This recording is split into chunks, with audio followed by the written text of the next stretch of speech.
All right. How is everybody doing today? Oh my gosh, are you guys as excited as I am for this 2-day challenge? I know I am so excited. All right, guys.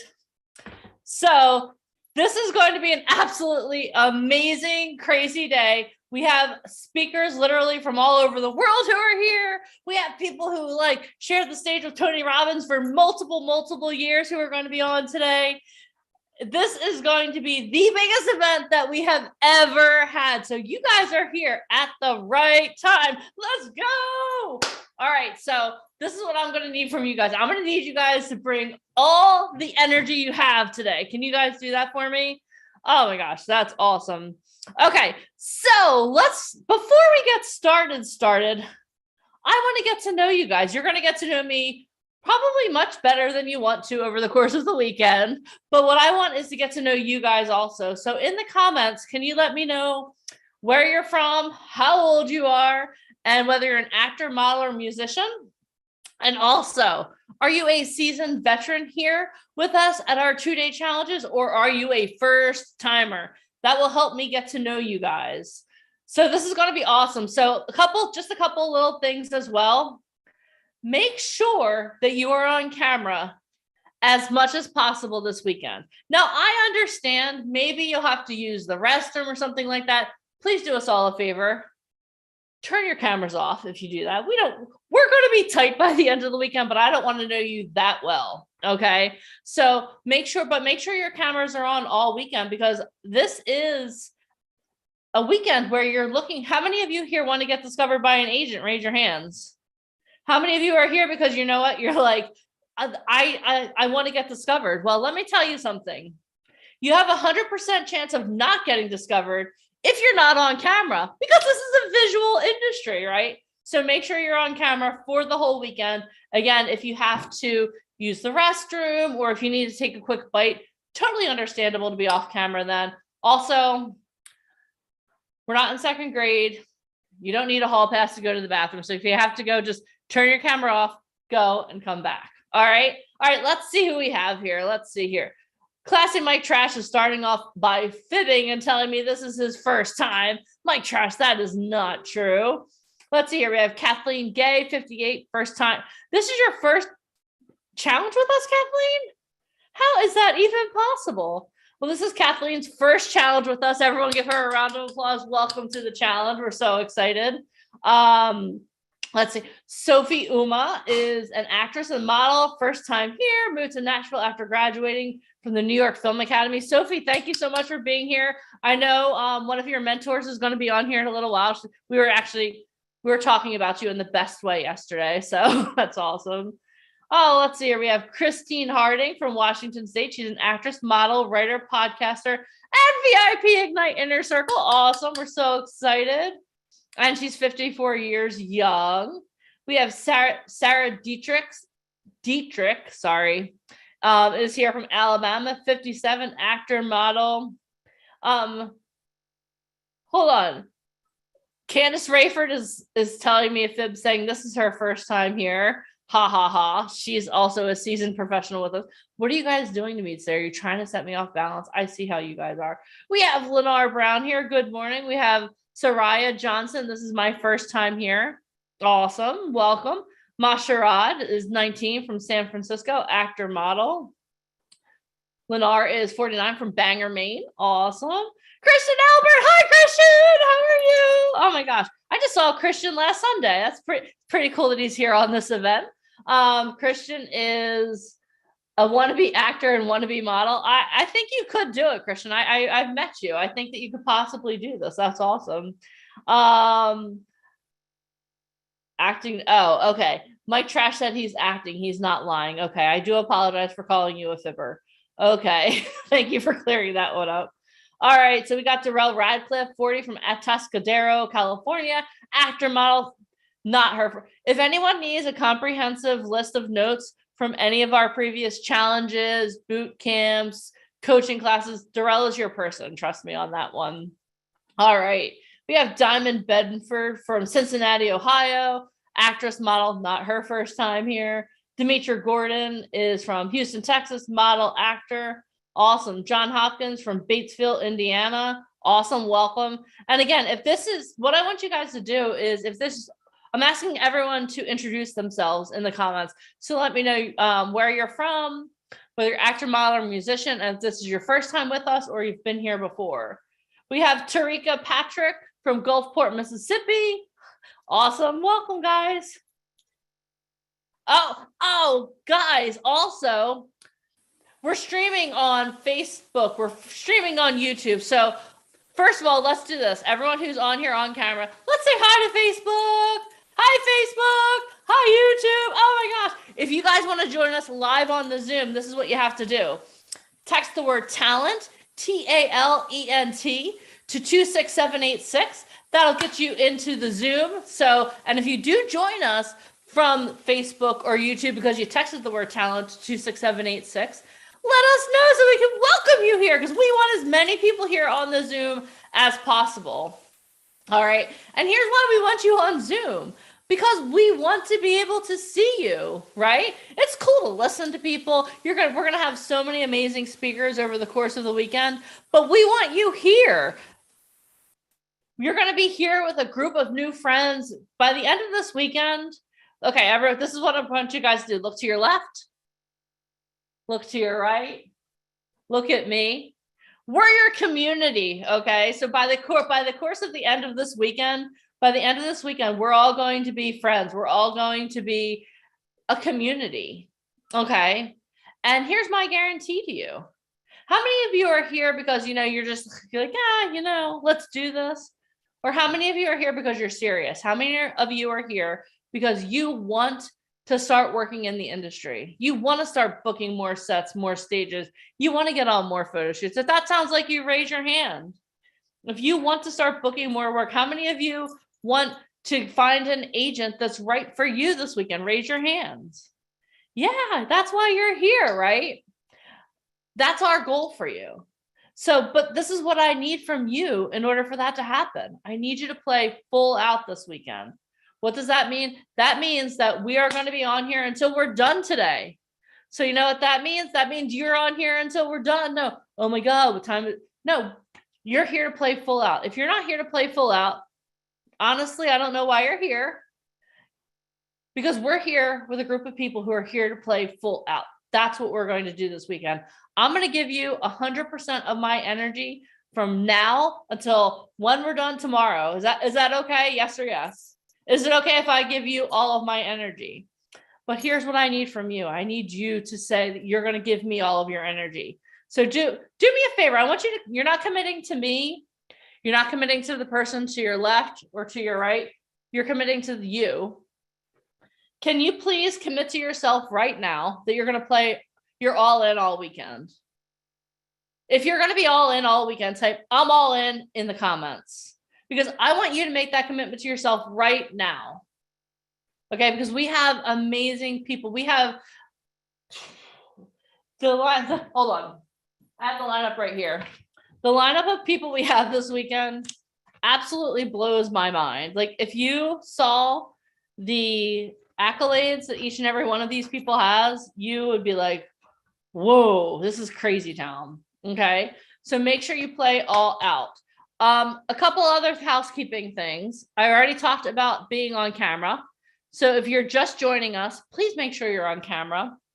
And here's why I want you on camera. You have 100% chance of not getting discovered if you're not on camera, because no one's going to say, hey, Deneen, who's Black Box Samsung Galaxy 27222? No one's going to do that. They're not going to ask me that. They want to see you on camera. So if you are here and you're serious, be on camera. Okay. The other thing is, make sure that your Zoom has your real name on it. Okay. Like, maybe the person disappeared. I don't know, but I saw like a phone number. That's not awesome. That's the opposite of awesome, because I'm not going to call. Hold on. Oh, you're interested in this person? I'm not calling them to find out. So make sure that you have your real name on the Zoom also. All right, we're going to be getting started in just a couple of minutes. If you're just joining us, in the comments, let me know where you're from, how old you are, whether you're interested in acting, modeling, or music. Alicia, do you want to say hi before we get started? Hi. Good morning, everybody. Thank you for taking me literally. I know. I'm drinking lots of coffee. I'm so excited. I felt like last night was Christmas Eve. I did like an Instagram. I was filming videos till like 10:30, 11 o'clock on a Friday night. And I was so excited for today because this lineup is unbelievable. You know, I've done over 4,000 presentations and I always get people that want to get into show business, but they never quite have all the components. Maybe they don't live in the right place. Maybe they don't have any experience or they don't have connections. We're handling all of that today. So we're going to have agents on from LA and New York City and some of the biggest names in the industry. This is free. We're all at the right place at the right time. We're literally creating destiny right now. So congratulations to everybody that's here. Thank you so much. And I'm not thanking you for being here. I'm thanking you for being here for yourself because your future self will thank you for this. This literally, Denise, we've seen so many success stories. Yes. We have a girl right now, $30,000 in one day as a model or as an actor. If that sounds good to you, and think about it, there's so many people out there that spend 10, 20 years doing it their way. We literally did all that in 2 days. So put in the work, show up. I'm going to tell you right now, I mean, I have an almost 2-year-old in the living room. Everybody here knows this is it. This is all I'm focused on. Instagram, Facebook, TikTok, emails. I'm literally taking my phone and I'm putting it upside down because this is the only thing I'm thinking about, right? So I need you guys all to make a commitment right now. Hold up your hand and say, I'm not going to let anything distract me from my dreams. Because if TikTok is more important than your dreams, get off the call right now. Go enjoy your day. Because we're going to have some people on here that can snap a finger and put you in a hit TV show. Yeah. So if you're not ready, or if you're playing on your phone, you're going to miss it. So just show up and like Denise said, be present. But good morning, everybody. Good morning. All right. Okay, we're going to officially get started hold on. It's 11 a.m. We are going to get officially started right now. All right, guys. So let me start. Can everyone can hear me, correct? If you can hear me, give me a thumbs up. Okay, Joseph, it's you.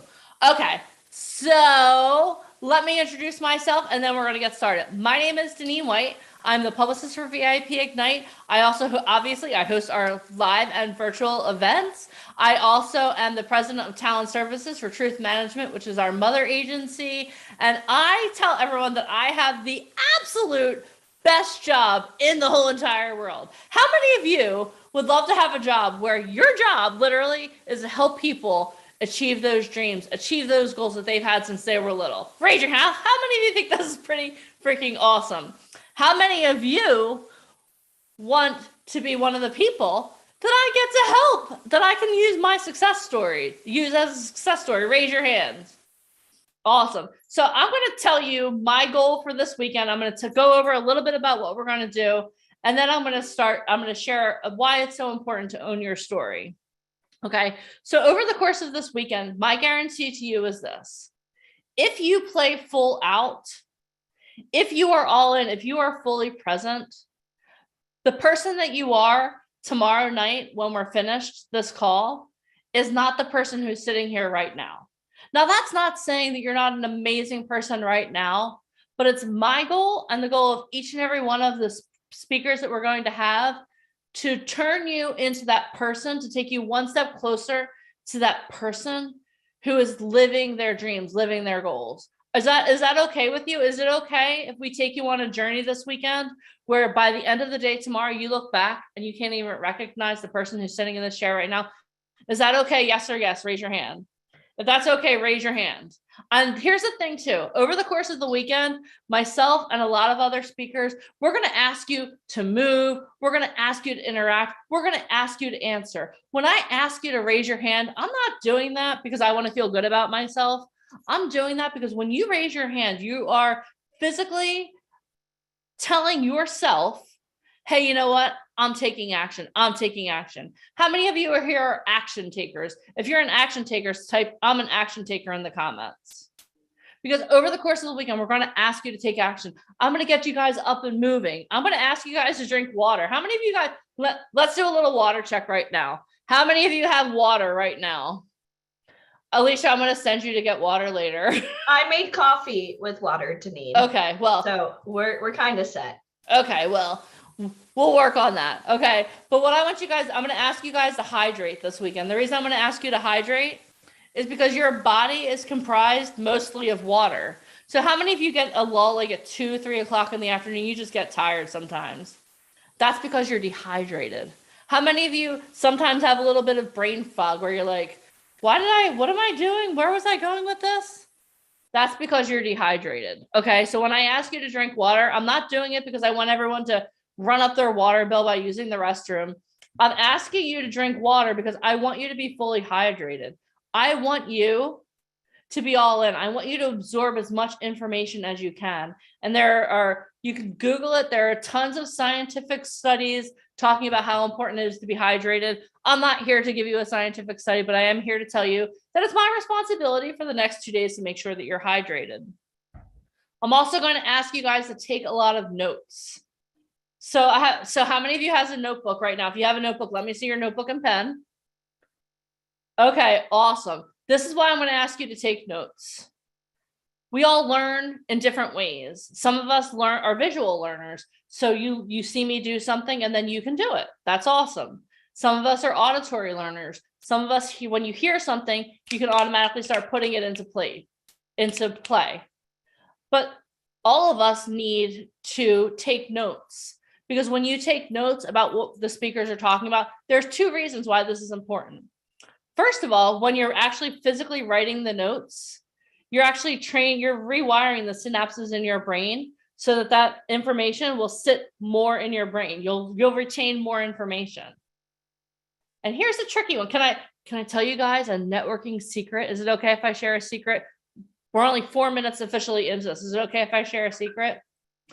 When you take notes, say Michael Fonkin's going to be speaking later today. You guys will get to meet him. You'll absolutely love him. But imagine this. Imagine you take notes and there are like 3 things that he says to you that like really like, oh my gosh, that's so eye-opening. Then you have the opportunity to actually meet him in person. And you're like, yo, Mike, can I share something with you? When you said the most important thing that changed your life, that really impacted my life. Do you think that you're going to be more or less memorable to Mike because you're able to quote him when you meet him? More memorable or less memorable? Write that right in the comments. Do you want to be more memorable or do you want to be less memorable? You're going to be more memorable, right? So this is a little hack that I've learned. I love to take notes whenever I'm listening to anyone speak, whether I've heard them speak 1,000 times or this is the first time. I love to take notes when people speak.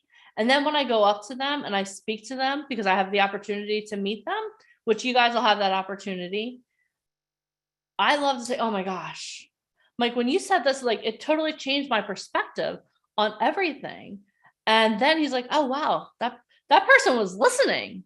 So that makes you more memorable. So that's a little bit of a hack. Like when you're sitting down with agents and managers, take notes, do some research, figure out some stuff about them. And then when you go in, it makes you more memorable, because that's our whole goal, right? Our goal is to be memorable. Because a lot of times when you're going into a casting or you're going into, even if you're an entrepreneur, if you're going into a business meeting or you're a speaker, you're meeting with that promoter of the event, you want to be memorable because everyone's coming pretty much the same. Everyone's coming the same. So you want to be memorable. So over the course of the weekend, take a lot of notes. Tag the speakers. They'll share their social media with you. Tag the speakers and say, oh my gosh, when Michael Fonkin said this, it changed my life. Tag him in it and they'll be like, oh, I don't know who this is, but what I said worked. That's awesome. All right. I'm just giving, is it okay if I give you some hacks on being memorable right from the start? Okay, good. Awesome. All right, so let's get started.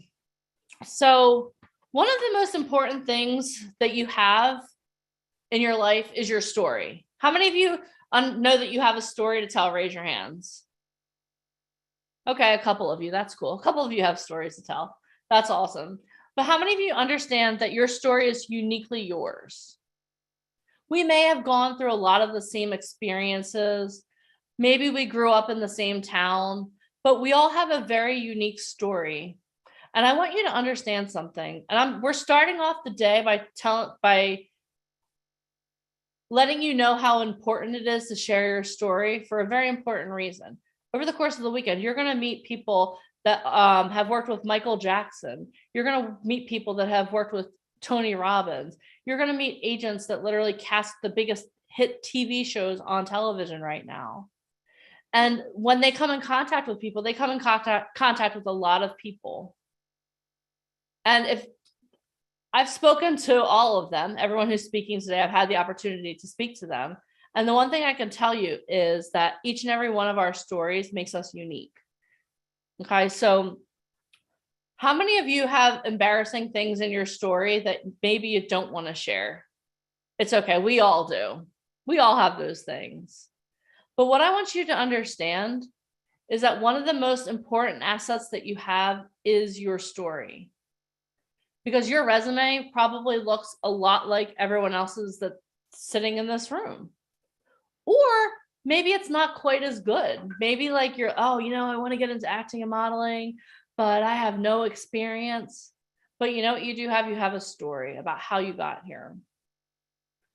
So how many of you have ever met people who tell their stories, but the only part of their story they tell you is the good stuff? How many of you know those people? Oh my God, how are you? I'm blessed and highly favored, they tell you. I love that. I grew up in the church, so you may hear the church come out of me every once in a while. But I'm blessed and highly favored. How are you, sister? I'm like, oh, I'm awesome. I don't know how to respond to that. But what I want you to understand is that we all have a story of overcoming. We all have a story that takes you from, we all have a story of where we started and where we ended up. So what I'm going to do is I'm going to share a little bit of my story with you. And then I want you to think about how can I relate the way that Deneen told her story to my story. Okay. So again, my name is Deneen White, in case I haven't said it 17 times so far today. My name is Deneen White, and I grew up in a small town in South Jersey, like a really, really small town. And I was painfully shy growing up.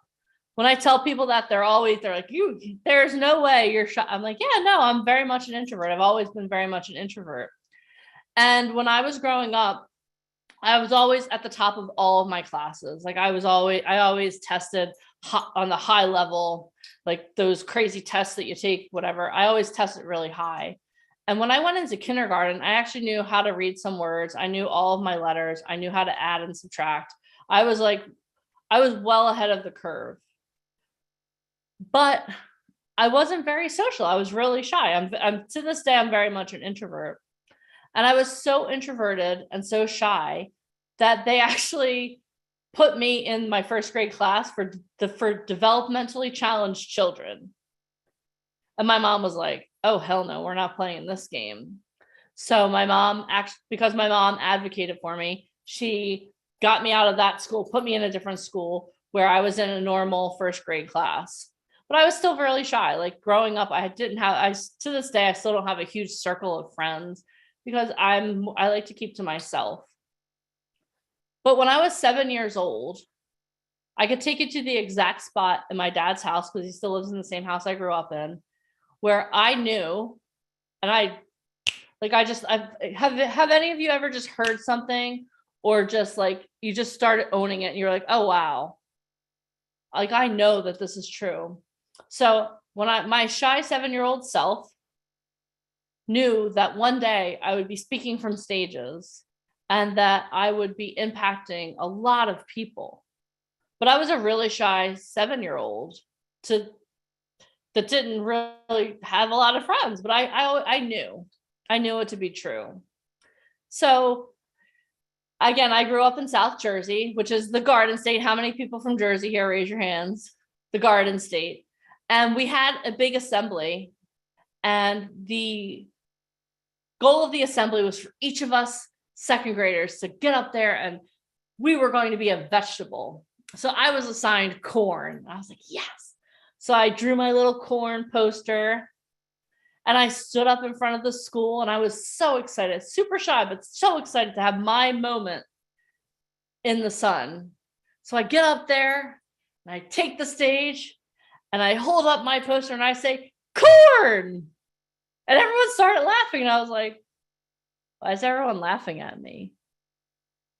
And then I looked down and I saw that my corn was upside down. So my whole elementary school was laughing at me because I held my sign upside down, and I was devastated. I was so embarrassed. I'm already painfully shy, and now my whole school's laughing at me. So can we just say that kind of pushed me a little further into my shell? So I went through school, and I don't know why I let my 7-year-old self dictate my future, but I did. So I just started doing, after that experience, I kind of wanted to stay in the back of the background. I didn't want to be in the foreground, to the point where when I graduated from high school, I was the unsung hero. I won the unsung hero award at my high school graduation. That means she hangs in the background and does stuff, but no one sees her. That's the way I interpreted it. So again, I always was at the top of my class, didn't have a lot of friends, and I was kind of sick of that. So when I graduated from high school, I decided that I wanted to go to a big school, because I grew up in Woodbury, New Jersey. We had 60 people in our graduating class, a total of 60.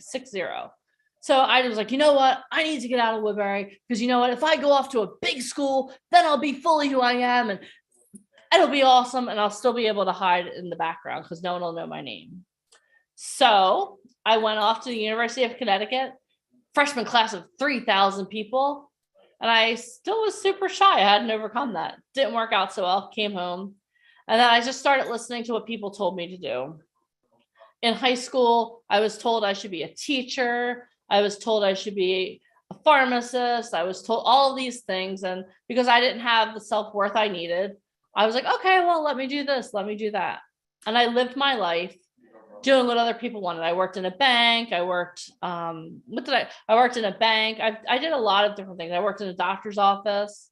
And then I was like, you know what? It's time for me to be who I really am. And I want to graduate from college, because that's something that was on my list of things to do. I mean, I graduated near the top of my class. How could I not graduate from college?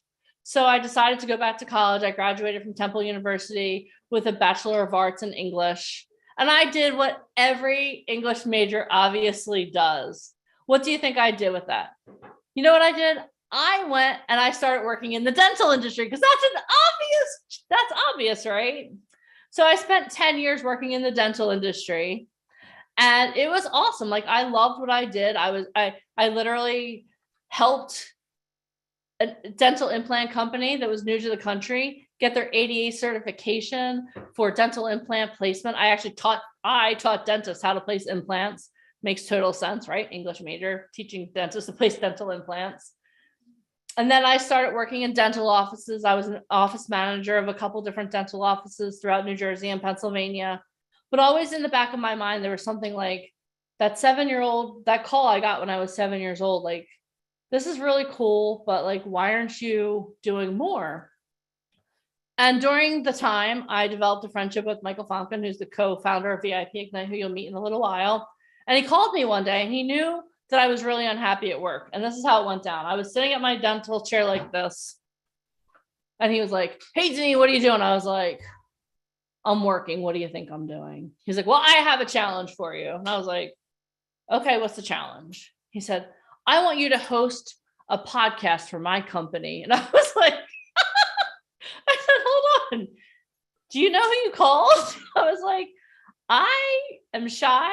I'm introverted. I don't know anything about the entertainment industry. Frankly, I don't even like the entertainment industry. And he was like, what? You're not up for the challenge? And I was like, I'm German and Italian, you guys. So I was like, of course I'm up for the challenge. 2 days later, I'm interviewing the former art director of Vogue and one of his newest, hottest models on a podcast. I'm like, how did this happen? What is going on here? This is the craziest thing in the world. And because I said yes to that scary opportunity, how many of you have ever said yes to a scary opportunity? Raise your hands.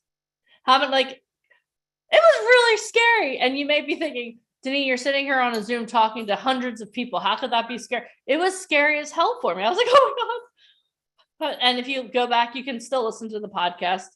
It was the craziest, most terrible podcast ever, but I did it and I was scared. And saying yes to that opportunity has availed me so many opportunities.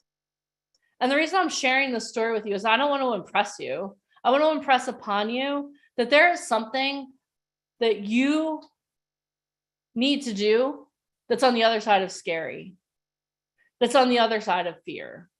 So since I said yes to hosting the podcast, I've had the opportunity to interview Bob Leone, who discovered Lady Gaga, literally Lady Gaga's first manager. I had the opportunity to interview him. I had the opportunity to interview Pat Addis, who's one of like the queens of Broadway. She's a huge Broadway producer. I had the opportunity to interview 50 Cent's acting coach. Like, what? Me, a little shy girl from South Jersey, has had the opportunity to do all these amazing things. Not only that, I've had the opportunity to literally travel all over the country. I've been on a worldwide tour of the United States. I guess it's not a worldwide tour if you stay in the US, but I've been on a tour of the US going all over the place. I've had the opportunity to share the stage with Bill Walsh, with Lee Steinberg, with Brandon Steiner, with these amazing people. And it's all because I said yes to an opportunity. Now, as I'm sharing my story, this is the question I have for you. What were the memorable parts of my story that I shared? Type it in the comments. How are you guys going to remember me now? How are you going to remember me? Type it in the comments.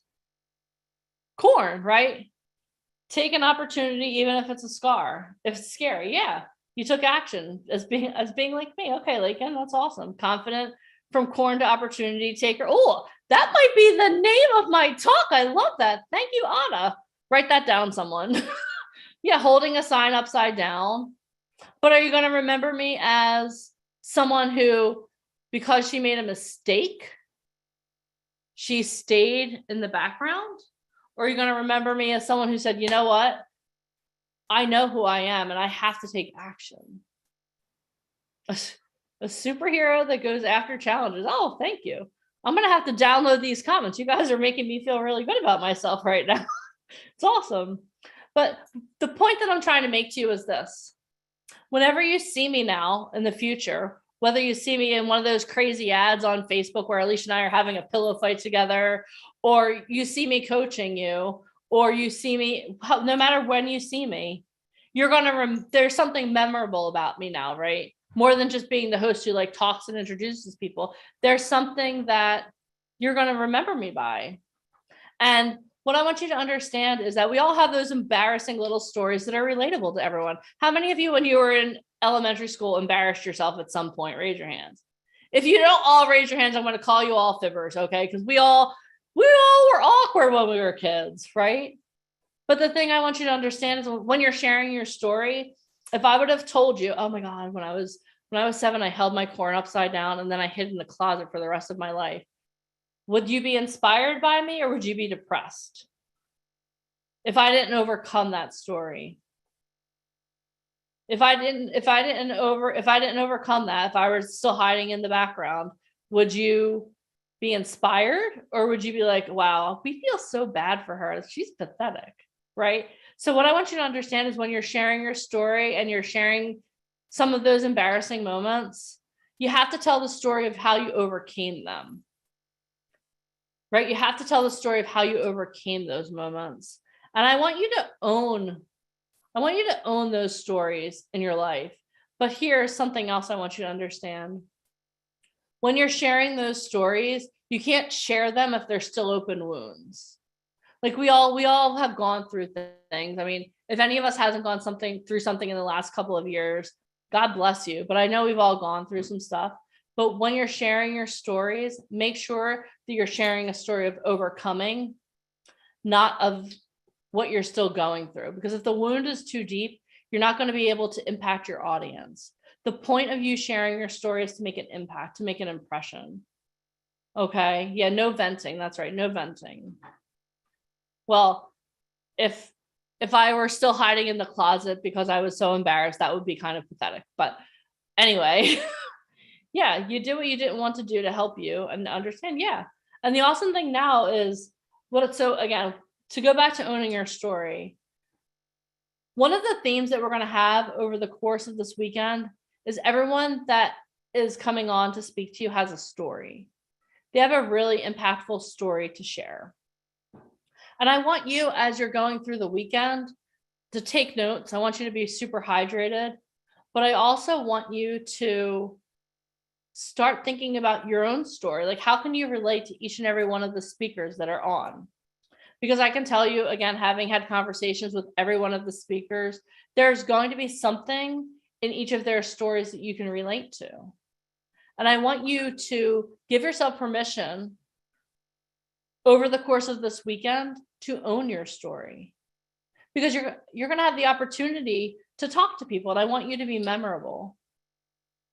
Okay. And one of the things that's going to set you apart from everyone else in a casting, in an audition, if you're a business person, when you're going in and you're trying to get that contract or get that job, the one thing that's going to set you apart from everyone else is your story. What kind of memory are you going to leave people? How are you going to leave them feeling? Are you going to leave them feeling icky, like, oh, ugh?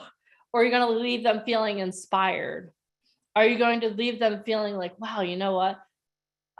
That person may not be the most qualified, but there's something about them that I want to work with. And that's the power of your story. So can you guys all give yourselves permission to own your stories?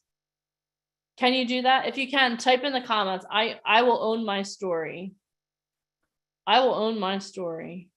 Because I haven't met every person who's on this Zoom call today, but I've definitely interacted with a lot of you. And I know every person that I've ever met has a story. And you can ask Alicia, you can ask Mike. I may not remember your name. I may not remember your resume, but I will remember your story. And sometimes it drives them crazy. Like, oh yeah, so that's the person who like went on the road trip and they had coffee in Kansas, and then they saw Rain Man most of the time.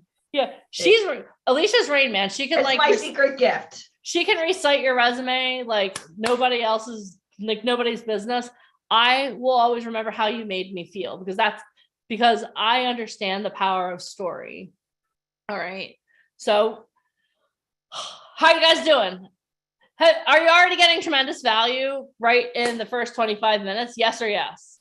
If you already feel like, okay, you know what? This is going to be awesome. I'm so excited. I'm going to own my story. This is a tremendous.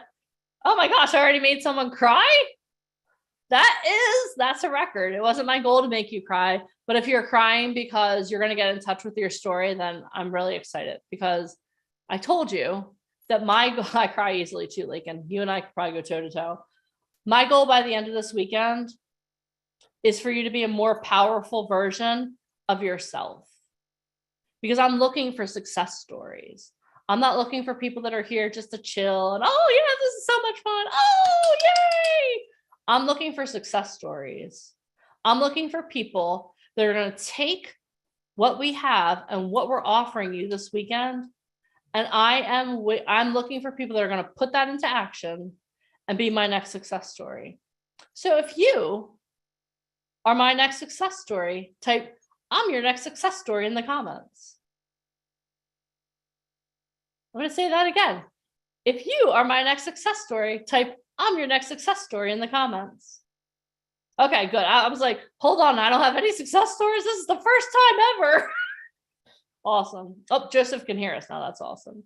All right, look at this. Look at all these success stories we have pouring in, Alicia. How awesome is that?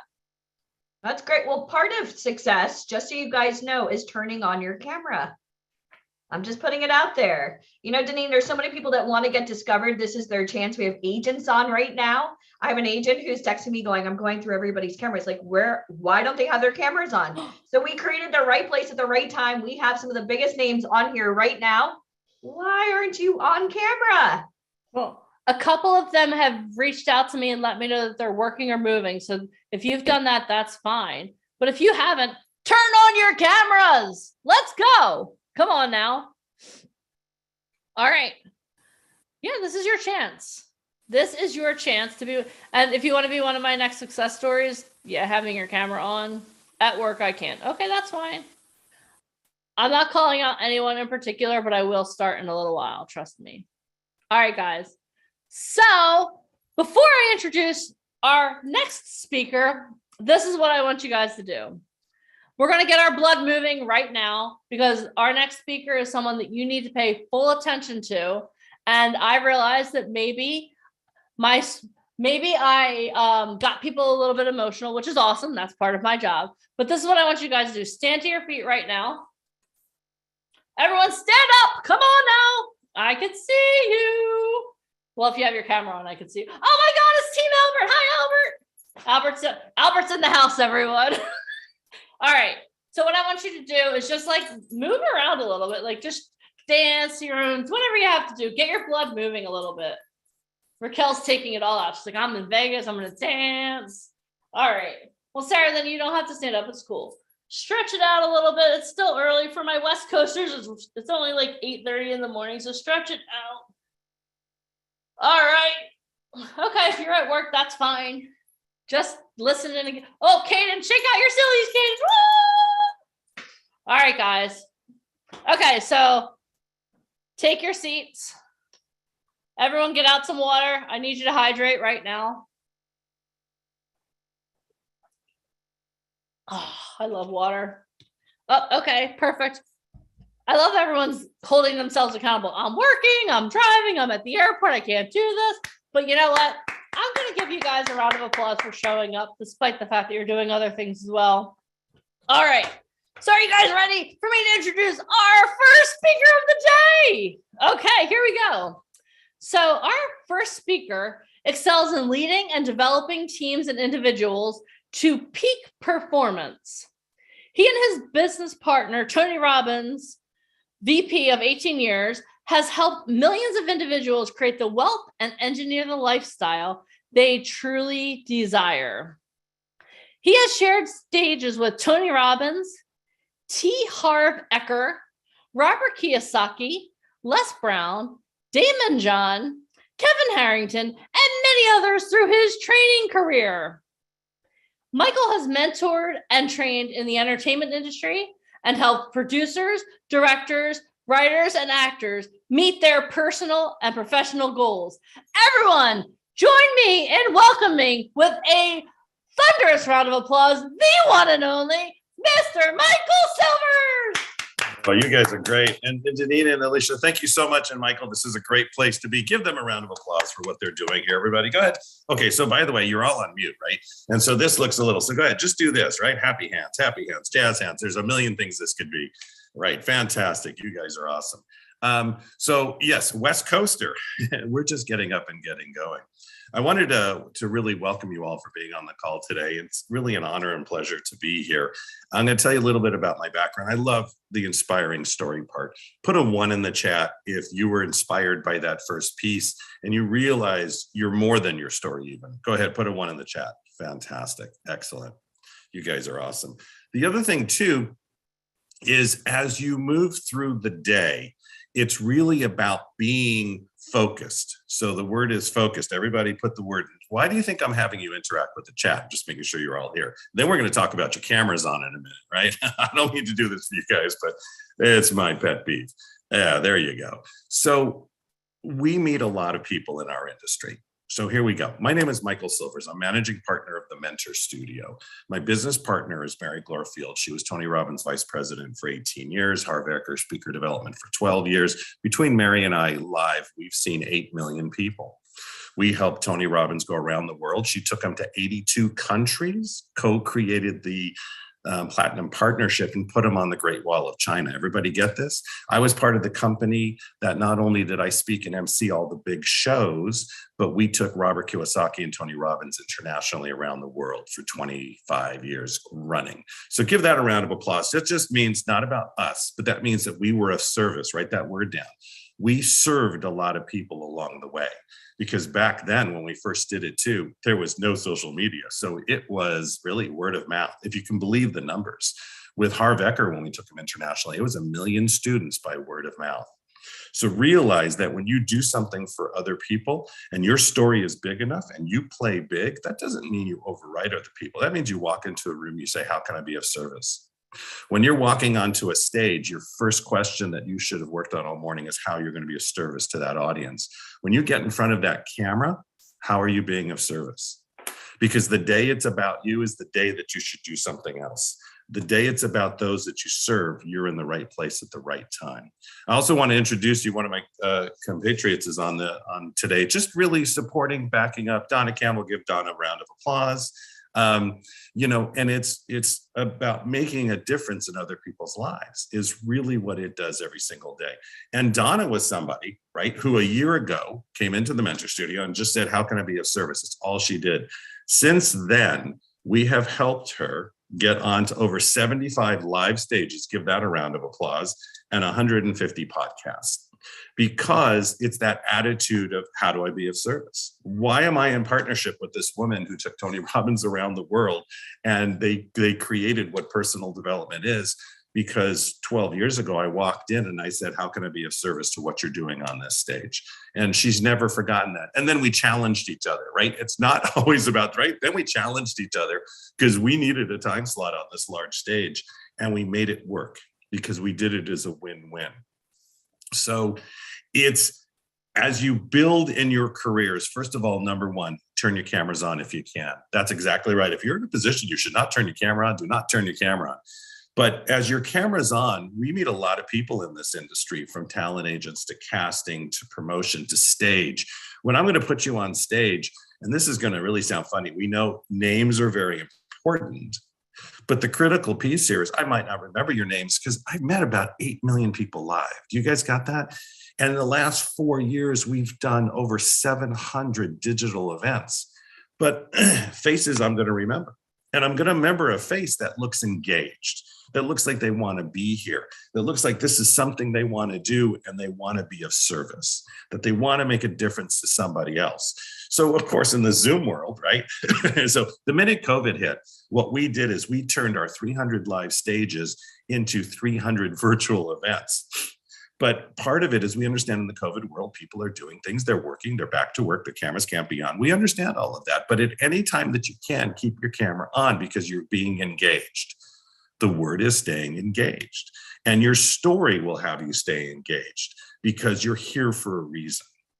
So I want to talk a little bit about teams. Is everybody good? Put your hands up in the air. Let me see everybody, please. Put your hands in the air. There we go. Good. Make sure you're alive. Good. So it's about staying engaged and being part of the team. And you guys are jumping on your hands too. That's right. Throw the hands up with Zoom. My story, and part of what built really what we did, was walking the of service road every single day. And if you take a look at, I started out born and raised in Los Angeles. Anybody else born and raised in Los Angeles? Raise your hand. Raise your hand. Really? Nobody. Wow. Okay. But if you're born and raised in Los Angeles, you can put it. But you were born and raised somewhere. So as I've done my story on stage thousands of times in front of audiences, the largest audience I ever spoke in front of was 12,000. The smallest audience was 0, right? All right. In the beginning, had an event, nobody showed up. You know what I did? I still presented. I still did exactly what I was going to do for the crew who came to assist and help. Because you always, that's when it's not about you. And the training that they got, some of them went on to be the best trainers on the world. And that's that amazing piece of how we do this together. So you were born and raised somewhere and you started to create a team. Everybody write that down. Team is critical. Stop doing this alone, right? Deneen talked about that. It's no matter, I'm an introvert. My piece in life is to really, I'm married, I got kids, I got anybody got grandkids here? Grandkids are the best. But actually what I do from stage all the time is I talk about my wife and my grandkids, and my kids always say, we're still here. So, but it's that kind of thing that you have to build a relationship and you build a team. So it's the one thing that, because one of my values, or one of my highest values, is loyalty, but it's also I stay in a team for a long time. It was always building a team around you. We couldn't have taken Tony around. Mary couldn't have taken him to 82 countries. She traveled with him to every single country. We couldn't put Robert Kiyosaki around the world, Harv Eker around the world. I couldn't have worked with the actors and the people that I know in Hollywood if I hadn't had a team around me, because I can't be everywhere all the time.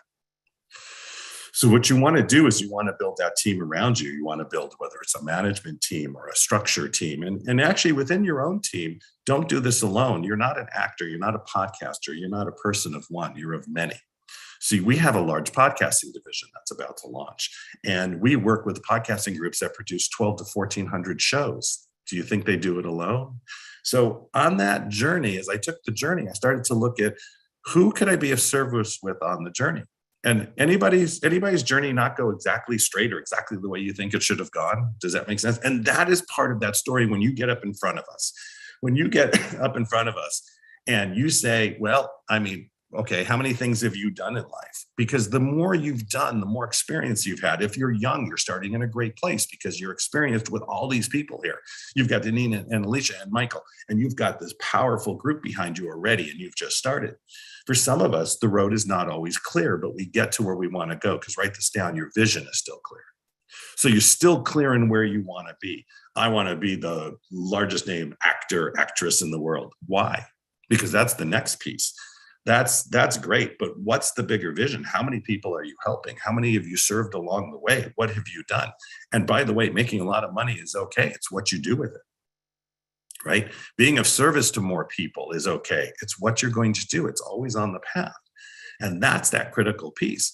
You're here for a reason right now. Everybody is here for a reason right now. Cameras on, cameras off, listening, whatever it is for you, excuse me, you have a reason. And that reason gets you more excited when you have a team around you that's actually with you.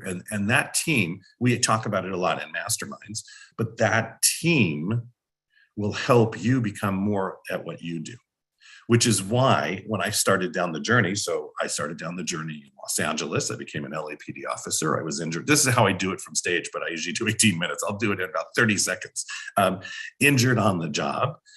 Didn't know what I wanted to do, so I jumped into Hollywood. I worked at Raleigh Studios for a year. It was great because back then they were doing all the Star Trek stuff across the street at Paramount, and we'd always run across the street and watch all the filming.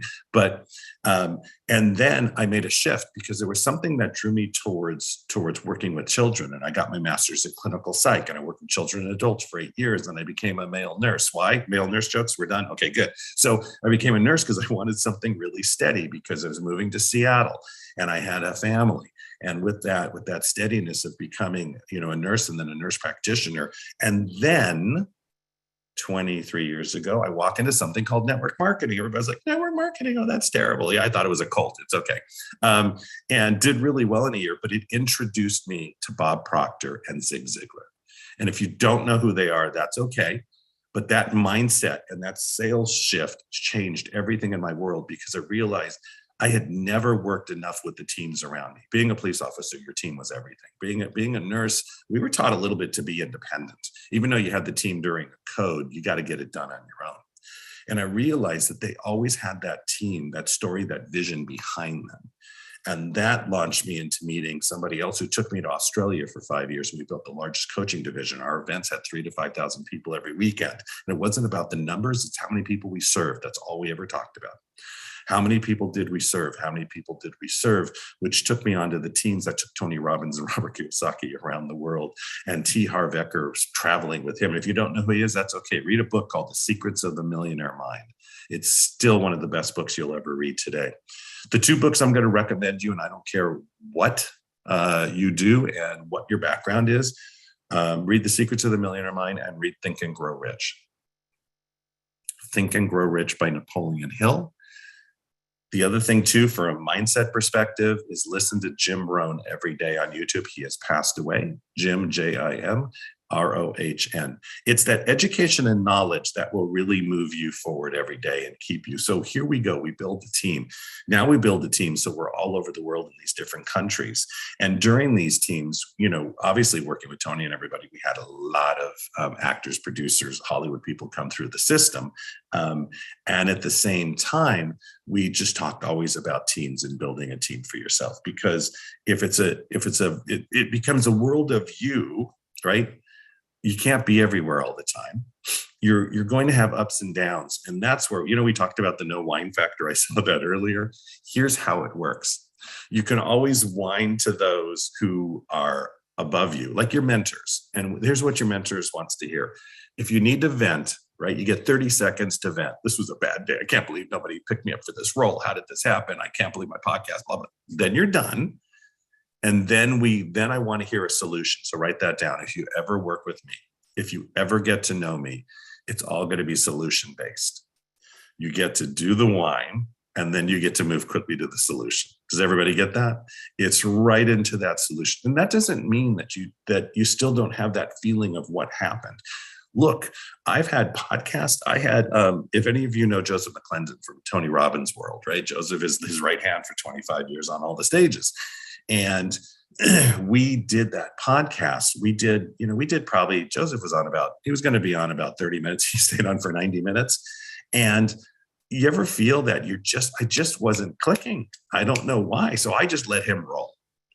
And I got my ego out of the way. I got myself out of the way and let the audience have an amazing experience. And that's what you want to do. And you want to realize that sometimes you need to go to the team around you and say, I need to readjust. I need to take a moment to breathe. So everybody right now, we've been going almost 15 minutes and you've been on this almost 45. So everybody take a deep breath, let it out. Fantastic. Throw your arms in the air, get some energy going. Awesome. Give yourselves a big high five and say, you're amazing. And so what you do is you keep engaging with an audience all the time. You keep engaging with the people around you. I could teach all of you how to be an MC. We've done that for 20 something years on the biggest stages. And the biggest thing is just know you're always enrolling the audience. You're always enrolling those people around you. So back to teams. So on the team, circle yourself with 4 people. Think of it right now. Write this down. You're going to circle yourself with 4 people who are engaged in your mission, your vision. Your mission, let's do it the other way. Your vision is really how you see yourself a year from now. We're going to do it simple. Your mission is the strategy of how you're going to get there. So right now you're on this call. You're on this Zoom. You're going to be here the whole time because you're locking in those pieces. And then who are 4 people this weekend you're going to meet that you're going to create what's called a very simple mastermind with. You're going to meet 4 people this weekend that you're going to get their information. Right? I didn't tell the team I was doing this, but what the hell, inspired, you know what I'm saying? But you're going to meet 4 people that you're going to get on a phone call with once a week for 5 minutes. 5 minutes, that's it. And you're going to say what's working, what's not, what am I going to do for the next week, and then get it done. And there's about 1 million ways you can do this. But if you're on a search to those to be of service to, and what you're not doing, here's what typically happens. Well, I want to meet with, this Donna Campbell. I just heard that she's been on 75 stages, and I just heard that she's done all these presentations. She just did London, and that's more of it's about you again. What I want you to do is to be on this call and say, who can I be of service to? Who could I, if I have nothing else, just being there for them every week or every month, whatever it is, I can help them move along. And that makes a big difference. So as we built the teams, we started to take a look at who was critically of service and at the same time, who could fulfill a role that they wanted to. So instead of looking at what we needed, we took a look at the teams and saw what is their greatness. Because if I can pull a greatness out of an actor, or I can pull a greatness out of a podcaster, right? Or if I can pull a greatness out of somebody, my business partner still they just did a live stadium event, 10,000 people. They do these every month. They do 2 to 3 of them. But what we're always looking for is your greatness, not ours. We know what we need, and we have a lot of those fulfilled and always growing. You know, the reason that we came together at the Mentor Studio is because it was a legacy piece. We looked at what we did well, but how are we going to bring that out in other people?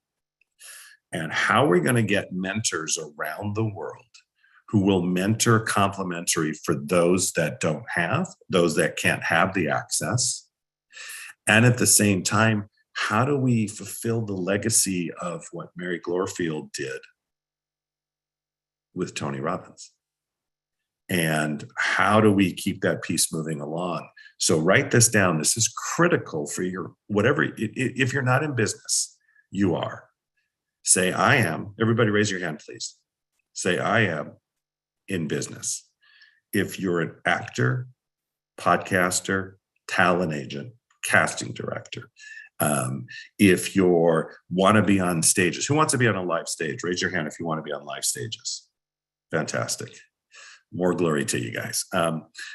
Anything that you want to do, you're in business. So the other thing too, you're going to learn over time is what business means, what it is to be a business person. Because the actors that I know, they're great at their craft, but a lot of them are also, it's not that they're great business people, but they've circled themselves with great business people. And that is a critical piece as you move here. One of my good friends, Steve Leon, he ran AMC. He's actually still got the longest running show on Hallmark. It's Home and Family. It's been, 11 years now or something? And he's taken every personal development course on the planet too, because in his mindset, and he's still a producer at Hallmark, and he was over at Paramount for a long time. He actually worked with Fred Silverman. Anybody old enough remember Fred Silverman at NBC? He was a VP for Fred Silverman. But he realized that he had to become better at what he did by finding out what was going on inside himself. So he always worked on himself at the same time. And so as you're building the teams, make sure that you're open to the feedback of the team. That is a critical piece. And it's inspiring to get, every time I was of service, somebody else fell in. So back to the Mentor Studio. So here I know this woman named Mary Glorfield, who's affected over 5 million lives in 82 countries and did it on the road, right? Her and Tony did 4 million miles together. She put them on the Great Wall of China. I mean, they did all these big events, and Fiji came and everything started. How do I then take the legacy of that person and move it forward? And that's why we created this. And the great thing about it is when we created it, it became a team that worked together. It became a team that started on a vision together to serve the underserved, which I'm going to change the term because it's still not my favorite, but to serve, to be mentors, and to be great around the world. And people started to join us because they saw that bigger piece. And that's the inspiration of having people around you. The other thing that happened in my life was that not only did I do this with friends and family, because sometimes family just think, oh, you're in a cult, or you're crazy, or like, oh, if you want to be an actor, you're just going to work in a restaurant, right? Isn't that? I mean, there's just, podcaster, nobody makes money podcasting. We hear it all. But that's where you have the strategies and the team behind you. But the biggest piece as you move forward is to make sure that you ask the one question that I will always ask you to ask is, how can I be of service? If you come to me or you come to any of my team, that's the first question I want you to ask. We might even put you to work. Got that? We might even just say, great, you're a great volunteer. Do this and this and this. And a year later, you find yourself on all these stages because you work into the system, because you keep saying, how can I be of service? Well, I'm too big to do that. Well, then go find somebody else to play with. Got that? There's nobody that I've ever met that says I'm too big that I work with. How's that? Let me restructure the question. All the actors and producers and Hollywood people that I've worked with have been amazing, right? Everybody's got egos. Everybody's got stuff. A personal development world has its stuff. Everybody's got their stuff. So find the people that you want to be surrounded with. Remember, you got to start with 4, right? 4. See? I was playing with my grandkids the other day. I got 4. I can do 4. But make sure that you circle yourself with the people that you want to be around with and always be of service. And that's that energy piece that you'll get going because you'll be of service. You'll find your mission. You've got this team. You've got this inspiration. So I meet this lady named Mary Glorfield. Oh my gosh, look at what she's done. It's Mary Glorfield. Nobody even knows who she is. She's been behind the scenes. This is like the woman who created personal development. I cannot believe I've just met Mary Glorfield. And then we get into it. Not only did I say I'll be of service, then I need to be on the stage, and we need the stage time because we're rolling out this new mastermind. This thing costs. It was a lower level mastermind, but it cost $25,000 to be part of, and then probably $50 to be part of the whole thing. And I needed time on stage, and Mary ran the stage, and now to get the time on stage, I have to move some of Mary's speakers over, and Mary's not a happy camper. Get how this works? So we started to negotiate. I said, well, how can I be of service to your speakers if I need to take that time? That question flipped the switch. Well, she's like, wow, actually, no one's ever asked me that. You get this? And that's how you start to build. And now we are 12 years later, we've got this legacy piece going with Mary Glorfield, these mentors all over the world. And we're doing this together. But I kept coming to that question. I kept coming for the last 12 years. How can I be of service? How can I help you? What can I do? What is one thing that I can help you with today? And that keeps moving you forward. Now, remember, there's a great comment, by the way, from Heather. Yeah, Tony Robbins is expensive. So what is expensive? Bob Proctor told me a long time ago, buy every course and read every book, which I've done ever since. And it was scary sometimes because the first thing we bought was like $26,000. But if you're not in a place to do that, you have a wonderful place to be, which is you're here, right now. And you're with some of the most amazing people to be in this world. You're on with this group right here that is there for you. There's a lot of groups out there that will help you, but I want to change that mindset. It's not that you don't have it right now, because what I want you all to do, and it's not that you need to just see Tony Robbins or anybody else. There's a million people out there that can help you down your path, but you're going to, in your lifetime, take everything out there. You're going to invest in yourself. And if you reach the financial point, you're not only going to invest in yourself, you're then going to be of service to other people, because it's easy to give money, but it's hard to give time. And I want to make sure that you all give time. And so we hear people all the time, well, I can't afford that right now. Right now. The term is, don't limit yourself to where you are. Got that? Don't limit yourself to where you are. And it's the investment of what you're moving through.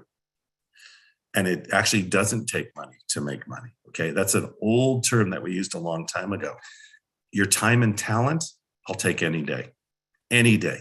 If you're willing to work hard and get it done and move forward, we'll take that any day. Right? It's called time and talent. Okay. And then you reach the point because you set that financial goal. You set the goal that this is a program that I want to be part of. This is a program that I want to be part of, and I financially am not at the moment in the position. Got that? So where will I be a year from now, and how am I going to put it on my calendar? How am I going to lay that out? When you walk into an audition, is the first thing you say to yourself, I can't afford it. I don't have the time. Because if you do, then you're doing that with everything in your life. So what I want you to do is just flip the script. And here's where we get right. So with everybody that I've worked with, you'll still get people coming in. I've done it. I can't afford that right now. I don't have the time right now. My grandkids are running around. During COVID, we did so many virtual live events because what we wanted to show, we literally shut down on March 23rd. We had 300 live events a year. We shut down on March 23rd. We were in Miami. I flew home. I was literally home for another 9 months. We launched immediately. You know why? We found that you could use Club Corp, which were golf courses, which had clubs in them. And they all, for some reason, they were kept open. So we started having presentations right away. But we literally went from March 23rd, 8 days later, we launched a 12-hour summit with Mark Victor Hansen, Chicken Soup with the Soul, with Kevin Harrington. We launched with Brian Tracy. We put everybody in because what we wanted to do, of course, it was complimentary. We wanted to show the world that we're still here. We're not going anywhere, but we're going to do this together. We don't know what the next year or two is going to be like. We had no idea. So we just wanted to be there and be of service. And that will make a difference in everything you do in your life. So while you're on this call this weekend, I want you to do a couple things, please. Be of service, write that down. Be 100% present when you can. Find 4 other people that you can be of service and change their life. Don't limit yourself by your own objections before you've even started. Join and invest in everything you can to become a better person that you are, because you'll be better at everything you do. And actually, have a great freaking time. Give yourselves a round of applause. Woo! Michael Silvers, you always knock it out of the park. Thank you so much. That was amazing. That was awesome. On a scale of 1 to 10, how awesome? Okay, 1 to a million. I'm not limiting us to 10. On a scale to 1 to infinity, how awesome was that? Everyone, I hope you guys understand the person that just spoke to you is one of our mentors here at VIP Ignite, and he is just a tremendous person. So Michael, thank you so much. Thank you so much for bringing such tremendous value. Who would love to have the opportunity to not only get to meet Michael, but have him be one of your mentors? Raise your hands. How awesome would that be? Make sure you stay on for the whole weekend, okay? Because we have some surprises for you. It's like Christmas. I'm not allowed to reveal all the surprises that we have, but let me tell you something. You want to stay on until the end of the weekend. Awesome. Thank you so much, Michael. That was awesome. It's always a great time. We really appreciate you taking your time to, especially at this early in the morning for you to be here with us. Thank you so much. Awesome. All right, guys. So who would love to learn more about how you become a part of the music industry? Raise your hands. How many of you think it would be absolutely amazing to learn how to become a part of the music industry? Because we have a couple speakers coming up today that are going to talk to you about their experience in the music industry. People who, I don't know, worked with people like Michael Jackson on a scale of 1 to 1,000,000. How awesome is that going to be? How many of you want to create a legacy? Michael talks so much about creating a legacy. Your life is not about what's in it for you, but creating a legacy, which means giving back to others. How many of you would love to create a legacy? Raise your hands. How many of you would love to create a legacy in Hollywood? Raise your hands. How awesome would that be, right? How about you make sure you stay until the end, because if you want to create a legacy, you have to be here the whole time. How many of you are interested in modeling, but you're like, I don't know what type of modeling I qualify for? How many of you would love to know what type of modeling you qualify for? And this is what I want you to understand. You all qualify for something. If you want to know what type of modeling you qualify for, do not go anywhere, because we have you covered. How many of you understand how important financial planning is right now? How many of you understand that? Like, no matter whether you are 5 or 500 years old, financial planning is important. And you know when the best time to start planning for your finances? Well, it was a long time ago, but the second best time is today. We're actually going to have someone who's going to come on and talk to you about financial planning. And how many of you understand the power of relationships? I know Michael touched on that when he was talking, like relationships, mentorship. So important, because we're not in this alone. I told you my story this morning. I wouldn't be here if I didn't have a friendship with Michael Fonkin and he didn't challenge me. Imagine how different my life would be, and not to toot my own horn, but how many of your lives have I touched? If I hadn't taken that challenge, we wouldn't be sitting here right now.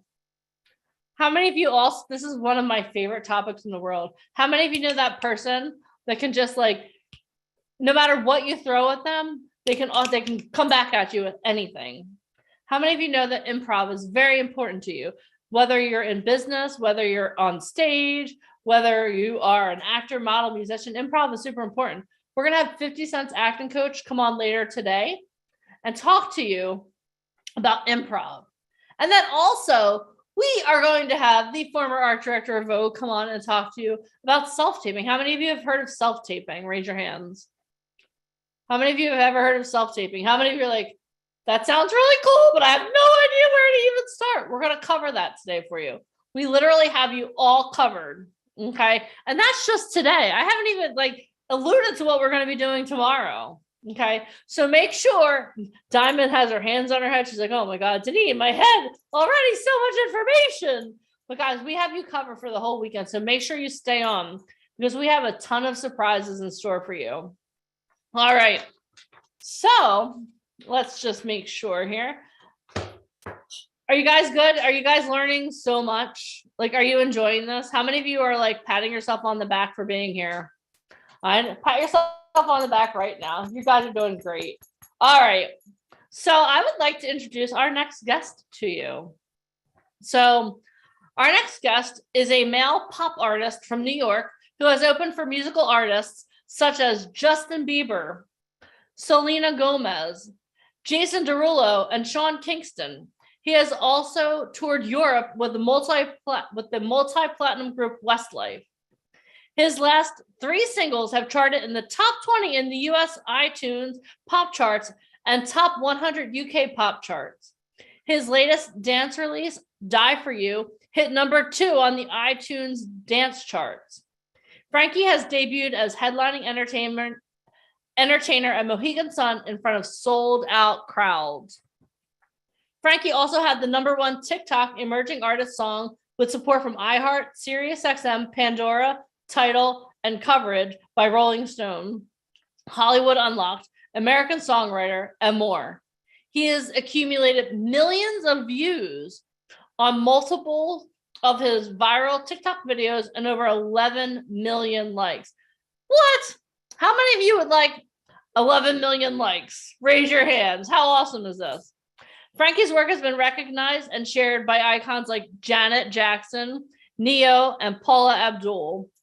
Frankie has a brand new EP releasing titled Growing Pains, which is set to release, and he is excited and humbled to continue to share his music and talent with the world.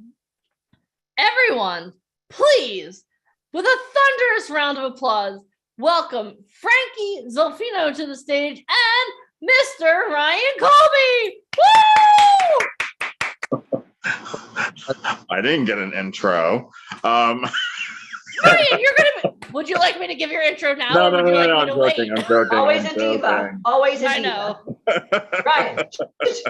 Hi, Don't Frank. worry, guys. No, I have I a don't really need cool it. intro for Ryan later. Hi, Frankie. Hey Ryan, how are you? I'm good. Oh, I love that shirt. Thanks. I mean, it's one of my favorite colors. Look. Same, me too. Ryan, it's a sports team. You don't even know what sport that is. I have no idea. I don't care. I like the color. That's all I said. So thank you, Frankie, so much for doing this. Frankie is one of my new clients. And when I started talking to him and hearing his story, I was like, he's perfect for the boot camp. The way he speaks, he's very knowledgeable. And he also speaks kind of like he's teaching. So I figured, okay, I think he could be good for the boot camp. I asked Michael and he said, sure. So Frankie's accomplished a lot. He has a lot coming up. He's still young and juicy, got some stuff coming up. And he's in Miami right now for Miami Swim Week, and he's taking a little break to do this for you guys today. So I hope you enjoy and learn something from his story. But I want to take 1 minute to deviate. Michael told me I could. Brandon Durman, who's from the VIP Ignite family and program and et cetera, he is going on a big casting today for Garnier. So Michael thought it would be a good idea to have him do a few words about like his experience, and then we'll definitely move quickly on to Frankie. Brendan, he's here with me now. Hey, everybody. Hi, Brandon. Hi. He's started off on his Zoom call, just like you. everybody else. Just putting that out there. Starts with a Zoom. Yeah, he started on the Zooms. I don't know how long ago. A while ago. Yeah, a while ago. Almost 2 And- years. Yeah, almost. Okay, 2 years. And did the program very, very, very, very quiet and shy. And I had a talk with him in New Orleans that we did a shoot and everything in New Orleans. And I lit a fire under him because I said, look, you have a great look, but you haven't said one word in 3 days. Like that can happen. So you got to get it together. And then the next time I saw him, he was a little more, he was putting in the work. So I said, come to New York. And now he's shooting and working. And Yeah, it's a great experience. I've learned a lot from each shoot. I've from Gustavo, who taught me how to see where the light is and everything. And then Carter, that really showed me how to look where your surroundings are to emphasize how you express yourself. And also make sure when you are around your surroundings, how to act it out, because it goes fast. The shooting goes so fast that you blink of an eye and it's over. And then you got to move on to the next thing. So make sure you're always on point and always have a game plan. yeah, good. And today has a really big casting in East Rutherford, New Jersey, of all places. But that's where they're having the casting. So he's going there today at 6. So wish him luck. Congratulations. And also, don't forget, he also walked New York Fashion Week. Remember, I got to yeah. come Oh, see yes, you I there? forgot. Yes, that was brutal. Come on now. Tell all the stories. Wait, I want to show this to you guys very quickly. This is from April 15, 2021 from the VIP Ignite at April Model and Actor Intensive, the boot camp. Oh That my is your gosh. introduction right there, guys. That's when I had short hair. Thank you, Alicia. Yeah, no, he did do Fashion Week. Actually, I forgot about that. Um, That's why you keep me around to remember these things. So yeah, I forgot that he did that because it was such a whirlwind those 5 days. I don't remember who did what. I really don't. But anyway, I just wanted to do that quickly because he's gonna leave and he's gonna leave soon for other things. So I figured that would be good to just have a face that the system works and, et cetera, et cetera. Anyway, so thank you so much, Frankie, for doing this. And you guys definitely learned something from him. He's very knowledgeable. He has really good stories, on starting from a young age to really wanting to do this. And now he's touring and he's got a PR firm and now he has me to work on his print and TV work. So you have to have a team in order to succeed. And so with that said, Frankie, take over. Hey guys, so I'm super excited to be here, and I just first want to start by saying, wishing everybody the best of luck on your journey, whether it's music, modeling, acting, whatever it may be. If I've learned one thing along my journey that's been super important to me is to always remain humble, surround yourself with good people who will always keep you grounded. It's definitely an industry where you could get wrapped up, into things super quickly and it becomes overwhelming and, you start doing things and it's very exciting. And I think the biggest thing is to always remember why you truly started doing this and why you do it. Like what your intentions are. For me, it's never been about, how famous can I be? How much money can I make? How many houses can it's never been about that. I truly just as a kid loved music. I love to perform. I love to act. It was always my passion. Funny story is I've never had another job besides what I do. Me too. I've only done this since I'm like 12 years old. So it's truly all I know. If you ask me to cook in the kitchen, it might not be that good. I can make some eggs. That's about it. And so, for me, it's always been truly just my passion. And I love to bring joy to other people. That's for me, like being able to hear stories of, people, how if I've inspired them or changed their life in some way, makes me know that I'm doing what I was meant to do. And I think that with social media, we're constantly comparing ourselves and our success to other people, and that could be difficult. I think that it's important to know that everyone's journey is always going to be different. You have to kind of, find your way and, and go through a couple of doors before you find the right one.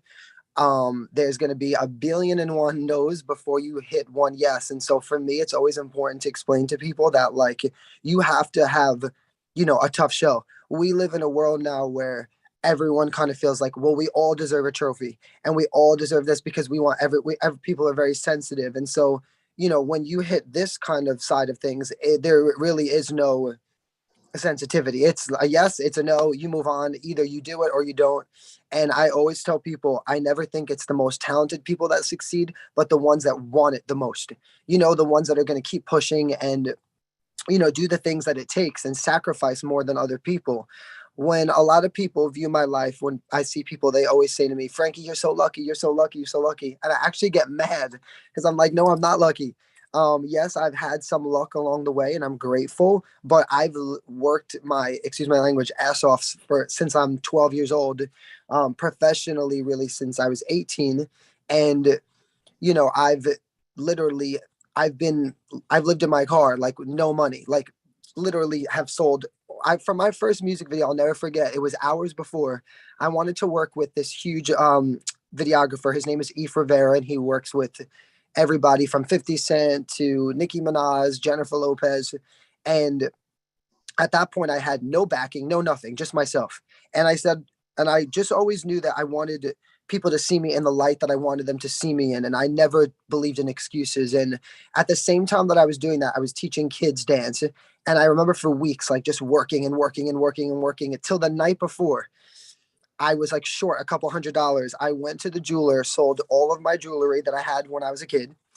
That till this day, my parents like, where's that necklace from? You know, blah blah blah. And I'm Oh, like, oh, I was like, I think I misplaced it somewhere. I got to find it somewhere. And so, you know, I sold literally, I was selling things just to make this video happen. And I think that the world sees the videos and they're like, oh, he's lucky and he must be wealthy and he must come from blah blah blah. And I don't have that, so I'm never going to get that chance. And that's what a lot of people don't realize. You have to make the opportunity if no one's making it for you. There really is no way around that. Even like I've worked with very big managers. I was signed to Johnny Wright, who managed Justin Timberlake, Britney Spears, the Backstreet Boys, NSYNC, everybody. I just recently was managed by Janet Jackson's manager. And even with having these big names on my project and people that are very heavily connected, my biggest opportunities have come from myself, from my hard work that I put in after everyone else. Till this day now, like even when I record songs, I do have like a production company and stuff. They'll be like, Frankie, this isn't in the budget. And for me, no is never an answer. I'm like, okay, if it's not in the budget for you guys, I'm still going to do it because I'm not going to sit back and have someone tell me that I can't do something. Like if you want to make something happen, you still have to. It's like a lot of people think, oh my God, I'm signed to someone. I got this. And like, so the work is done now. Now I could sit back and then I could say, well, my agent didn't send me on this and I didn't get a call for this.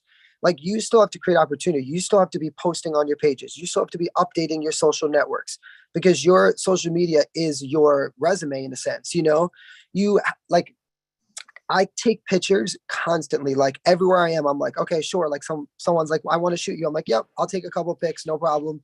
Cause I'm always like, it's always good to have them. You never know. You know, if something comes up and someone said, I'm looking for this look or whatever it is, or just to even update my pages and keep, you know, everything fresh and current. And again, that's money out of my own pocket. That's not money that people are like, that's my personal money that I'm like, okay, I want to invest into this. Even, you know, with my music, I call it like passion projects. A lot of things I do outside of my, you know, my team. I always keep them involved and let them know what I've done after. And then when they ask, how in the world did you make this happen? I'm always like, well, don't worry about it because I did what I had to do. And I think that it's just so important for people to understand, like what you see online. We basically showcase, you know, the best part of it. I don't showcase because I don't have a camera on me at all times, really what my life is like. If you saw what I'm sitting around right now, there's shoes and clothes everywhere because I have all events to go to. I'm literally going to leave 2 extra outfits in my car so that I could change in between the events.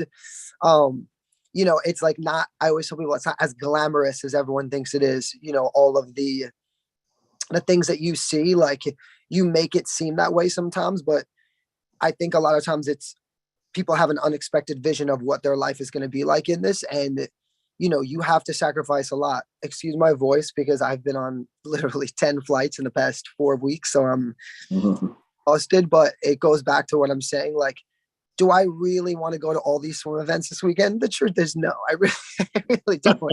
I'd rather lay on the couch and watch a Netflix series. I have to go because I have to keep my face in front of people and, you know, attend events and, you know, yeah, it's part of what you do. Like there's no way around it. And so, you know, I always tell everyone, like, it's truly a lot of the things come from what you make of it. And in the end, it is your decision if you're going to take the extra step or not.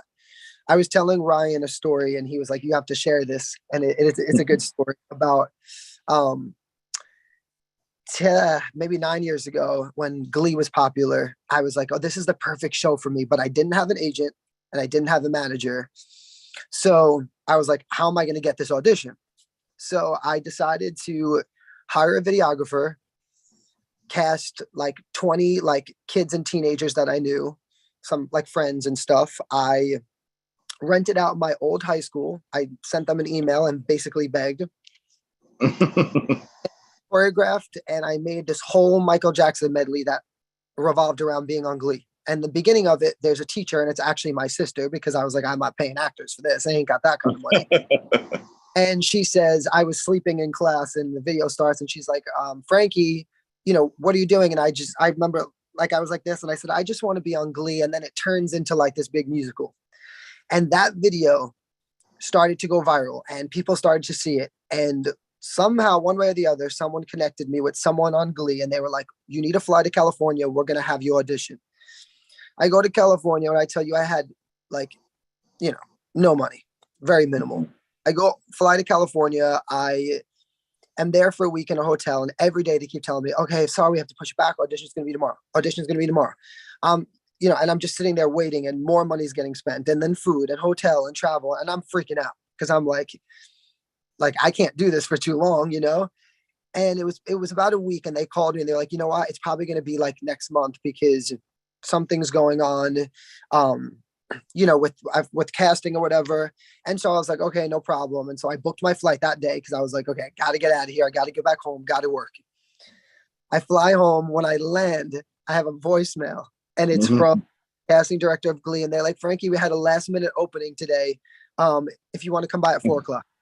And I remember just standing in the airport, hysterical crying, like bawling. People probably thought someone died.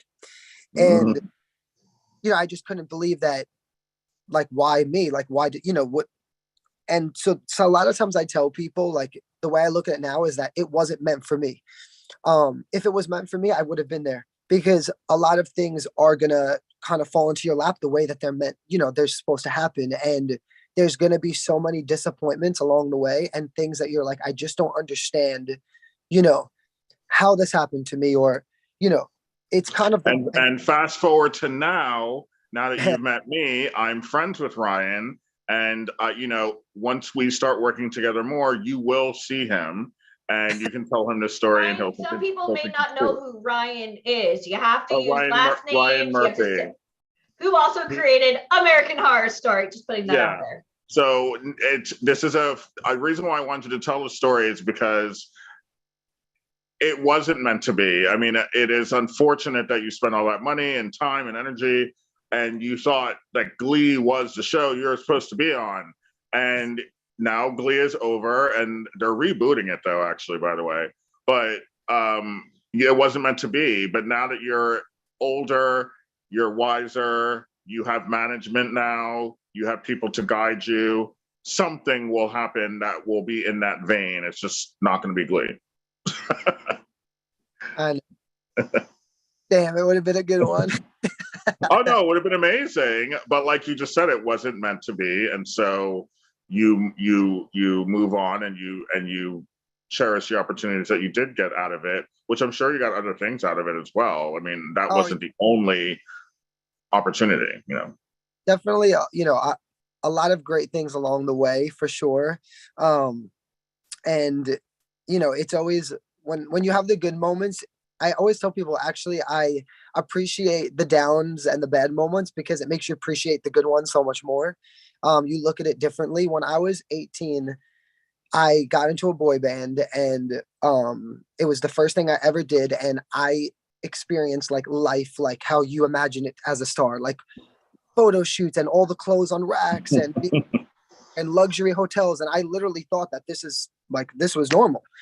And everything was like, this is how my life was going to be. And when it, came crumbling down and, life really hit me, and I was like, wait a minute, this is what is this?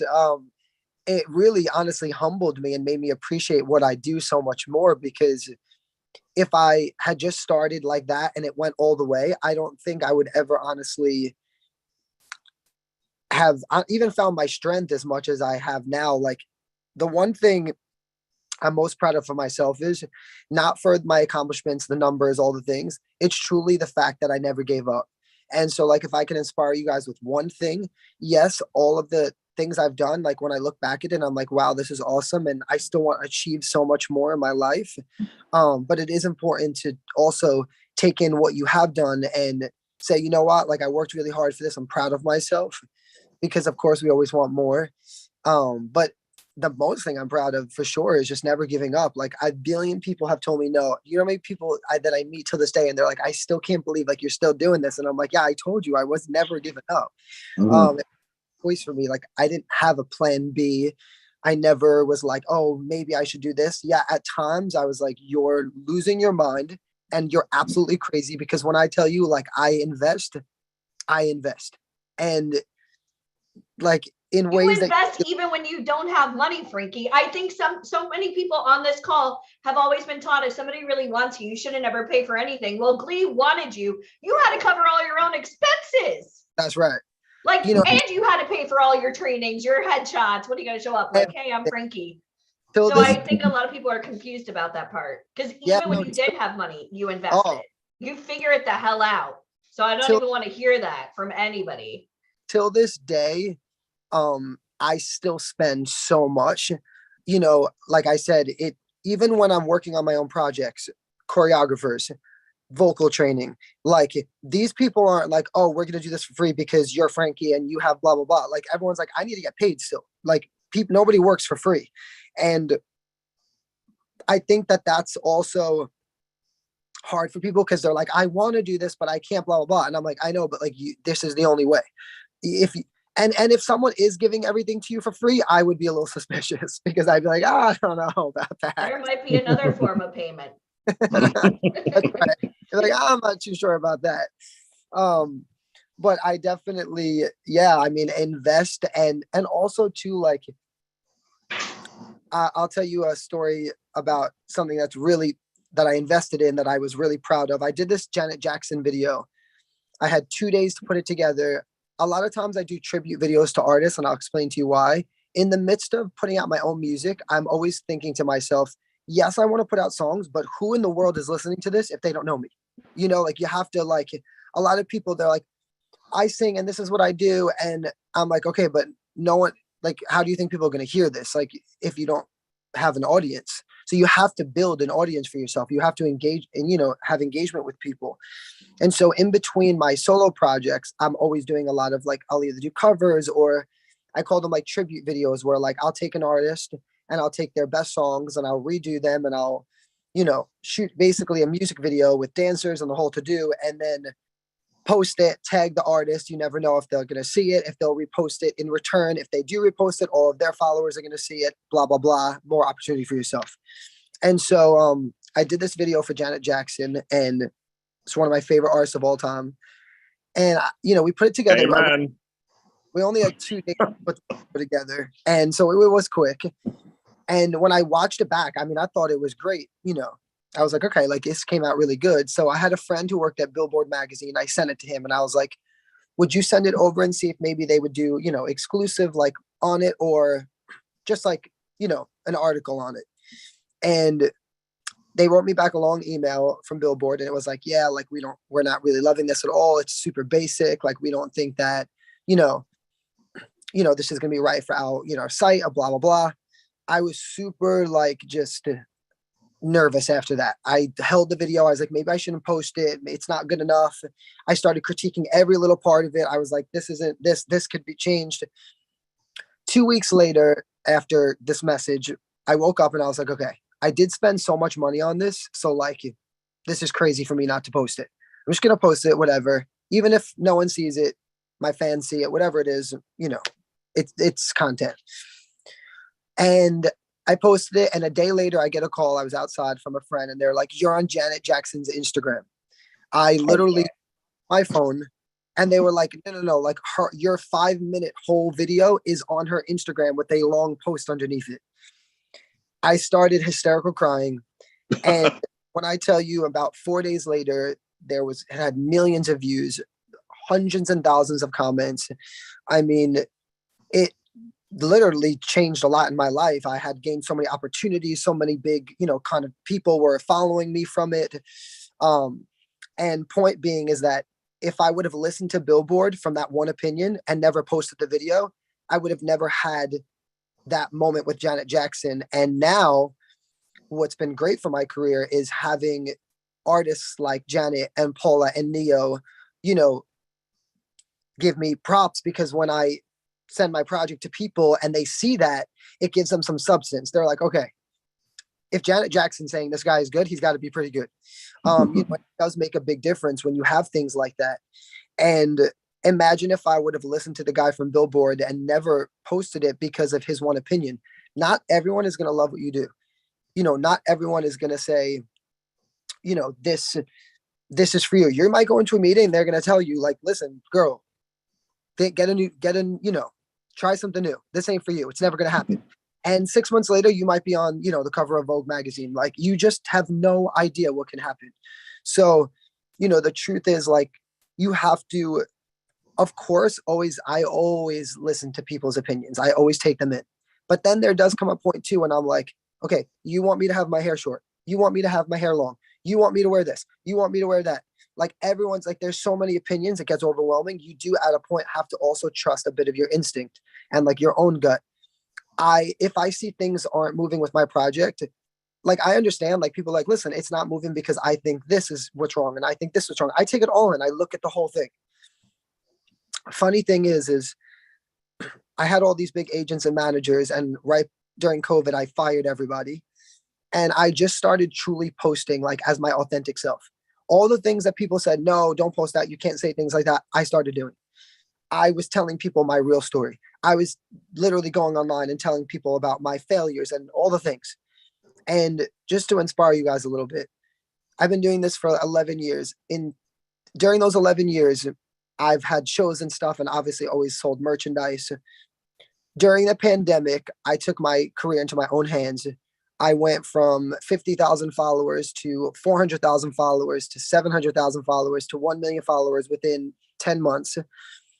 I sold more merchandise in one day than I did in 11 years previous on my own. Like, there's no one helping me, literally. Just myself, my friends, my family.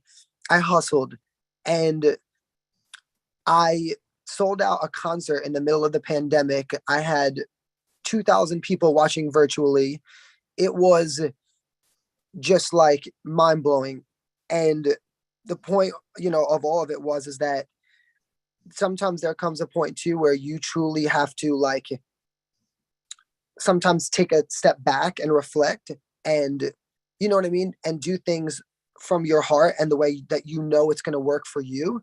Because after I did all this and I built my numbers and I had all this, now it's great for me to have met someone like Ryan, because he can do so much more with my project because I have substance for him to hold on to. So you could be like, yes, I have all this talent, I have all of this, but if you don't have, you know what I mean, anything there for the person to work with, it's kind of like, listen, I know you're talented, but like, what do you want me to tell these people? Now I'm like giving you something that's wrapped up with a bow on it. And I'm like, here, present this to someone, send this to people that you think, might like this, whatever it is. And it gives the people that you're working with so much more to stand on. Like, even with my PR company, I had so PR companies that never did anything because I didn't have enough for them to work on with. There wasn't enough numbers or substance. Now, when I saw everything was building, I was like, okay, this is the time to reinvest into a new PR person, which is very expensive, just in case you wanted to know. But now it's so much more useful because now I could be on red carpets because, there's something for people to introduce me as, whether it's a TikTok star or, music artist, whatever it is. And I always tell people, I really don't care as long as it gets me on to where I got to be, say whatever it is that works for people. And so, and now I can get on the red carpet and take my pictures and have Getty Images see. And, when you search someone, it's on Google and people can find you. It's just so important, to really start building I like to say, empire, your brand, who you are as not just an actor, model. And you want people to, kind of the light you want people to see you in. I think it's super important, to have that. And so I'm very big on, surrounding yourself with the right people that want to enhance what you do and not fully change who you are. I want you to take what I do and what I love and yes, grow from it, but also not be like, okay, this is Frankie and I want to take you and make you like this. And now I've become a robot of something that I'm truly not. And then how am I going to sell that product if it's really not me? And so I think that, finding that balance, and it does take time to find the right people to surround yourself with, is truly important. So that's a lot of my story. I mean, I could talk to you guys for hours because I have stories beyond stories, but I hope that in some way, you've got something out of this and, it inspired you a little bit, or maybe you'll hang up on this and be like, okay, I'm going to, take this extra money and invest into something or do this.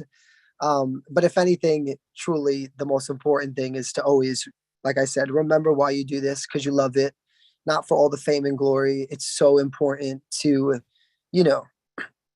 really be in it for the right reasons, and just always just to stay humble and be a good person. Like, I literally was at Fashion Week and I talked to everybody. Like, it could be the janitor, it could be working, it doesn't matter who it is. Like, it is so important to be kind and to be generous and to inspire people with love and good energy. Like, the world needs it, so much of that, and everybody is so wrapped up in everything else. So for me, yes, I want people to know that I was talented, but I want people to also be like, he was a good person and was kind to speak to. And I think that's really along your way, because people do talk. You never know what room you're in with someone else, and they're going to be like, oh yeah, I remember this person, he was an asshole.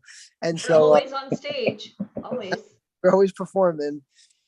Frankie, don't- what is your biggest don't let aha people walk moment? all Like, over what is like your biggest aha moment really quick? Like, holy shit, I can't believe I got to do this. What is like your career highlight other than meeting Ryan Colby? Damn, you stole my answer. Sorry.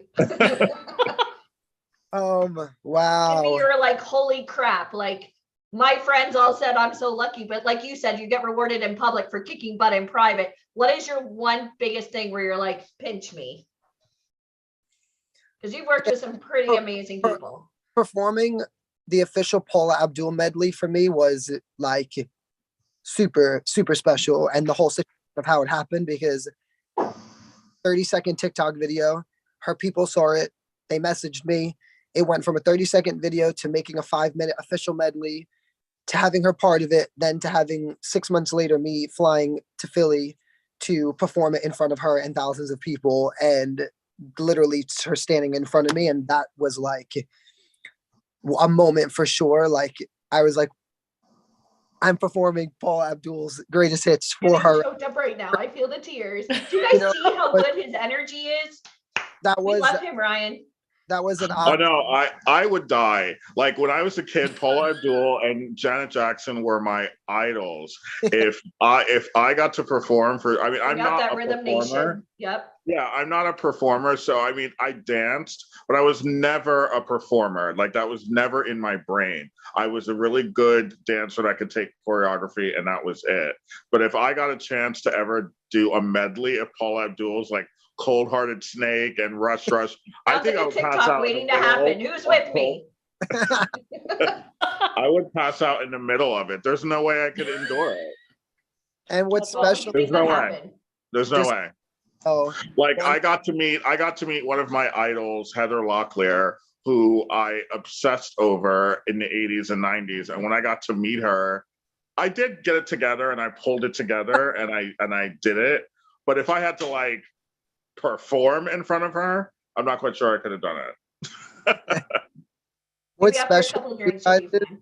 She really was one of the kindest celebrities I've ever met. And actually, we connected and exchanged numbers and became good friends. And She did a huge testimonial for you. So did Neo. I was literally watching your stuff and I was like, oh my Yeah. God, this Who is is so this huge. guy? super, super like amazing person, that it's still surreal to me. Like when I see the number on my phone, I'm like, I get nervous. Like if I get a text, I'm like, my heart still, I'm like, okay, friend, cool, stop. That's awesome. But it is surreal.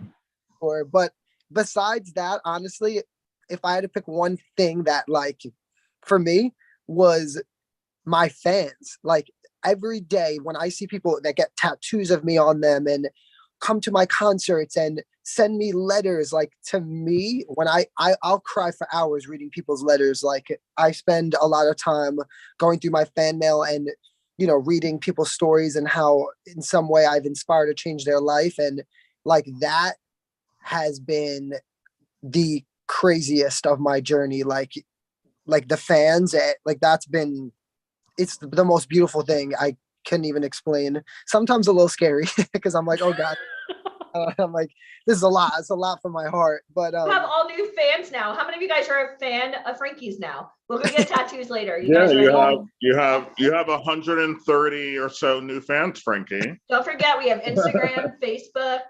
How many of And you would other- love the? guys How many too. of you on this call would love the opportunity maybe to be in a video with Frankie? How awesome would that be on a scale of 1 to 1,000,000? How amazing would that be?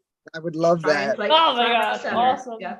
Well, I think we should have him at the October event.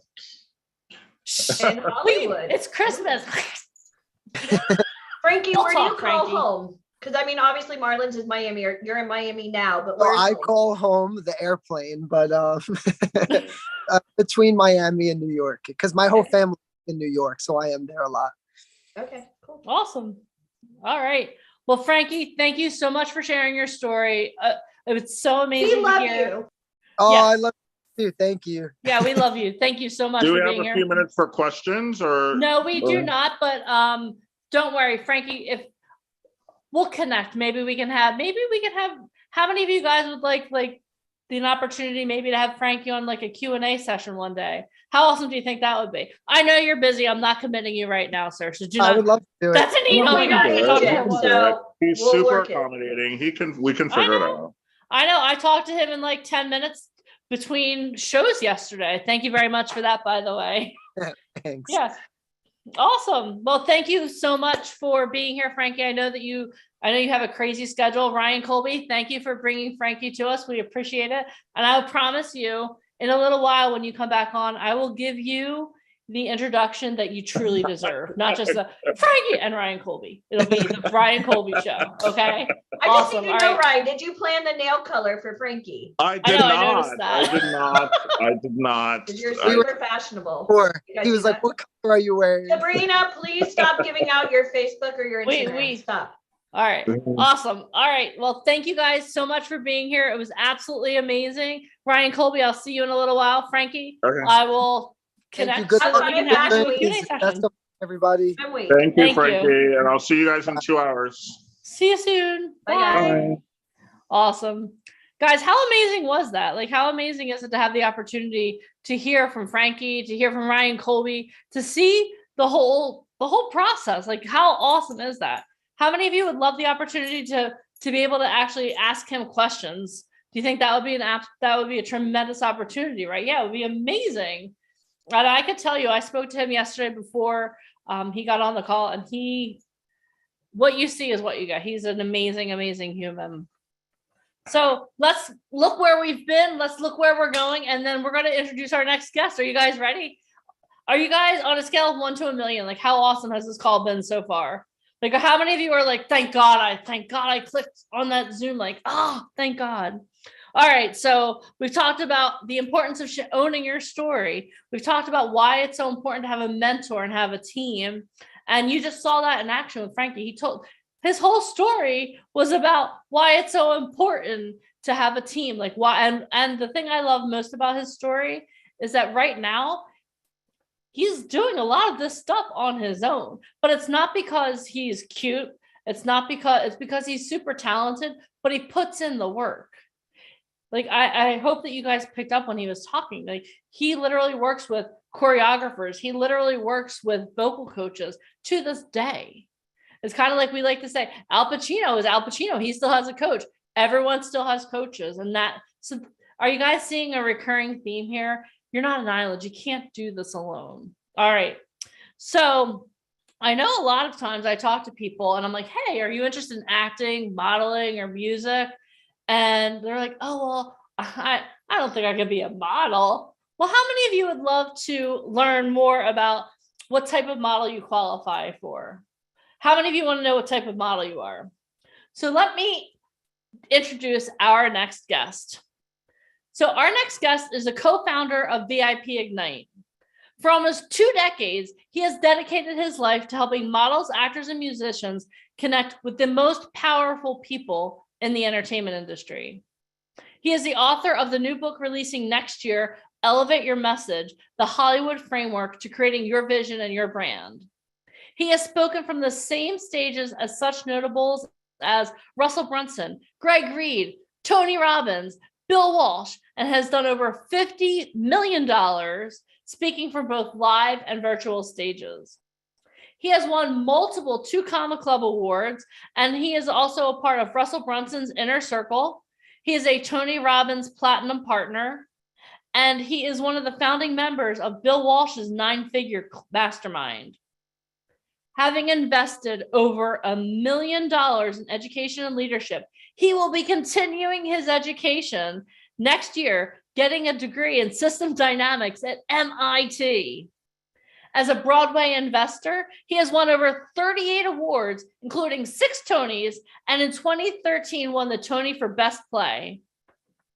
He is also the founder of Truth Management, the fastest growing talent management firm in the USA, with placement of talent in a range of TV, film, and fashion shows around the world and in the USA, and has recently launched a training program and agency for representing individuals with a message who want to speak from stages and learn how to have 6- and 7-figure days.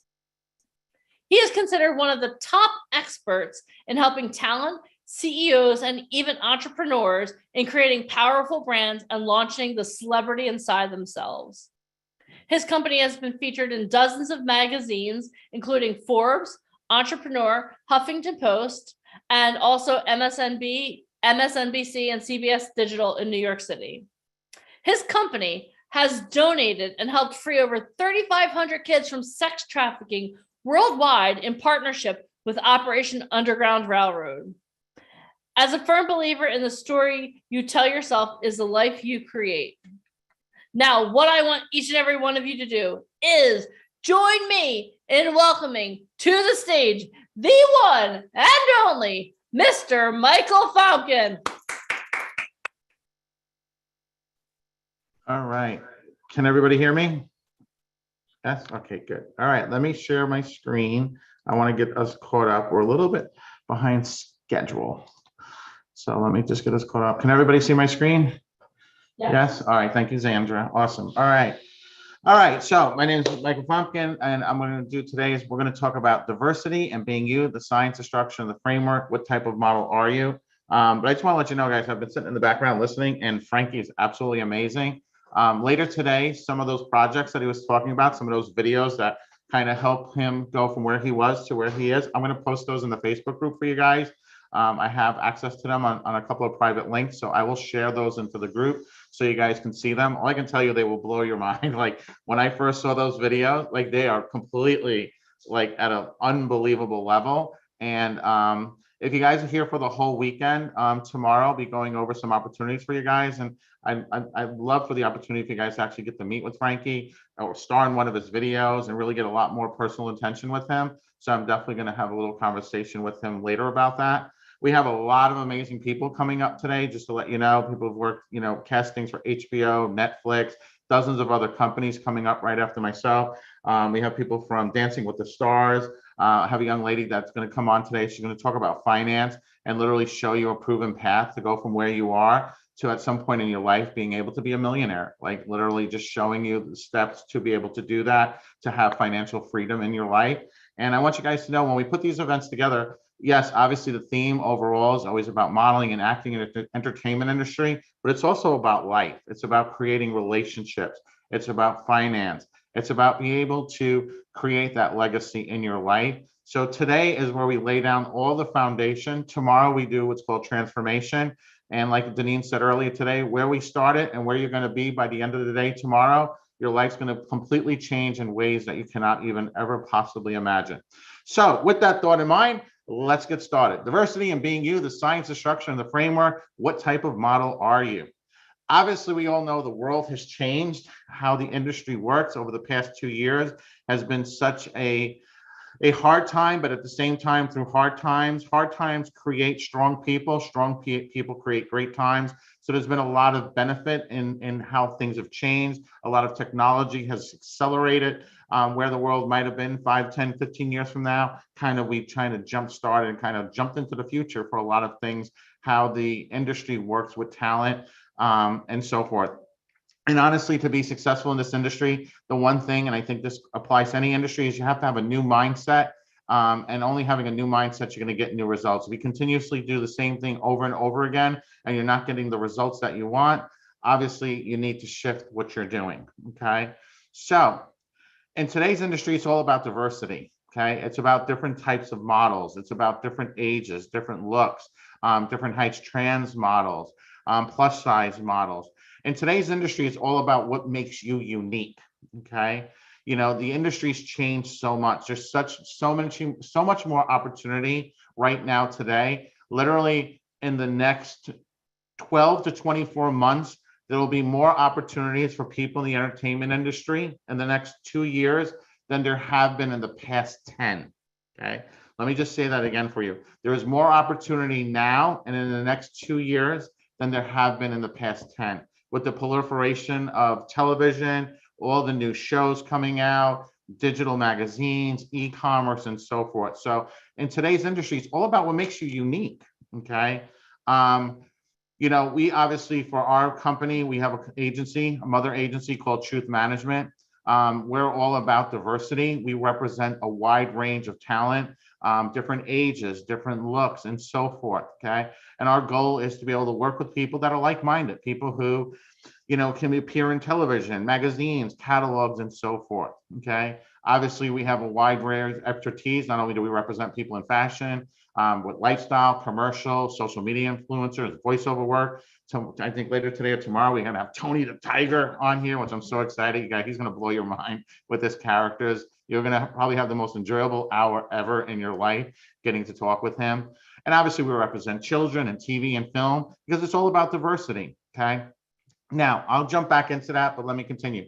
So let's talk about diversity. For most people, if I was to go to the average person, I would ask them to describe what the average model looks like. So if I were to go up to just a random person, I'd say, describe to me what when you think of the word modeling, what do you think of? What's the average model look like?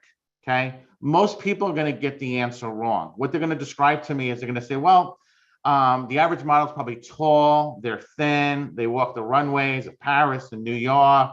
You know, they're very glitzy and glamorous. Okay. What they'd be describing is going to be what's considered high fashion. They're going to be people will always talk about high fashion. So they always associate modeling with high fashion. And that's really the wrong answer. And here's the reason why. High fashion only accounts for 10% of the industry. It's actually the smallest segment of the industry. So when people think that the entire industry is high fashion, completely wrong. It's the smallest segment. Now, let me explain to you the reasons why. So let's talk about literally what you need to qualify to be a high fashion model. So you need, for females, tall, slender, unique looking models are typically hired for high fashion. British Association of Model Agents explains that female models' height should reach between 5'8", 5'11", with a 6 to 8 dress size, 34, 24, 34 bust, waist and hip measurement. Okay. For men, right? So for runway models, editorial male models who wear the latest designer fashions must be at least 6 feet tall. Male models photographed for editorial advertising purposes are required to be 5'11" to 6'2", fit into a 40R jacket. Okay. That is the stats for high fashion. Okay. Now let me explain to you the reason why. Okay. And why this is the smallest segment. When you're walking in a runway show, okay, the clothing that those models are wearing, those are one-of-a-kind pieces normally, which means they're very labor-intensive to produce, which means when something's one-of-a-kind and labor-intensive, it means it's very expensive, okay? So I want you to put on your designer hat. You're now a fashion designer. So when you're producing these pieces, there's a set standard. So designers all know the set standard. They know that when they call an agency and they say, I'm doing a show in New York, I need 10 models, 5 guys and 5 girls. They already know the height and measurements of the models. They already know it's a set standard in the entire planet. Any agency you call, I'm a designer, I need 10 guys, 10 girls for a fashion show. They're going to send these talent out that match these requirements anywhere in the world. You don't even have to ask. Because that way, when the models come, the clothing will need very little alterations, which means that when you're in New York and you're doing a show, the models show up, the clothing fits. When the show's done in New York, and you now fold the clothes up and you ship them to Paris, to London, to wherever it may be your next show is, Remember, you're wearing your designer hat. The clothing, when it arrives and you call an agency, guess what? The clothing's going to fit the models there. So at the end of the day, if you take out all the glitz and the glamour, okay, the models, they're just walking hangers. There's really nothing special about it. It's genetics, okay? Less than 2% of the world's population will actually qualify to be a high fashion model, okay? So that means that if you had to have the right mom meet the right dad meet the right mom, and they got together and they had you, okay? Okay, that's all it comes down to, okay? There's nothing super special. And because these shows are always in different locations and so forth, they're always working a lot of times with local models. Some models will travel and they'll have multiple representation. It's a really small segment of the industry. It's actually, yes, it's glitzy, it's glamorous, it's fun. But at the end of the day, the models don't even have to be considered attractive, okay? The industry terminology actually for high fashion models is unique looking with striking looking features, okay? And usually a lot of times when you're at a show and you kind of see the models close up, they're very bony, they're very skinny, they're not attractive, what's considered like mainstream attraction. And the reason why is you do not want the people in the audience focused on the person's face. You actually want them focused on the clothing. So again, and a lot of times for high fashion models, they don't make that much money. It's not, and it's a very short-lived industry, okay? Now, so we kind of understand where high fashion fits in. So let's talk about the next segment. The next segment of the industry is called commercial print. Commercial print is magazines, billboards, catalogs, advertisements, okay? This is going to be 80% of the industry, right? So if somebody was to come up to me or to Ryan or to anyone who works in the industry, and he said, well, describe the average model, I'd be like, well, I don't know. It depends upon what the client's looking for. Is it an ad for, example here for maybe a clothing manufacturer for babies? Is it some type of relationship course? Is it some type of medical insurance, right? It's like a stock photo. So the people that you see in this ad here, right, can be used for a lot of different products and services. This is called commercial print. Commercial print is going to be 80% of the industry. Now, I know Ryan was kind of going through the Zoom call, and when I was sitting listening to Frankie, I was kind of zooming through. And so for those of you who had your camera on, unfortunately, for those of you who didn't, I'm sorry, I wasn't able to see what you look like. But for those of you who have the camera on, I would say 99% of the people on here, without taking your height measurements, a couple of people that might fall into fashion, but 99% of you guys that are on here are going to fall into this category. This is where you're going to land. You're going to land in commercial print. So magazines, billboards, catalogs, and so forth. So here's the great thing about commercial print. Commercial models work many different jobs: print, advertisements, catalogs, campaigns, television shows, magazines. They can also do trade shows and so forth. Okay. What's great is for commercial print, there are no height or size requirements to be a commercial model. There are no age requirements. Okay. Print models just must have an attractive face, good skin, nice body, and also a pretty smile. And that's not always 100% depending upon the ad. Obviously, it's all about versatility. So when I'm kind of scrolling through these are all commercial print models, right? These are for catalogs, okay? For magazines, for advertising, right? In today's world, it's all about being unique. It's about different cultures, okay? It's about different looks. It's no longer just about Caucasian. Now it's about African American. It's about Eurasian, Asian, mixed ethnicities, right? Where you're kind of not sure where the person's from because the world is changing, okay? The acceptance of different lifestyles. Advertising at the end of the day is a multi-trillion-dollar worldwide business, okay? Everywhere you go, right? And if you don't think advertising works, like, well, Mike, I don't pay attention to ads. Okay, two of the largest companies in the world, McDonald's and Coca-Cola, right? Both biggest brands in the world. There's not a single place on the planet where people will not recognize those logos or those products.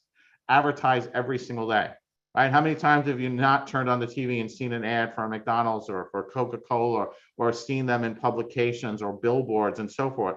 Because it's a proven fact, the moment they stop advertising, their market share starts going down. So the one thing, no matter what happens in the world, the one guaranteed thing is the entertainment industry is always growing. For kids, right? Commercial print, kids are easy to place, right? So here you can see Christina, right? Commercial print model, right? So you can see here, this is her digital comp card. So you can see, in the end, it's about the versatility. What types of roles could she play? She can play the mom. She could also play president of the United States. She can play the vice president. She can play a military person. She can play the good guy, the bad guy. It's about having diversified looks. The more roles you can play.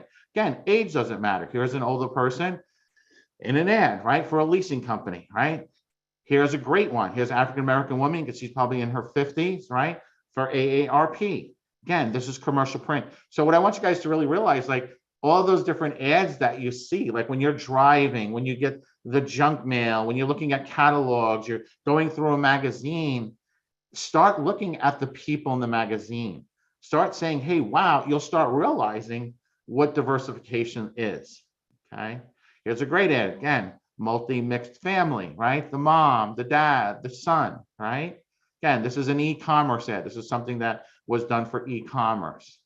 Here's Sid, right? Sid's a great example of being unique, being different. She can play. Her background, she's originally from Philadelphia. She worked in the transportation industry. She just recently retired. She's actually one of our inner circle talents. So she's our highest level talent. She's shot with us all throughout the country. So Sid's somebody who's a great example of somebody who most people wouldn't think fit the traditional mold, but yet you'll see her in a variety of magazines and ads and a ton of different placement that she can do from TV and film, because she plays that perfect character. Okay, so again, commercial print is 80% of the industry. Every magazine, every ad, every billboard that you see, right? Example, Times Square, those are all commercial print models. So commercial print is going to be the largest percentage of the industry. Okay, obviously, we've been doing this for a long time, for almost 2 decades. You guys are going to get to meet Alicia later today, but you know, our background, we've done everything from, you know, opening up the stock exchange, to Broadway shows, to working with a variety of celebrities. We have some film projects that we have coming out. But at the end of the day, this just didn't happen overnight. It came from developing relationships. It came from having a knowledge on the industry. Okay, there's certain formats and formulas that you follow to be successful, right? Okay, again, example, commercial print. Okay, here's some examples of some of Ryan's talent. Okay, now you can see this is an ad as a Korean-based clothing company. You can see the Korean writing there. This was shot in New York. The model didn't have to go to Korea. They shot this in New York, and then they just send the images over digital. What's really great is it doesn't matter where you live anymore. You can live anywhere, right? Our 99% of all our editions, and for the people that we work with, are done on Zoom. Okay, literally, because it's so much faster and easier. It just literally accelerated the industry. So location doesn't matter. Age doesn't matter. Okay, it's just having the right connections and the right opportunity to be able to be seen, to get that exposure. Okay, here's a great example. One of our other talent. He literally came from a small town in South Dakota or North Carolina, South Carolina. He lived in such a small town that it was only like 1 traffic light. Worked at a Starbucks. Okay, he started a career with us a few years ago in the modeling industry, doing a ton of work. He's now transitioned into acting and TV and film. He lives full-time in LA now.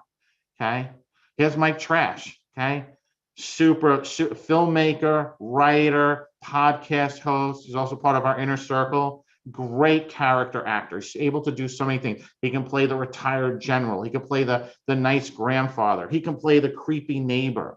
Right? There's so many different ads and so many different things that he can do. And his personality shines. But some of you guys may have the opportunity, you may know Mike, or maybe you'll get the chance to meet him. He's phenomenal. He's full of a world full of knowledge. Okay, has a background in the WWE, knows Hulk Hogan, knows all these cool guys. So many stories, so talented. Okay, then you have something like this, right? It's one of Ryan's models. This is now commercial, but it's also fitness, right? He's bigger, right? So depending upon your look, it's where do you fit in, okay? You have TV and film and ads. Here's again, example, age doesn't matter. 2 examples, somebody who's older, you guys should all recognize the person on the right, versus somebody younger, right? Think about all the ads you see, like Geico, right? You got the mom, the dad, the child, even the dog in the ad. The star of the commercial is Geico. It's about the product, okay? You're fulfilling the needs of the client to hire you because you match the avatar they're looking to appeal to want to purchase their products. Everybody here recognizes Flo, right? From Progressive, right? But do you know who she is? A lot of you guys want to be in the industry, and I'll always say, well, who's your favorite person in the world? Oh, but Denzel Washington or Julia Roberts. Okay, how do they get their start? Who's their agent? I don't know. See, in this industry, you need to educate yourself consistently. You need to surround yourself. The fastest way to success is to surround yourself with the best people. Don't waste time with people who don't have proven results. Okay, don't you, water will always take the path of least resistance. Okay, it's the dedication and the work. And by the end of today, you guys are going to understand that. You're going to have a great foundation, right? This is Flo. This is what she looks like without her little wig on and her makeup. Most likely, she could probably walk right past you and you wouldn't even recognize her. Okay, or how about this guy? He's the world's greatest extra. Starred in a commercial. He's been in probably like over 1,000 movies. Okay, so everything from Spider-Man to The Social Network to dozens of things. He works literally every single day. He does a lot of featured background work. He has a film about him called The World's Greatest Extra. Okay, he's probably the kid that you picked on in high school and you made fun of. Okay, he started in a Super Bowl commercial with Bar Raphael, a supermodel. Okay, because he played into his character. Okay, he wasn't worried about what type of character could I be. He played into who he was, and he made that his strength. A lot of times when you're starting in this industry, you have to know what kind of characters you can play. Where is my strength, and play into that. And once you start shifting that mindset, doors will open up unlimited opportunities. Because at the end of the day, mindset is everything. Right? Let's talk about Flo. Her real name's Stephanie Courtney. Okay, look at all the things she's done. I couldn't even pull her entire resume. Okay, she's been doing this since 1998. She originally wanted to be a comedian. That was her main goal, was to be a comedian, to do stand-up comedy. Okay, she's been in Night of the Living Dead. She's been in, let's see, some Mad Men, 5 episodes of Mad Men, Cavemen, right? All these different things. Probably didn't even realize. Mad Men's one of my favorite shows. How many guys, oh my gosh, the girl from the Goldbergs, right? She's in the Goldbergs, all these different things that she did. Okay. And then her agent one time said, hey, you want to do, I have a job for you. It's for an insurance company. You interested? Guess what she said? Yes. Okay. Stephanie Courtney earns $1 million per year playing Flo from Progressive in their commercials. Typically, when an actor portrays a character for a long time, they end up negotiating a direct deal with the brand outside of the typical SAG-AFTRA union pay scales. You guys will learn about SAG-AFTRA later today and tomorrow. For those of you not familiar with that, that's the union. That's how you do speaking roles. Okay? In order to do speaking roles, you need to be in the union. You have to do background work. There's a process, a framework that you have to follow. Okay? They also get a pay bump for being the official spokesperson, residuals for current commercial airings, exclusivity, buyout, right? When somebody reaches out to you and they want you to be in an ad, are they using the ad one time? Are they using it international, nationally? Is it e-commerce? Is it going to be a mailer? How long is it going to be? How long will the image be used for? Is it only going to be used for one project? I see so many of you guys like make these mistakes where you deal with these small-time clients. You have no idea. Like when somebody wants to purchase out your ad for a lifetime value, it's minimum $20,000, because if not, then they could just use your ad over and over again. So ads, you have an agent who negotiates all this. There's so much legality in these ads, right? When you add it up, somebody like Stephanie Courtney earns at least $2 million per year. I actually just pulled the information for her recent contract. It's up to $5 million. And that includes the TV commercials or e-commerce and so forth. $5 million a year. Okay. That's amazing. Because she said yes when an opportunity came her way. Right. So now there's promotional modeling. Promotional modeling is trade shows, boat shows, car shows, events. You can think of the Budweiser girl, the Coors Light girl, but you can also think of like Comic Cons, and there could be a trade show on coffee. Okay, I was just at a trade show called White Label. They had a ton of models there. It was for companies producing all different types of products, and they wanted models to demonstrate the products. You can do trade shows part-time on the weekends. Trade models can get anywhere from $25 to up to $100 per hour. Okay, make an extra $1,000 on the weekend doing promotional work. We actually one of our partners actually owns the largest promotional modeling company in the United States. He has models, thousands of models working every single weekend. And they don't have to be beautiful, because sometimes it could be for tech. Sometimes it could be for a car company. Okay. Then there's fitness modeling, right? Maybe you're in really great shape. Maybe you're bigger, right? You work out a lot.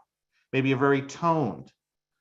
So now you can promote. There's so many brands. It's just not Nike. There's hundreds of brands, supplements, gear, every single thing that is in the fitness industry is a multi-trillion-dollar business. So much opportunity, especially younger, smaller companies.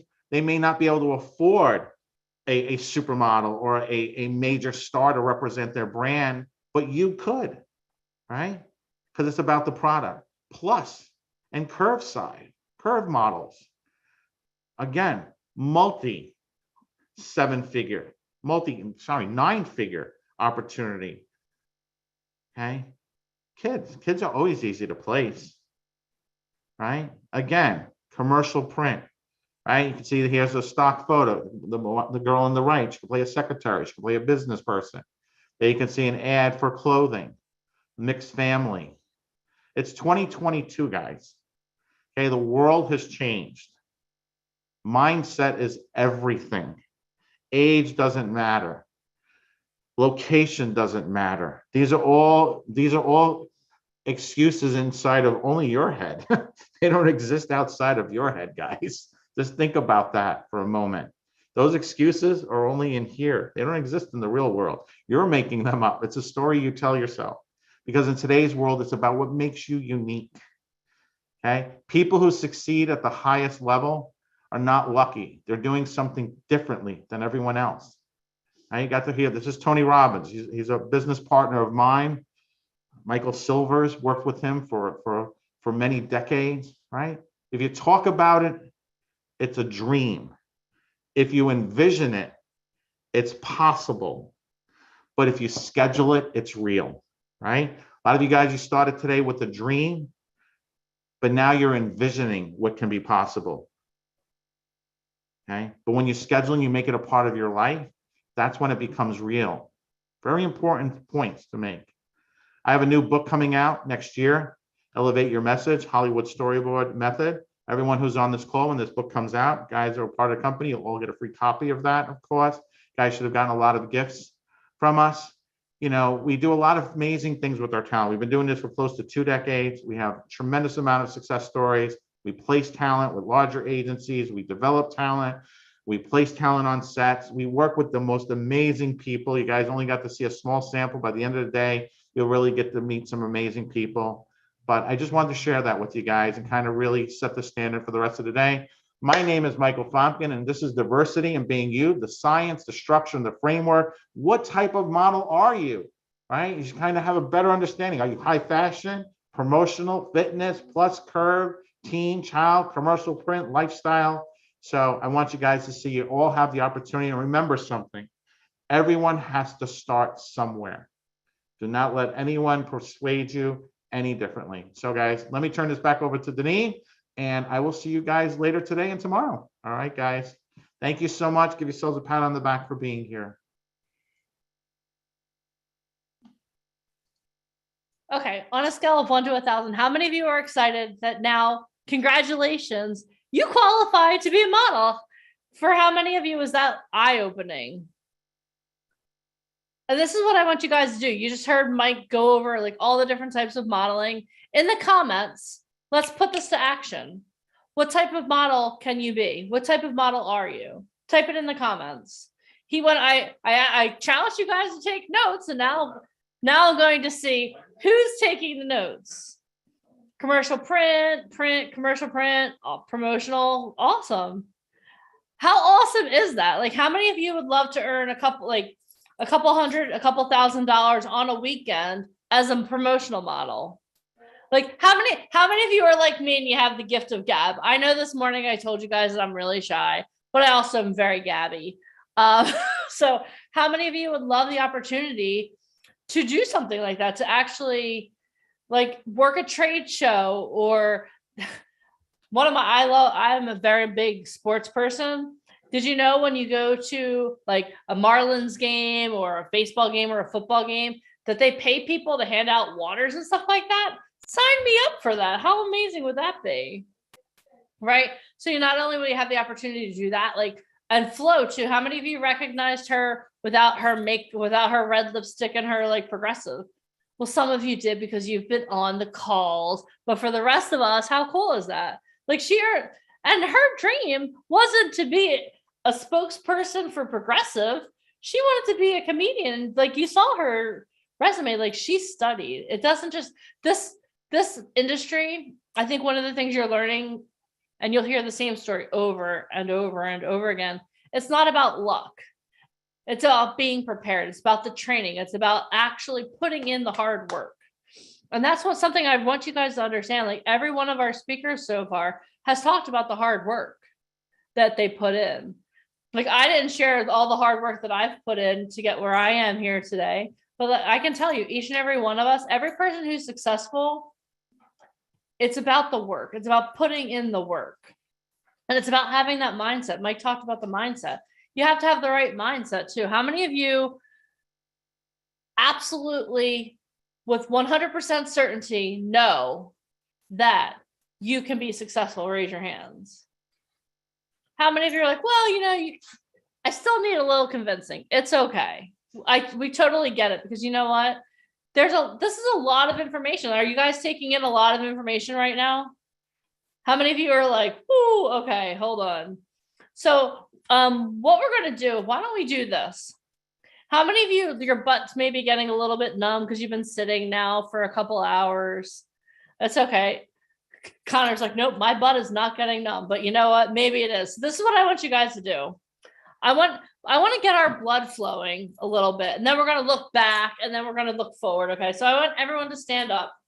We're about to do my absolute favorite part of every boot camp or 2-day challenge. And if you've ever been on one of these calls, you know what's coming. Alicia's rolling her eyes. She's like, oh Lord, here we go. This is my favorite part. I just like to see who follows directions, because I'll tell you what, every single person on here wants to become a model or an actor, or if you can't follow basic directions, it's not going to work out for you. This is part of the fun. I know. So are you guys ready? Are you ready to have a little fun now? You're good. Are you ready to have a little fun? Okay. So what I want you to do is I want you to stand to your feet, and I want you to face the left. And what you're going to do is you're going to put your left foot forward and your right foot back. So you're going to lean on your left foot. Okay. And this is what you're going to do. This is called the running man. I don't want to see people flailing about like crazy. This is controlled. I don't know if you guys can see me. I think I'm a little too short for my camera today. Hold on. Bear with me. There we go. So what you're going to do is you're going to literally hold your arms at a 45-degree angle, and you're going to go like this. Practice with me in slow motion. I don't want to see you guys going like this. It's very controlled. Okay. Okay, good. You guys are good. Look at all these awesome direction takers. Okay. So now what you're going to do is you are going to do this as fast as you can. You're going to move your arms as fast as you can for 15 seconds. And I've been on my feet the whole time. Y'all have been sitting down, so do not let me win. Okay, Alicia, I need you to watch and tell me who's winning. Are you ready? All right, so we're going to go 15 seconds. Ready and go as fast as you can. Come on, guys. Come on now, as fast as you can. Control. Good. Some of you are listening. This is awesome. Okay. 4, 3, 2, 1. Stop. Woo. I have a clear winner. Who? Patty Blakesley. Good job, Patty. All right. We can't exercise one side without exercising the other side. So now turn to your right. Put your right foot forward. And we're going to do the same thing. Controlled for 15 seconds. Are you ready? Get set. And go. 15 seconds. Come on, guys. Move your arms as fast as you can. Come on. You didn't know you were getting your cardio in today, did you? There you go. Come on. 5, 4, 3, 2, 1. Done. Whew. Okay, shake out your arms a little bit. I'm sure your arms are probably like, what? You guys are like, what the fluff? I didn't know I was getting an aerobics workout. What are you doing to me, Janine? All right. Okay, you guys can take a seat. Grab some water. Grab some water. Say part of you was part of water is me. Part of me having you have water is because I knew I was going to exercise you guys a little bit. All right. So this day has been so amazing. We still have so much coming up. We're going to learn how to create a legacy in Hollywood. We're going to hear from one of the biggest agents in Hollywood coming up. We still have Ryan, the one and only Ryan Colby coming back. You guys definitely want to make sure that you hear my proper introduction because he was a little salty that I didn't give him the correct introduction. I keep thinking about his montage for Paul Abdul. I'm all about that. I'm all about that. Straight up now tell me. Cold-hearted snake, it's coming. Okay, awesome. All right, so what I would love to do at this point is I would love to hear some biggest takeaways from people. So what I'm going to do, first of all, is I'm going to put everyone's hand down because... Okay, awesome. Okay, well, hold on. I can't see here. Okay, good. I think everyone's hands are down. All right. So what I would love to do is I would love to share, have a couple people share their biggest takeaways. So I'm going to call on a couple people. Instead of letting people volunteer, I'm going to assign people to share with me. So one of the first person I would like to have share, is it okay if I do this? Is it okay? Okay, good. All right, Raquel Sharper, can you unmute yourself, please? She's like, me? Yes. Happy Saturday, everybody. If you're international, happy Sunday. Everybody, this is Raquel Sharper of the Sharper Method. Woo! Cool shirt, Raquel. Awesome. I know, it's the Vegas version. Yay. Oh my God, that's a nice shirt. I almost wore that same shirt today. That's crazy. We look like twins. I know, we're like totally twinning. So Raquel, can you first of all, I want to give Raquel props because she was on another virtual event all night. She took a nap and now here she is. So if anyone thinks that maybe they have an excuse, if anyone has a reason to not be here, it's her because she should be sleeping, but here she is learning and enriching herself. So first of all, give Raquel a hand clap for that. Pretty awesome. All right, Raquel. So what has been your biggest takeaway so far today? My biggest takeaway today is network. Your network actually works. If you want something, find the people that are doing it, become their friends, figure out how to give in that community and show up 200+%. Yeah. Be the hot pink elephant in the room, which I do very well. Yeah, and then be part of their community. So not only do you give to them, they give to you. And amazing things happen. It's momentum. Yeah. And you're hearing from one of like literally the best networkers I've ever met in my whole entire life. No matter where we are in the world, she's like, hold on, you know what? I know someone there. I'm like, how do literally how do you know people? This is a question I really want to ask you. And I know it's like, how do you literally know people all over the flipping world? Like literally, like I can't go to a city where someone doesn't know you. How did you make that happen? So here's a fun thing. Like say that you met Frankie before Frankie was Frankie, right? Maybe Frankie worked at a bar as a bartender. Everywhere we are, every person we're in front of is a gift. I don't care if you're a bartender, a flight attendant, a busboy, a garbage man, the guy that services my pool in the backyard. You treat everybody like they're a gift and you make them feel special. You greet them, you're present with them. And once you make that connection, you don't know where they're going. And I do that wherever I go.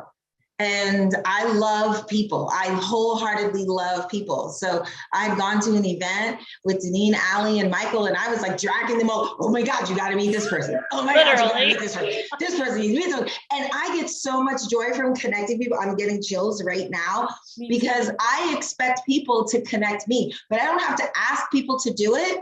They just do it because I lead by example. I still have chills. Oh. I know. I have goosebumps all over too. She literally we went to this one event. We went to an NFT launch party in Vegas and literally she's like, come here. And I was like, can I just stand for 2 seconds? She's like, no, come here. because the introvert in me wanted to like hide in the corner. And Raquel also, just so you guys know, she is a part of our Speakers Bureau, Truth Management Speakers Bureau. So we're really excited to have her be a part of that. And not only that, but she has spoken from TED stages. Okay. She has taken a TED stage and she helps people get on TED stages. How cool is that? We talked this morning about how important your story is. How many of you would love the opportunity to share your story to impact the world? Because that's what TED speakers do. How awesome is that, right? So Raquel, thank you so much for sharing your biggest takeaway. I really appreciate it. And I can't wait to see you in a couple weeks. It's going to be amazing. Can I share one last thing? Yes, of course. If anybody's here and they're second guessing themselves, surround yourself in a community that supports you and lifts you up. And if you're in any question that you're in the right community, I am here to tell you, this is the right community. You're going to get to where you're going. Awesome. Thank you so much. My pleasure. Awesome. All right. I'm going to ask one more person to unmute themselves. Lisa Lois, can you unmute yourself, please?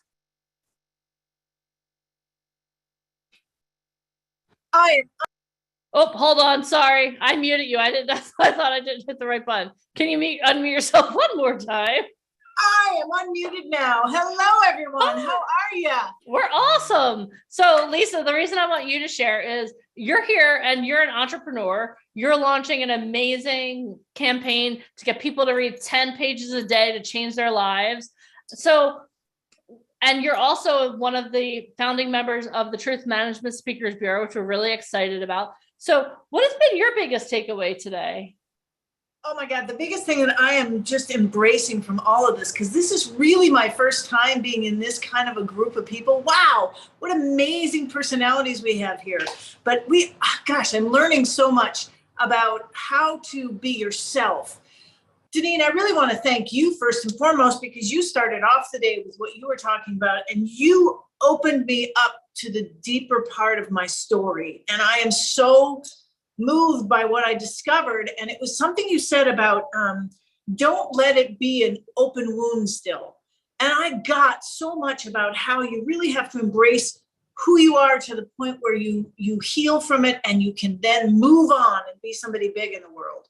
And I think we all want to be who we are, but I think most of us want to be somebody big in the world just for our own purposes of getting our message out there, because it's so much fun. So I got to thank you guys, because I am learning so much and getting so much great insights into how I can be better at who I am and put myself out there in the world. And I got to be really honest. I want to be in movies. I want to do this. I'm signing up for sure. Here you are. You're in the right place, my friend. I think we know some people, Lisa. Well, yeah, we know a couple people. We know some people. Love you, Deneen. Thank you. Yeah, and I have to give. I'm going to tell you a little bit about how we met Lisa. So at the beginning of the day, I told you about you say yes to opportunities. So we were in Las Vegas, Raquel shirt, and Michael got an invitation to go to the Indianapolis 500 pole race, and we were like, he said, yes, we'll be there with Tony Robbins Platinum Partners, and we were like, okay. He was like, do you know anything about racing? I was like, I know they go left really fast. I know nothing at all about racing. I was like, okay, let's do this. So we had the opportunity to go, and that's where we met Lisa and Diana, who's her partner. And so by us saying yes to an opportunity is how Lisa's here, how Diana's here, even how Raquel's here, because Raquel, one of the women that's on here who is offline working, her name is Marja. She connected us to Raquel, who's literally connected us to so many amazing people that you guys are going to get to know in the future, right? So when I tell you, when opportunity knocks, say yes. Don't just say yes, say hell yes and go all in. Because if it weren't for us saying yes, if it weren't for Michael and Alicia saying yes when they first founded VIP Ignite, like, it was a scary time.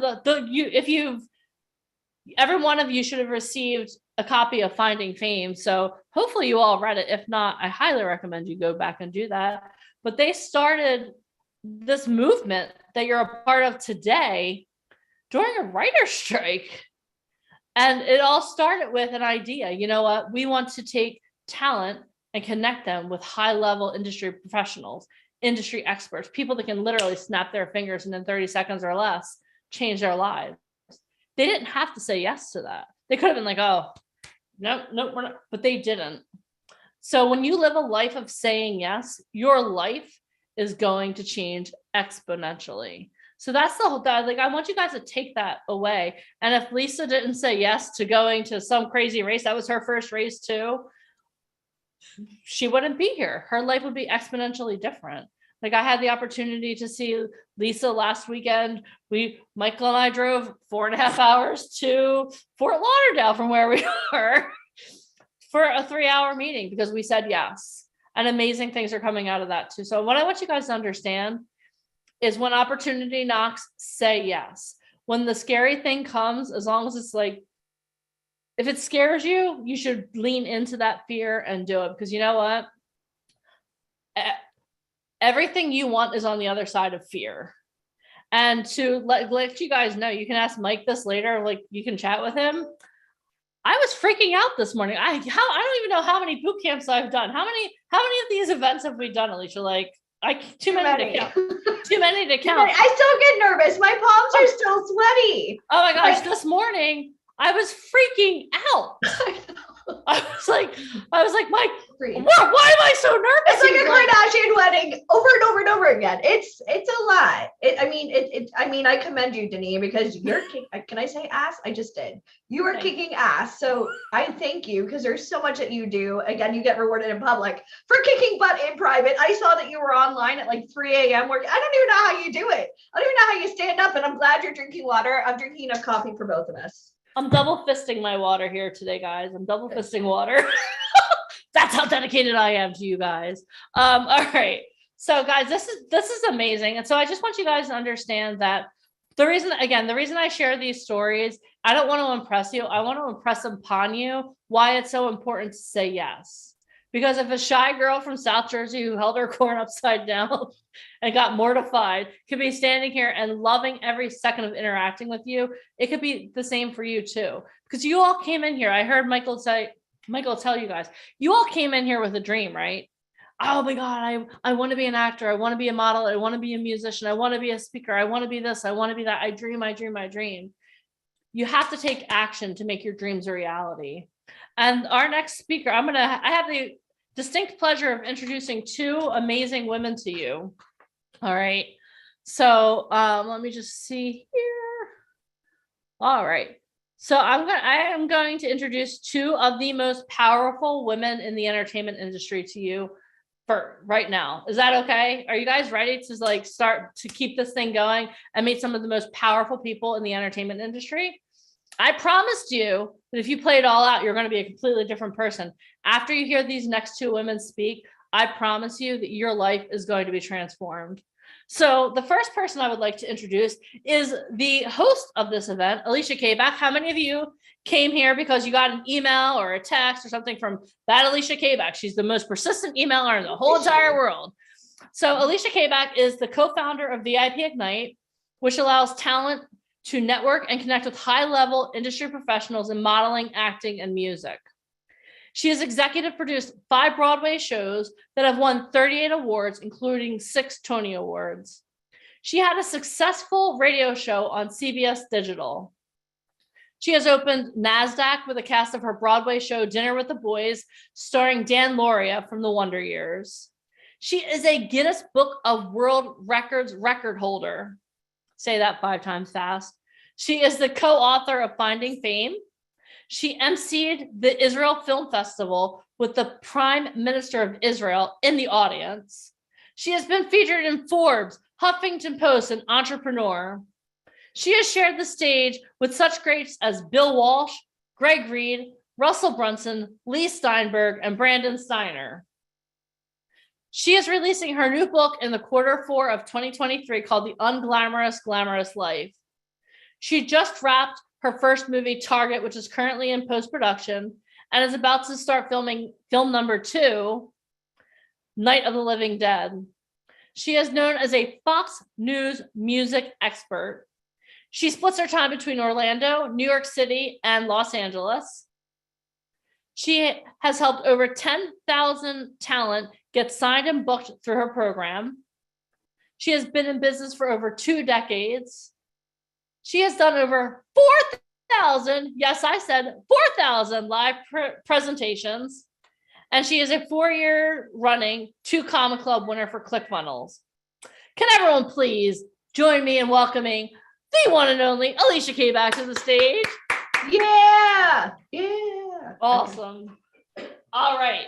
So, if one powerful woman weren't enough, She's got how powerful about we friends. introduce our second powerful woman of the hour? All right. Let me pull up. Here we go. Okay. So, our next woman that I'm going to introduce you to hails from Cambridge, England. She is a theatrical agent for HRI Talent in Los Angeles. Having a well-known and prominent musician as a father, she grew up around many famed and celebrated artists such as Jimi Hendrix, the Beatles, Shirl Bassey, Nina Simone, Billie Holiday, which helped inspire Tanya to pursue music. The power-packed combination of her ability to play many different instruments, hands-on music industry knowledge, and college degree in music earned her a position as a sound engineer. Tanya worked in many British studios with amazing amazing artists and legends such as Led Zeppelin, Tina Turner, and The Who.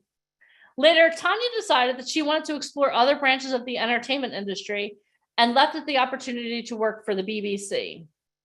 She successfully worked as a producer of children's TV shows, but she just felt that there was something more for her. Tanya realized that if she really wanted to know more about the entertainment industry, she would have to move to the mecca of entertainment, Los Angeles. For 20 years, Tanya has worked her way through the talent agency and management system and has been wildly successful. Along the way, she has earned the reputation for being a straight shooter and has accumulated a fiercely loyal clientele following. She has worked with such greats as Kelsey Grammer, Edward James Olmos, Faye Dunaway, James Coburn, and the Coppola family. Her talent has booked numerous series regulars, including recurring roles and pilots for HBO, ABC, NBC, and Fox for shows such as Constantine, Sin City Saints, Cedar Cove, and NCIS New Orleans. Will everyone please welcome to the stage the one and only Tanya Kleckner. Woohoo! Hi, Tanya. Guys, I really need, this is going to be amazing. Hey, Tanya. My resume is so old. Do I need to update it? Yeah, I have regulars right now on a new, on All American, if anyone watches All American. I have a new series lead in the new Tim Burton series for Netflix. I have Power Book Ghost right now. I have the leads in Shazam, the new Shazam coming out soon, next year actually. I just booked one of the series regulars in Tyler Sheridan's new series, so Paramount Plus. I have a holding deal with Nickelodeon and Rock Nation, a 360 deal where they hold the girl that they do a record deal and they write a series for my client, where she actually can only work for Nickelodeon. So there's a lot more stuff. I think that resume is about 10 years old. Well, that just shows how long we've been friends with you, Tanya. It's like one of those things, you know, when you work with these types of people, it's kind of like, hey, can I get your updated bio? Sometimes we I know, and but you have asked me, in all fairness, everyone, and I forget. I know. Well, such a in terrible all fairness, you're busy booking people $1 million jobs. I mean, that's what you do. And by the way, those glasses are. Thank you. I've got like 10 pairs around my house, and I can only ever find one. So I'm that person. Okay. Well, hi, I'm everyone. Excited. We are so excited to have you here. You are always such a breath of fresh air. You know, I've never really met somebody, and I like to banter. Just you guys, are you guys okay with the bluntness? Are you guys okay with the bluntness? Go ahead and type. I can handle it, because we're gonna rip the Band-Aid off here. So many of you guys want me to show business, and I'm British, so I'll try and curb my. I'll be no. Nice. You don't have to. They can handle it. They got this. Okay. All right. It's So, nice Tanya. to see you, Janine and Alicia, by the way. It's nice to It's nice see to you. see the I cannot wait to faces. see. I have not seen you since I had the baby. I I missed know. out on going to. I think you flew to Arizona, and I was so jealous that you Yes. guys were out in this beautiful area and getting wine. And I had a baby, so I I kind of missed know. out. And I've not been to LA. I'm so excited because I'm going to bring the family with me, hopefully. Right. And I'm excited to get back. I mean, I live in Florida right now. I've been Yes. traveling so much, but I'm very excited that you're here, even if we are just on Zoom. But I'm excited to see you in a couple of months. So Yes. let's get down to business because everybody's here. They want to get into acting. So let's talk about how, like, you grew up in an extraordinary life. I mean, like, hearing things about like Billie Holiday and Jimi Hendrix and the Beatles, you're like, holy shit, like, oh my God, what was your childhood like? And then how did that lead to where you are today? Well, it was my childhood, so I don't really. I remember just big parties and stuff in my house. I mean, and a lot of music being played, so that's all I remembered. But I always knew that I wanted to be in the entertainment industry, and I enjoyed music, and we listened to a lot of music, obviously, as a child. And then growing up, I kind of came over here to LA to carry on pursuing sound engineering. That's what I enjoyed, like live sound, and I kind of just fell into becoming. I fell into a big agency because I basically needed to pay my bills. And I was on the reception desk. And I suddenly realized that, I was watching one of the assistants that wasn't very good at her job. And she was on the two big partners desk. And I kept watching them thinking she's going to be fired soon. So I kept watching what she was doing and kind of eyeballing her job. And kind of schmoozing the partners and then within 6 weeks she was fired, and I got moved up into being the assistant to the two partners who had a lot of a very heavy roster. And I actually found that I was really, really good at it. I was very good at multitasking. This is back in the day when we didn't have computers on our desk. We had typewriters and messengers and things like that. And you had to be very, very quick at what you do. And then within 2.5 years, one of the partners unfortunately had a stroke. And so I eyeballed that office. I asked for a promotion, I got it, and I got the big corner office, and I kind of moved my way into that realm and started doing independent films because that, you get given casting directors, studios, and your own kind of roster of casting directors and, the relationships that you have. And I was booking a lot of indie films, and then I moved on to studio films and TV shows. And kind of it went from there. And that was from the mid-90s, the early 90s till today.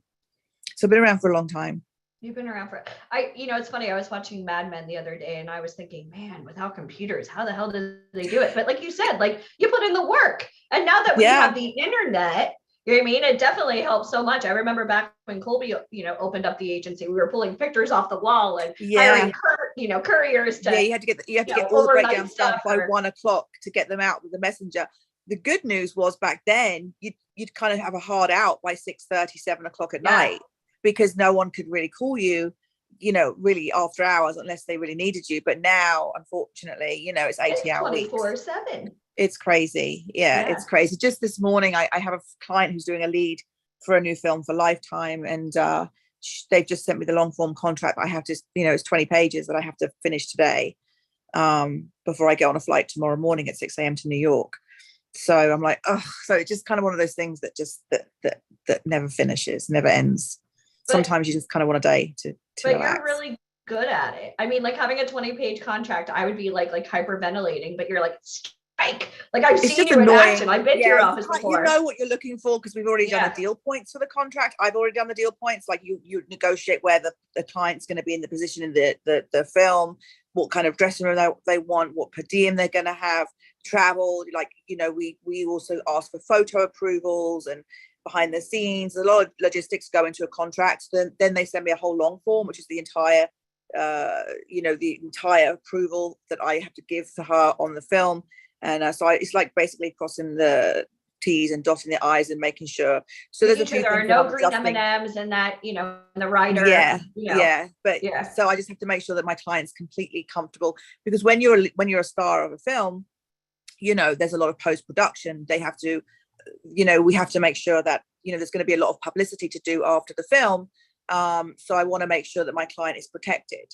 I have to make sure that they're not going to take advantage of my client with publicity. Like they're not going to have a work, go and do publicity, and fly her all over the country every weekend. You know, I have to say it has to be a limited amount of publicity. I have to make sure that she's going to be in a first class hotel. It has to be first class flights. They have to give her a per diem. Then it has to be per her availability, things like that. I have to make sure all of that kind of stuff is in the contract.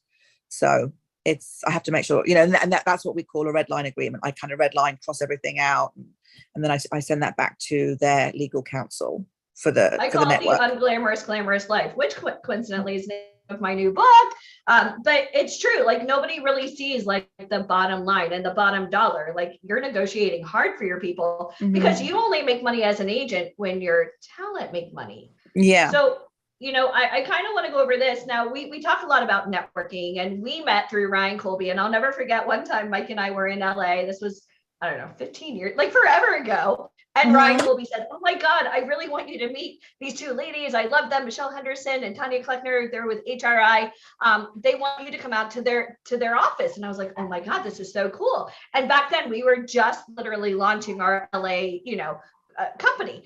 And so we drove over to Universal Studios, which is where your office was back in the day. And Mike and I literally, we go through the big Universal lot, we pay our money, and we're going to park like we're going to City Walk. You didn't pay your money. I was hope like, they didn't "Hey, take money Tanya, from you. we're here. Where are you?" And you said, "No, you fools, that's for tourists. Oh. We're on the back lot." And I was like, "Oh my God, we're going on the back lot. This is," so guys, get this. So Mike and I have a rental car, right? Michael's driving. I think this is like before navigation. We have this map, and literally we have directions how to get to the back lot. Now, if you've never been to the back lot, I'm sure you've seen it in movies. You literally go, there's a gate, there's a security guard. It's like pretty tough. Then all of a sudden they come out with this like big thing extended, looking for things underneath the car. I was like, "Oh my God, they're doing a bomb check. This is so cool," right? And then they let us into your facility. So literally Mike and I are driving in. I will never forget this.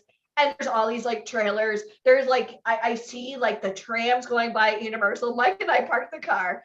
And we're like clueless. And all of a sudden we're waving. All the people on the tram, they're like, "Look at them." And I was like, "Oh my God. People are now like looking at us on set." This was so, and that was so unbelievable. The very first time I came to your office, I'll never forget. Yeah, it was fun. The Hollywood reporters there. We were there for many years. Yeah. And you had, we had a golf cart too. Posters. You came out on the golf cart too, right? So we just go around all the sets. Yeah, it'd be fun. You had posters of like some of the people that you represented, some of the movies, and I'll never forget sitting in that office. I was like, because I went to school when I was 6 years old. I had this dream. I wanted to be a filmmaker, and at 17, growing up in South Florida, trying to convince my parents to let me go to like Chapman University, which is in LA. It's $300,000, guys, for a 4-year degree. My dad's like, "Are you on crack? Like, are you on drugs? What the hell is wrong with you?" Like, my dad was a prominent lawyer. He's like, you go to school, like this dream of yours, like make movies on the side, And I'll never forget when I walked into your office, I was like, damn, you know what I mean? It was just so, and I remember you're like, "Hey, I've got an extra desk. Anytime you want to come here." I was like, "Really?" And you guys have been so amazing, so beyond amazing. And, I really want to tell you guys, what you see here is exactly how she is in real life. I mean, she's very forceful, very honest. And she time is money. Like, you don't play. Even when you came out to Arizona with us, like, you went back in your room because you had to work. This wasn't like a social gathering. You know what I mean? And I kind of really want to stress, so many people want an agent, but the question is, does an agent actually want you? So let's talk about what you look for and when is the right time to get an agent. What I look for is talent. I mean, I've been doing this for a long time. That's the first thing. I know what's marketable right now. I know what the buyers are looking for. And when I say buyers, I mean the studios and networks. So using a dollar amount on everybody. I do have my psychic ability. I say that by seeing the invisible dollar sign on top of actors' heads. And I do find people in showcases. My girl from Nickelodeon, I actually found in a showcase, and I developed her and got in front of the right people, and got the president of Nickelodeon fell in love with her, and they now developed her, and she's doing amazing. But she showed up with talent. One thing I really want to stress to you, and I don't mean to interrupt. Yeah, she showed up with talent. You have to come ready. This isn't like an agent's job is not to train you and develop you. Like, it's like Lipton chicken soup. You're already built. The agent's just the water. Do you guys understand that? Yeah, but I say you have talent, but I always tell the new people that I find, like, no one can just say, "Hey, I want to be an actor."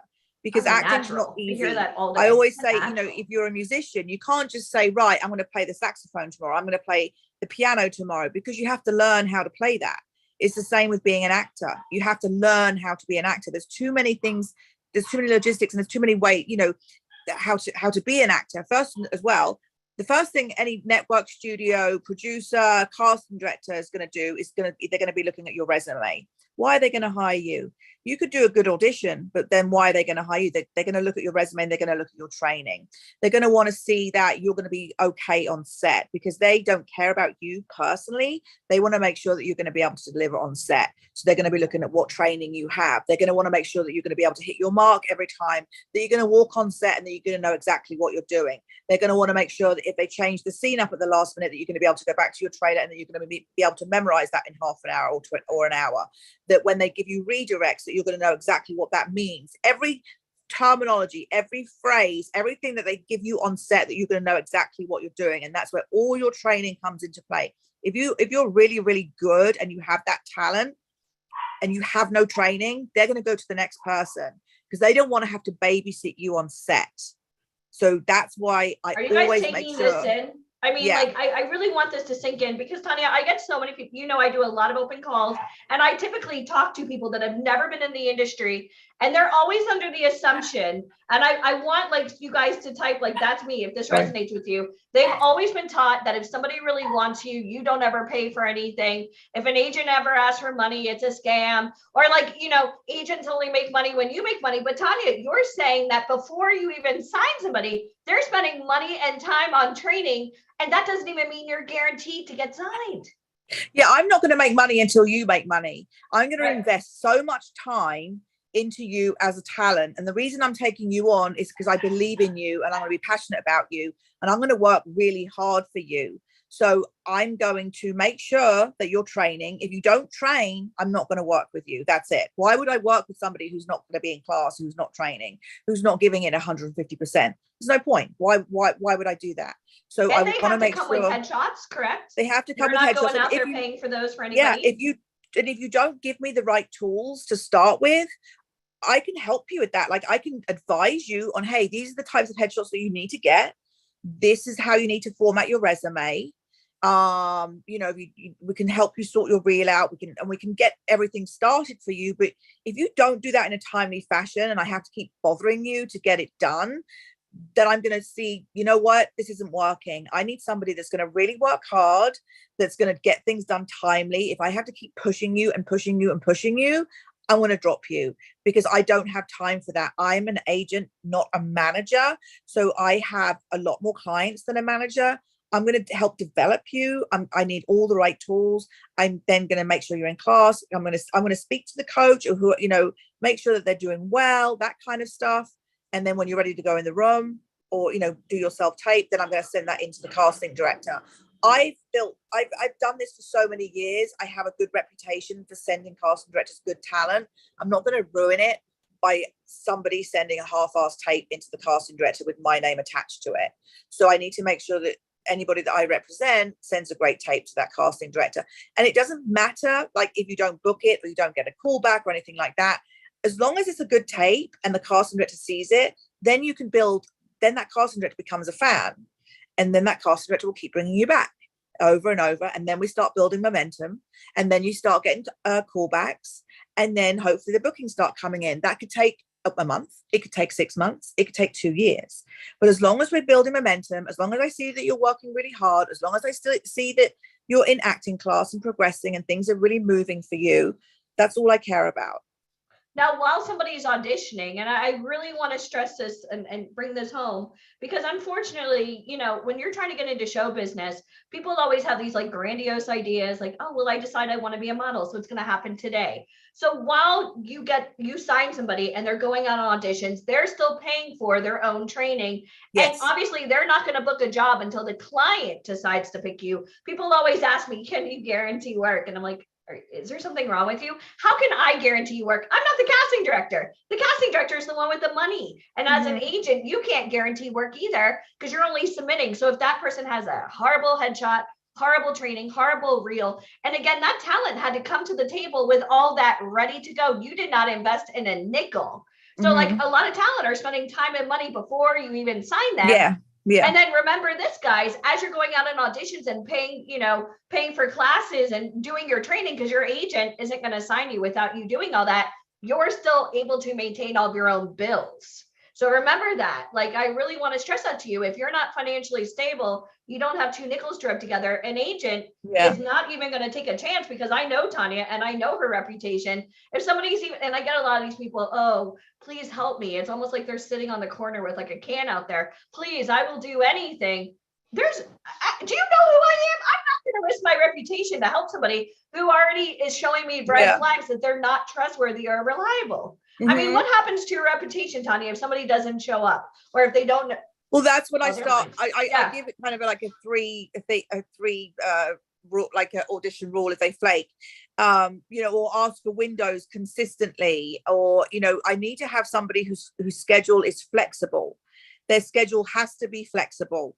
Episodics, NCIS or CSI Vegas or any of these types of shows. If it's a guest star or a co-star or an episodic, your self-tape has to be in on time. I cannot get extensions on episodics because they move too quickly. Because you send the tape in, it goes on a link with the casting director. They have a deadline to watch that link. They then send that link to the producers. It moves very, very quickly.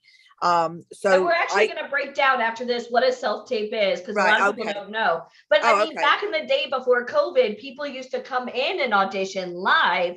But now self-tapes are all the rage. And again, for those of you guys up on like websites, real castings only go to agents for like speaking roles. So just so you guys know, so like when Tanya gets a casting, she's submitting over a headshot and a reel, correct? And any type of resume? Yes. And so like, if you don't have a kick-ass headshot and reel, you're not going to get picked. And Tanya is obviously not even going to represent you, because she cannot submit you with crappy materials, because it's going to reflect negatively on her. You guys got that? And also, in the breakdowns that I get and other, franchise agents get, are, again, if it's CSI Vegas, for one guest star, one co-star role, that casting director will get 5,000 submissions. So that's what you're up against. So I do get appointments, and the casting directors do look at my submissions. So we do get appointments. So when I have my actors saying, "Oh, I need an extension on that. Oh, I need more time," that's not gonna work for me. Yeah. I need to have an actor that's in this 150%, because you know what? You got an audition. I got you an audition out of 5,000 submissions. You need to make this happen. I mean, I can only imagine. Yeah. And again, I'm working for free until you book these jobs. And if you can't make it because I got you this audition, I could have put one of my other clients in this audition that could have probably booked this, because that now you're going to miss the deadline. So that's, this role is gone for me now because you can't make it. So, these are the kind of factors that I put into representing talent. Even if that talent's really good, but they keep missing deadlines, I can't work with people like that. It's too much. My assistant goes nuts. I had a few actors that just took up her entire day tracking down these actors, trying to find them. And I've had several times where my actors have gone, I've been so ill, I couldn't do it. I'm really, really ill. And then we found them on Instagram at the beach. So you know what? Social media is really good for finding you guys, when we can always find you in a lie too. So those clients are like, bye-bye. But, it's always amazing to me. And I'm going to say this very quickly. For me, I'm a scam if I pick everybody. But Lord help me, if I don't pick you, then I'm the B word, rhymes with witch, And, as a business, I have to pre-screen everybody that, I get so many people that want to become famous, and they're not willing to put in the work. They're not willing to put in $1. They think everything should be handed to them. No one is ever going to invest in you. Do you guys understand this? If you're an aspiring actor, you're going to spend a lot of money on headshots, training. Back in the day, you had to live in New York City, or you had to live in LA, because you were physically the only ones going for those live auditions. Now, this is the cool part. You can live anywhere in the world and still audition for a major show. But here's the part that sucks. If you do not have an agent, if your headshots aren't gorgeous, and if you don't have a killer reel or resume, you're shit out of luck, my friends. So as much as people, oh my God, I can live in Mississippi and still work in LA, you can, but now your competition is everyone. Because again, as a casting director, if they're getting 5,000 submittals, they're not watching all 2 minutes of a reel. Are you kidding me? It's kind of like Tinder. You guys are so quick to go, next. What do you think a casting director is doing? that you're not even in front of them. You don't even know. They could give you like 5-10 seconds and be like, nope, that's it. You will never hear from them again. So Tanya, I mean, living in LA, obviously, there's been a lot of changes in this industry. Even with the world opening back up, castings are still primarily done online. Yes. You know, what do you see like some of the biggest misconceptions are in this industry now? I mean, you deal with a lot of people that are TikTok stars that also think that translates to like box office. No, I mean, listen, I I'm know. kind of old. I'm old school. You know me. Social media is not really my specialty. I think, you know, TikTok's, Instagram, Twitter, that's great for advertisement. And, you know, the commercial world, but the misconception is like, you know, they think they can suddenly become a star on TV, like get their own series. And it has happened, you know, but you know, you have to really train to be an actor. You have to really, you know, you guys have to do tests for network. I've had name talent that you guys will know who they are that have still had to test for network. This is a multi-billion-dollar business. So, you know, you have to work really, effing hard to make this happen. This business is not easy. You know, it's not going to fall in your lap. You have to smile. And that's another thing. I'm just going to throw this to you as well. You know, when I have to, again, I'm just kind of swaying away from that question, but when I meet somebody, everyone wants to be famous, right? I want a working actor. I couldn't care about my actors being famous. Yeah, that's great, right? That's fabulous, whatever. But I need my actors to be working actors and to enjoy what they're doing and to be really nice on set, because you know what? Everybody is replaceable. Times have changed so significantly. No one can be an asshole on set anymore. Literally nobody can, because you will be fired so quickly. The biggest names are being fired today. So they won't give a shit who you are. You will be replaced. That has actually just happened to me yesterday. Really? So yes. And I'm just getting stuff coming in now, because now it's all shit's hitting the fan now on my Saturday. But all right, guys, we'll sign non-disclosure agreements after this. Okay? No, I'm not telling you what project it is. I know, I'm just kidding. But it's true. You know, that's what I'm saying. So when I find people and casting directors, producers, you know, people like yourself, well, people refer people to me, and then and I do see talent, and I think they're extremely talented. The next step for me is to meet that person, and I can meet them through Zoom, and I can automatically tell if this person's going to be a nightmare or not. I need to make sure that we're on the same page. I need to make sure that they're going to listen to my advice. Yeah, right? Screen them for you. Yeah, exactly. And I can tell very quickly, you know, how this is going to go and how difficult this person is going to be. And if you're extremely talented, but I know that you're going to be very difficult, I know then finally, you know what, yeah, you could book a series. Yeah, you could make me some money quickly. But I'm going to tell you this, you're not going to last very long in this industry with that attitude. So can you ever sum somebody up? And I do it all the time. Like when I'm in New York or LA at a casting, literally they walk in and I'm like, no. And people look at me like, what? I'm like, you could just tell when somebody has negative energy. Am I right? I want to like take the rose quartz and like bless this place, take this stage. But there are some people I meet right away, like Zandra Sterling. I'm like, that's it. Yeah. We're best friends. Like you just connect with. And I know that if I love Zandra, you're gonna love Zandra. Yeah. Well, I have a really, really amazing actor, and he's a method actor. And he went in for a role. It was a lead in a very big project, and he was in character. And the casting director called me, a very well-known casting director. She calls me and she goes, I just want to ask you about so-and-so. She goes, is he an asshole? And I said, absolutely not. He's one of the kindest human beings. I've had him 20 years and he's an incredible actor, huge resume. And I said, no, he's one of my favorite actors, the kindest human beings. I go, why? She goes, he's being a bit of an asshole to my assistant. I go, he's probably in character, because the character he was playing was a complete asshole. She goes, well, I just want to make sure, because we have an asshole free set. Those were her exact words. Anyway, he went on and he booked the role, and it was a very significant role. And then she called me like during filming. She goes, oh my God, everyone loves him. He's amazing. So, you know, so it just kind of like, that's the climate now, on these sets. You know, nobody, it's zero tolerance now. Yeah, we're seeing a lot of backlash, obviously, in Broadway, especially with the community, with Leah Michelle taking over in Funny Girl. Yeah. I mean, it happened. And I'm gonna interrupt for 1 second to be an asshole myself. Joseph Bell, I really want to stress this to you, okay, dude? So you're here because you want to be an actor. You have one of the biggest agents in the world, and you're so worried about networking with everybody else on here. I'm gonna be honest with you. You need to listen to Tanya, because she's who you need to network with. Don't network with people that don't know what the hell they're doing. That's all I'm gonna say. If you agree, type amen. Okay. But it's true. So many people are just so worried. They're not focusing on the big picture. The big picture is, I want to meet real people. I'm looking for an agent. I'm looking for real castings. I'm tired of getting scammed. What the hell else can we do? We got one of the biggest agents in the world sitting right here, coming to you from LA. I mean, she loves us, but like, she could be doing other things right now. And she's here talking to your ass for free. All you got to do is wake up and get on Zoom. Do you know how hard it was to meet her and what you had to do to even get to this level? So Joseph, apologize or Deneen Boonham. I don't play, not when it comes to business. Seen anything?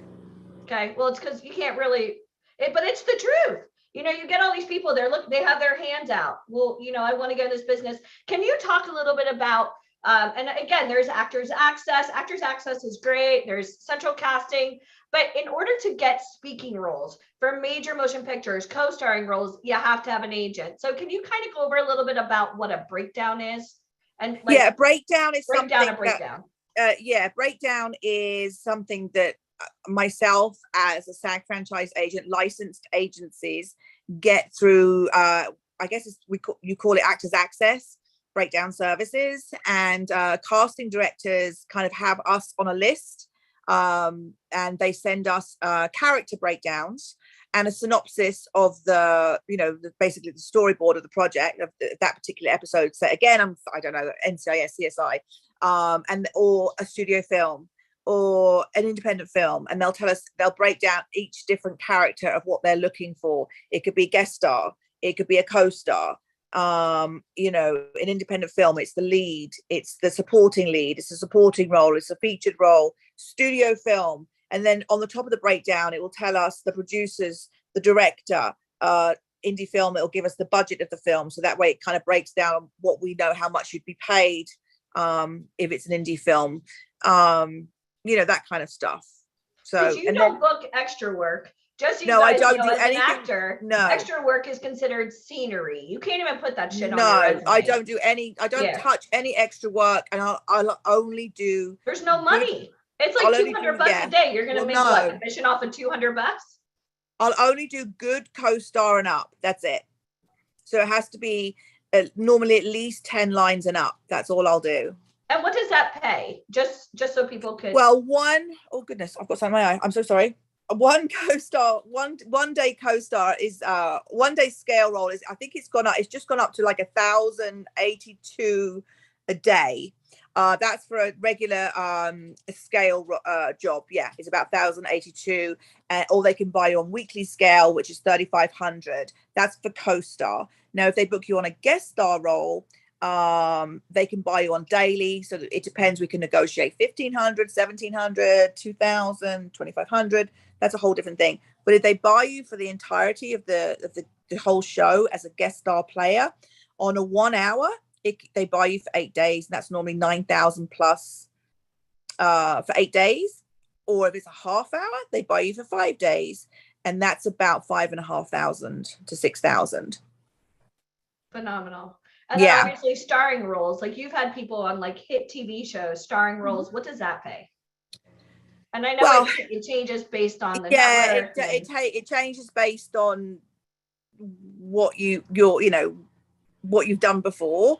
It depends on the network. It depends streaming services. You know, sometimes they're doing 22, 23 episodes. They're doing 10 episodes, 6 episodes. Unfortunately, Netflix is starting to do 6 episodes.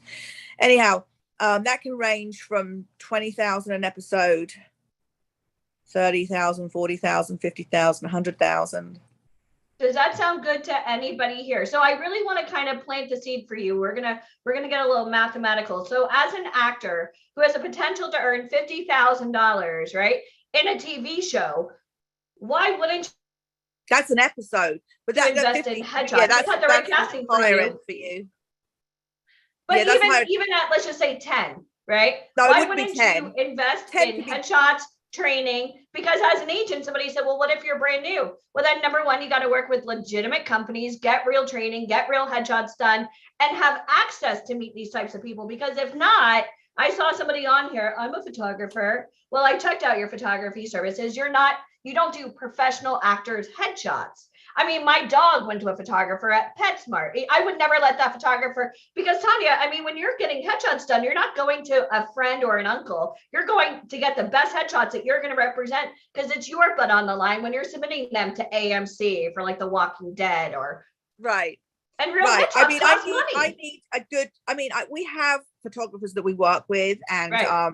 but it doesn't matter. I mean, I've got a list of photographers. You can decide on who you like, and I personally prefer like an outdoor natural clean shot. LA is a very kind of natural town where we want to see exactly what you look like, obviously in the best way possible, right? Where And how many headshots do you need? Do you need like for I just need maybe two or three. Yeah. Just basically straight on, nothing fancy. Ladies, no big earrings, no necklaces, nothing fancy, just you looking very natural, not a lot of makeup, because you have to be able to play a character, so you can't come already made up like you're going to do like burlesque, no, burlesque they just want to see cabaret you outfit. naturally, just Yeah. naturally as who you Like are, canvas. in a naturally pretty nice casual headshot, just who you are. Listen, if you kind of more edgy looking and you feel like you can play more of a detective role, or a more a tougher role, you can maybe wear a suit jacket in one of your headshots, or a nice clean crisp shirt or something like that. That's fine. If you're younger, ladies, if you're 18, 19, we want to dress you down a little bit, just have a t-shirt on, or maybe if you have blue eyes or green eyes, maybe wear a green, or like an army green or a nice blue, something that'll make your eyes pop a little bit. Again, I know that we've got the 18, 19-year-old girls that want to like wear the big long eyelashes sometimes, or the lipstick. We don't want to see that. We don't want to see that. We want to age you down, because if you're 18, 19, if we can have you play 16 on camera, that's the ideal That's age, what Disney wants. They don't want the child labor laws. They want 18. Right. We want 18 16. to play younger. Yep. Yeah. So just something just nice, casual, easy, pretty, outdoors. Yeah. And just kind of straight on, no like twists and turns, and with the hats on and things like that. And the same with the guys, obviously just natural. That's what we want. If those headshots aren't working, you will ask them to get additional ones. Yeah. Yeah. Like how long do you give somebody before you're like, hey? Listen, I mean, sometimes I've loved headshots. I'm like, oh my God, this headshot's great. And then we put it online. I'm like, oh my God, it looks shit online, because it's a thumbnail. And I'm like, oh God, it looks so good when it's blown up. Yeah. It just doesn't, it doesn't pop as well when it's like a thumbnail. So I'm like, let's just give it a go and see what happens. So we try and make it work. And then, a month in, I'm like, this is just not working. Let's try and change stuff up. Let me go through your headshots again. Let's see if there's something else we can work on. So I will work with you to try and see what we can make, really pop. And then if we're like, you need another session, a photo session, then, 6 months go by and you still haven't done it. And then you're like, where's my auditions? I'm like, well, I've told you, we need to get you more headshots. We need to, I'm trying to work with you here to try and make things happen. But you're telling me you can't do it for another 6 months. That won't work. What are some of like the biggest red flags for you when you're signing talent? Obviously, I see a lot of people here going, Tanya, sign me. Okay, calm down. Okay. Tanya typically works off of referrals, or you have to go to these big showcases. You actually have to exude something called talent. So, getting development, getting real headshots done, because Tanya is not there. You're not there to train actors. No. I just need, the big red flag is, I can't do any training. I have to start in another 2-3 months, and I'm not going to bother sending you out. I won't send you out until you're training. So that's a big red flag. What about when people tell you that they have no money? Is that a red flag? Would you ever sign somebody that's already? I don't want to hear that. I mean, I have no money, but there's even other ways that you can train. There's like other collective groups where actors work together, or there's other means and ways that you can do this. Right. Listen, I have no money. That's a big red flag. I do this for free until you guys get paid. Yeah. what? So okay, I'll just work for free and figure out till you make some money, till you get some money, so you can invest in yourself. So I'll just do all this hard work for free. When I need new headshots, okay, I'll just pay for everything. How about that? No. And not to mention, you could have like irreparable damages by submitting somebody who like literally doesn't show up or No. You know what I mean? Because that casting director will never work with you again, no And matter they're how not many in proof town. baskets. And they're not And it even in happens. town. Yeah. And they're not even in town.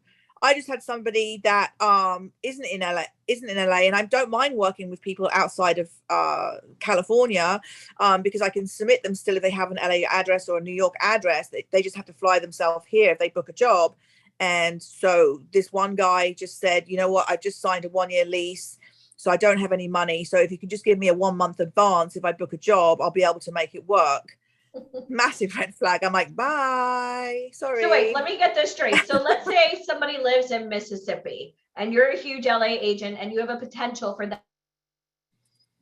them to audition for, let's just throw it out there, the new Gilmore Girl reboot, right? If I say enough, it might happen. So let's just say a TV show like that, Warner Brothers. So when you're submitting over a headshot and a reel, correct? That's what you're submitting? No, yes, headshot, resume, reel. If you don't have a reel, it'll just be the headshot, resume. Or sometimes Okay, I'll but they send an old actually have to self-tape. have a headshot, an actor's headshot, and a resume, or else they don't get submitted. Okay. Yes. Then when you do submit that, and let's say the casting director's like, oh, I'm very interested in, let's say, Diamond Benford. Hi, Diamond. I'm really interested in Diamond Benford. Then you get sides. Can you go over what a side is for everybody? The sides are the material pulled from the script by the casting director that they will want you to memorize and then self-tape. So when you have to I emphasize the word memorize.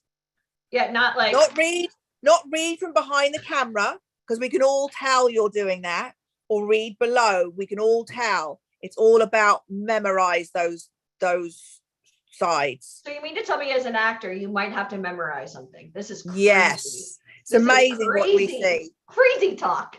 Yeah. And then, I mean, maybe they need a green screen, maybe they need a ring light, maybe they need some type of like microphone. Are you okay with somebody holding the camera out, or do you prefer them to have something they where can they have put the camera? No, they can have the microphone. You get the ring light from Amazon, super cheap. It's like $15. Completely blank, just like a blank. I'm sorry, my brain's gone. You know what I'm saying?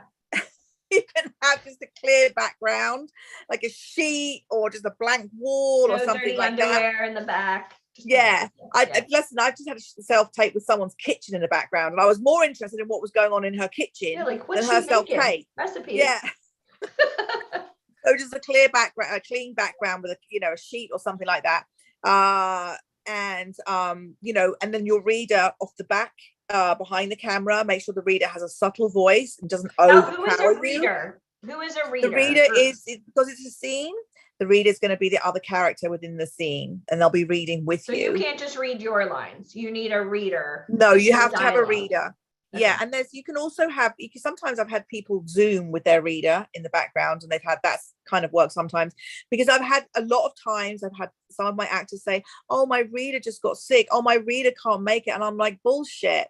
That reader can Zoom with you." So that's also worked, and I've had some success with that. So there's absolutely no excuse. If you're an actor and I'm working 80 hours a week trying to get my clients these auditions, and you guys tell me you don't have time at the last minute, you couldn't get this reader, I just don't have time for it. I really don't. Well, your Instagram said, yeah. So, okay, I'm going to reiterate this because I really want to strike this home, because so many people come on my calls. So as an actor, they're now paying for their own headshots, their own trainings. Then when you get an agent, only when they think that you're eligible, not just because you and I both know there are actors who have had really shitty training that think that they're entitled to an agent. And so you got to have the right training.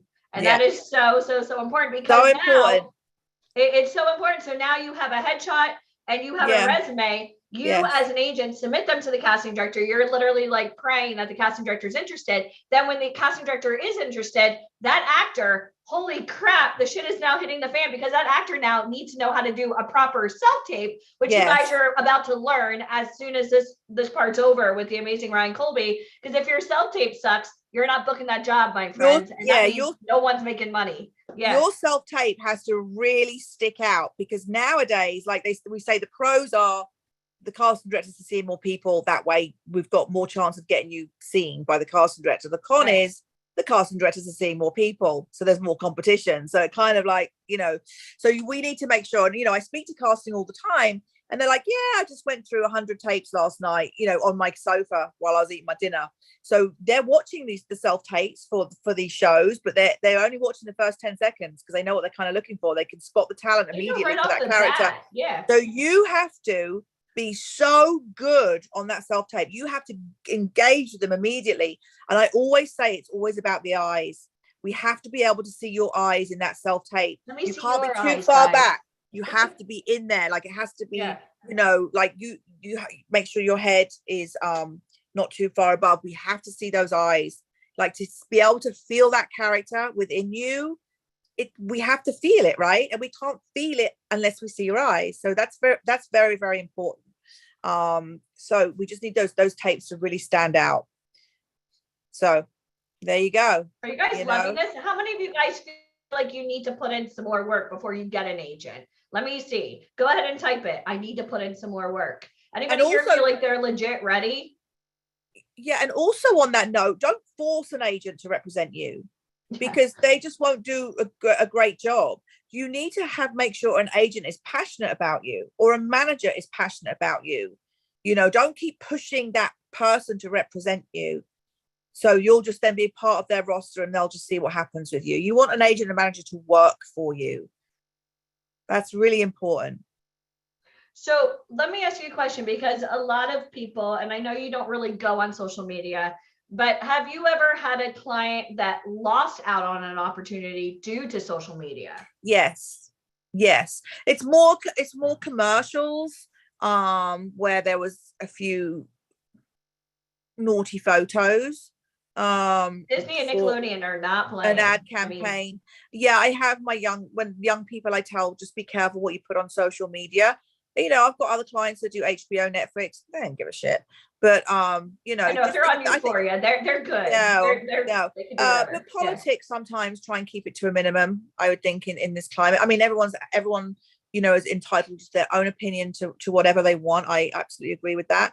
But sometimes I just think, in this day and age, it can get a bit, you're entitled to your opinion, but just don't start swearing, burning the American flag, and or anything like that. Doing things like that. I would think try and keep that to a minimum. I hope you guys, that's one of your big takeaways today, is don't burn the American flag. Yeah. But Tanya, have you ever met somebody who is just so freaking amazing, but then they can't audition well? Have you ever had that happen to you before? I do. Oh, excuse me, I have to sit up. Sorry. Yes, I've had listen, in the pre-pandemic, I have two incredible actors, incredible. And when they go in the room, they absolutely shine and they book every job. Incredible. I have other actors that freeze when they go in the room, terrible auditioners, and they book jobs when they self-tape. So I've kind of switched it, like the other ones that now self-taping, they're booking all the time. So I've had to actually put my ones that shine in the room, they went and did some self-tape classes, audition technique for self-tapes. So because I needed to kind of get how they shone in the room onto their self-tape, because it just didn't show, it didn't resonate at all.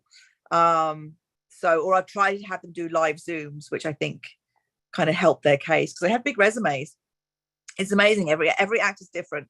And as an agent, I know kind of every actor's pros and cons and how I want to make it work best for them, because ultimately I need these actors to book, because that's what pays my bills. So yeah, I just think, there's different classes for everything. So yeah. I'm going to segue now into the Screen Actors Guild, SAG-AFTRA. SAG was Film Actors TV, the unions merged. Can you go over a little bit about requirements to join the union? What is the union and how does it benefit anybody? Yeah, the Screen Actors Guild is the union. This is an actors union that protects you all. God forbid anything happens on set. You also can get SAG health insurance, and they also put money into your pension for every job that you work for. And I'm sure you're all non-union right now. I will only work on SAG jobs because I'm a SAG franchised agent. Anyone that I take on that's non-union, they panic, and I'm like, don't even worry about it. I will submit you on union jobs. And when you book your first union job, I will let the casting director know that you are non-union. And then what they do is they what we call is Taft-Hartley you, which is they will sponsor you into the union. That makes you SAG eligible. There's nothing you need to do, nothing at all. You are now just SAG eligible. You can now go in front of the camera on a union set. The casting director and I will just do all the work. Don't even worry about it. Go and work, have fun, get paid. And then the second job, there's nothing you need to do. You are still SAG eligible. The next job, the third job, then you have to pay your dues. And I think it's, how much is it now? 3,600, $4,000, something like that to join your third job. Yeah, it just went up. So what it is you have to pay, and I'm going to go over this very quickly because we do have a lot of people that are brand new. So as an extra, the reason why people typically love to be an extra on set was because that was the only way to kind of like get out of your world, to get on set, to be part of the scenery. Even though it's not super luxurious, you're on the bottom of the totem pole, the pay is low. But the reason why you wanted to do that was because number one, yay. Number two, it's great dinner party conversation. But number three, you wanted to earn SAG vouchers or waivers. When you earn 3 to 5 vouchers or waivers from being on set numerous times, you are then eligible to join the Screen Actors Guild. So there's so many people that want these, like, oh, I saw on backstage there was, a casting to star in Marvel. Okay, bullshit. That's not how the business works. You need an agent who works directly with Marvel. They submit you. You can't find those castings online. So when you are SAG, it's $3,600 to join the union. Then you pay that initiation fee only when you're when you're eligible, plus the first year, which is I think $282.71. So then you pay the first SAG fee. You pay that one time. It's like $3,600 plus like a $300 fee, and then now combined, you are then now SAG. So SAG, you're going to get higher dollar amounts, hot lunches, you're going to have certain benefits, certain perks, but now you could potentially audition for like those big speaking roles, the coveted roles, like the huge roles that everybody like dreams about.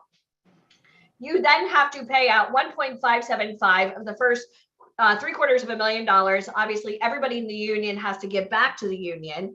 Again, I'm like Rain Man. But every year you have to pay your dues. I read that from my piece of paper. My dad was a lawyer, so going through contracts, I'm like, yeah, try me. I dare, try me. Yeah, which is why we're friends. But it's for real. So like, how many of you guys want to get speaking roles in TV and film? Like, that's what you want. That's the dream. That's what you guys are going on all these websites for. Real casting directors, I'm gonna change your life right now. Just say thank you. They're not going and hiring you to star in the new Tyler Perry movie because of your Instagram photo. Don't be a loser. That's not how you do it. You actually have to audition. And the only way to get those auditions is through an agent. The only way an agent is ever going to submit you is if you're actually ready for her to submit, or he or she or they, them to submit you. And I have to use proper pronouns when you are ready. Does that make sense for everybody? So I think so many people are looking for that, like, oh, sparkle, sparkle, glitter, I'm going to be a star. And they're going on like Backstage or Craigslist or Facebook or Instagram or any of these websites. Like, that's cute, but that's called sharpening crayons. Anybody with a credit card can join. You can go pay for headshots and pay for classes. But unless you have an agent, you're not getting those roles. Do you guys all understand that? Anybody, if you understand, type math. Because it legit is a mathematical equation as to whether or not an agent is going to consider you an asset or a liability. She is not going to look like a jerk, right? So she's only going to submit people that are qualified, which means you got to come to the table with all your ducks in a row. You guys understand that? Yeah. And the only way for you to get speaking roles is to be a member of the Screen Actors Guild. And like she said, she could submit you, right? You're non-union, she could still submit you, but holy shit, when you book that job, guess who's paying? You are.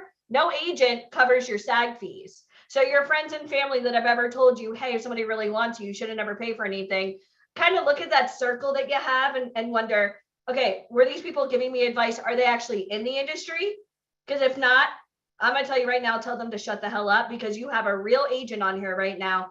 Time is money. And Tanya, I know you love to make money, and I know you have tremendous people.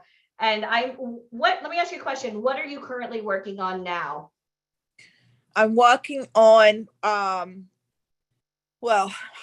working on a big TV series right now for Paramount Plus. Okay. For a regular. I'm also working on a AAA video game right now, which I cannot disclose. So cool. Oh my God, that's so cool. Yeah. What else? I'm actually working. Well, I just got a couple of disasters that I've got to put some fires out after this. It's I'll going buy to you be a drink when I see you. a nightmare. I need several. I think. Okay, we got this. Janine, if you're listening, bottle on me. Okay. I'm actually going to go to London, middle of August 13th. Oh no, Edinburgh.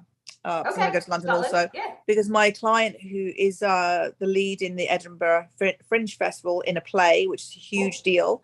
You know, if anybody knows the Edinburgh Fringe Festival, it's a very big huge. to do. The very Yeah. big actors, A-list actors, are in these plays in the month of August, and my client is starring in a very big play there. So I'm heading back there to go and support her in that play. Like Ian McKellen is starring in Hamlet and things like that. So there you go. It's those, you know, those type of people, and it also gives me an excuse to go back home for a little time. Yeah. So. A lot of shows I'm working on right now. Let me ask you a question. I mean, Netflix lately has been plummeting, as you know, with subscribers. In Hollywood, as an agent, do you feel as though you're more excited for them to get on like a network, or are you excited for them to do like the streaming services? It's very different. It's very different. I just did a Netflix series regular deal, and HBO is the same. HBO Max.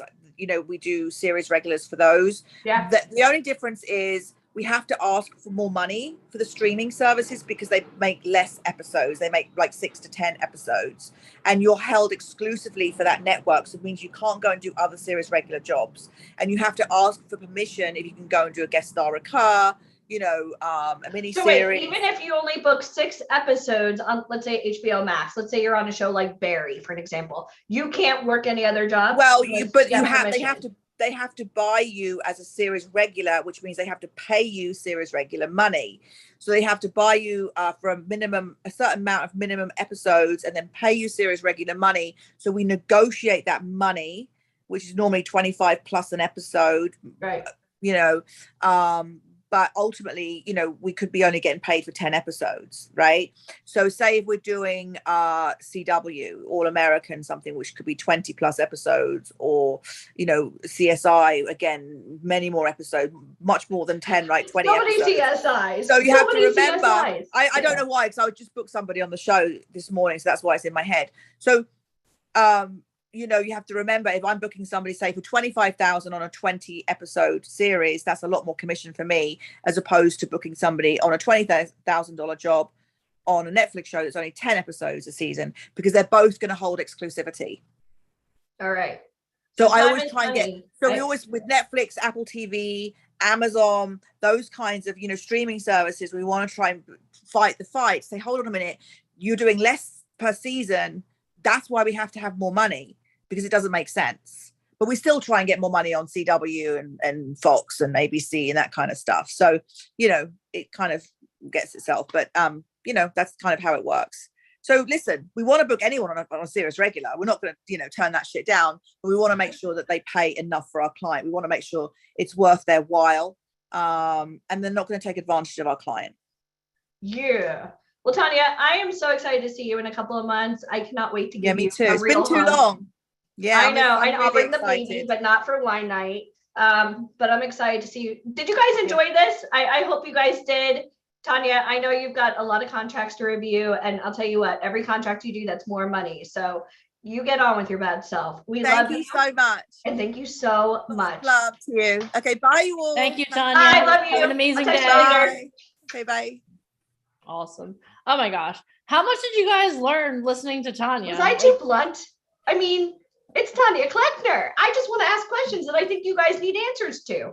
Because I'll tell you what, I saw so many of you guys trying to give each other advice. I know a great photographer. Let's network with each other. Why would you network with each other unless you guys are on Tanya's level? It's like the blind leading the blind. So I'm just going to put that out there.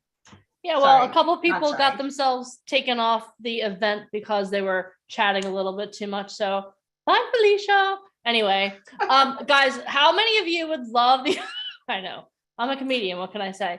How many of you guys would love the opportunity to work with Tanya in the future? Raise your hands. How many of you guys want Tanya to be your freaking agent? You don't think she's going to work hard for you? And just so you know, any person that I've ever submitted, and I know she talks to you as well, or Mikey or Ryan, She literally, let me see them, bring them to my office. Yeah. Literally, she does not, like, unless she's going to a very prestigious showcase, she's a referral only, guys. She doesn't do open calls. You guys Yeah, know no. that?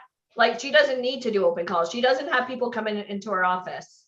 And let me tell you something. Hold on. Heather said she has to read you first. Let me tell you something.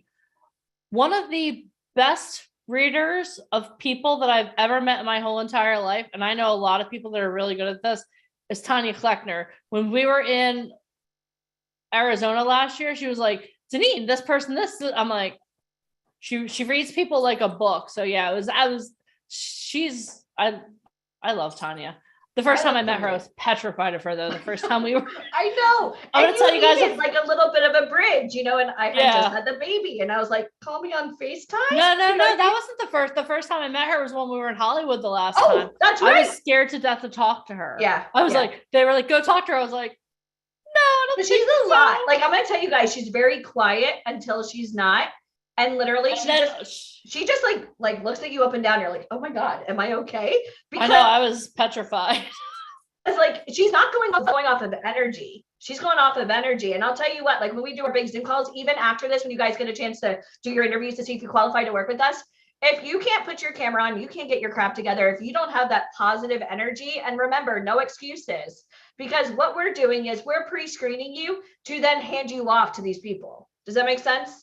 So like it matters. Even right now, I'm literally going through when you guys are talking and I take myself off of camera, I'm looking at all of you to see if you're actually paying attention. Yep. Awesome. So been an amazing day so far. We've learned about relationships. We've learned the power of networking. We've learned why how many of you now know you can't do this on your own, right? Even Frankie with this morning when he was telling us, like, I have a team of people that I work with, you know what I mean? Like he has people that are coaching him all the time.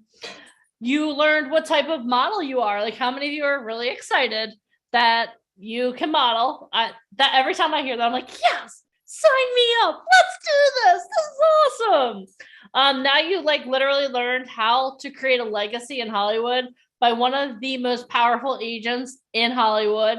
And you had the opportunity to listen to Alicia, who's one of the most powerful women in the entertainment industry, like just ask those questions that maybe you're too afraid to ask, or maybe you didn't really want the answer to, but you're glad that you have the answer to now, right? How many of you now feel more prepared than you were an hour ago to be a part of the industry? Or maybe you're like, holy crap, you know what? I have some work to do, but don't worry with that. That's why you're here this weekend. The reason that you're here this weekend is because we want to prepare you. We would be doing you a huge disservice if we didn't give you the honest to God truth. So I hope that's a yes or yes. Is it okay that we're giving you the honest to God truth? Give me a thumbs up. Like, let me see some thumbs here. I haven't seen your beautiful faces. There we go. Awesome. Very cool.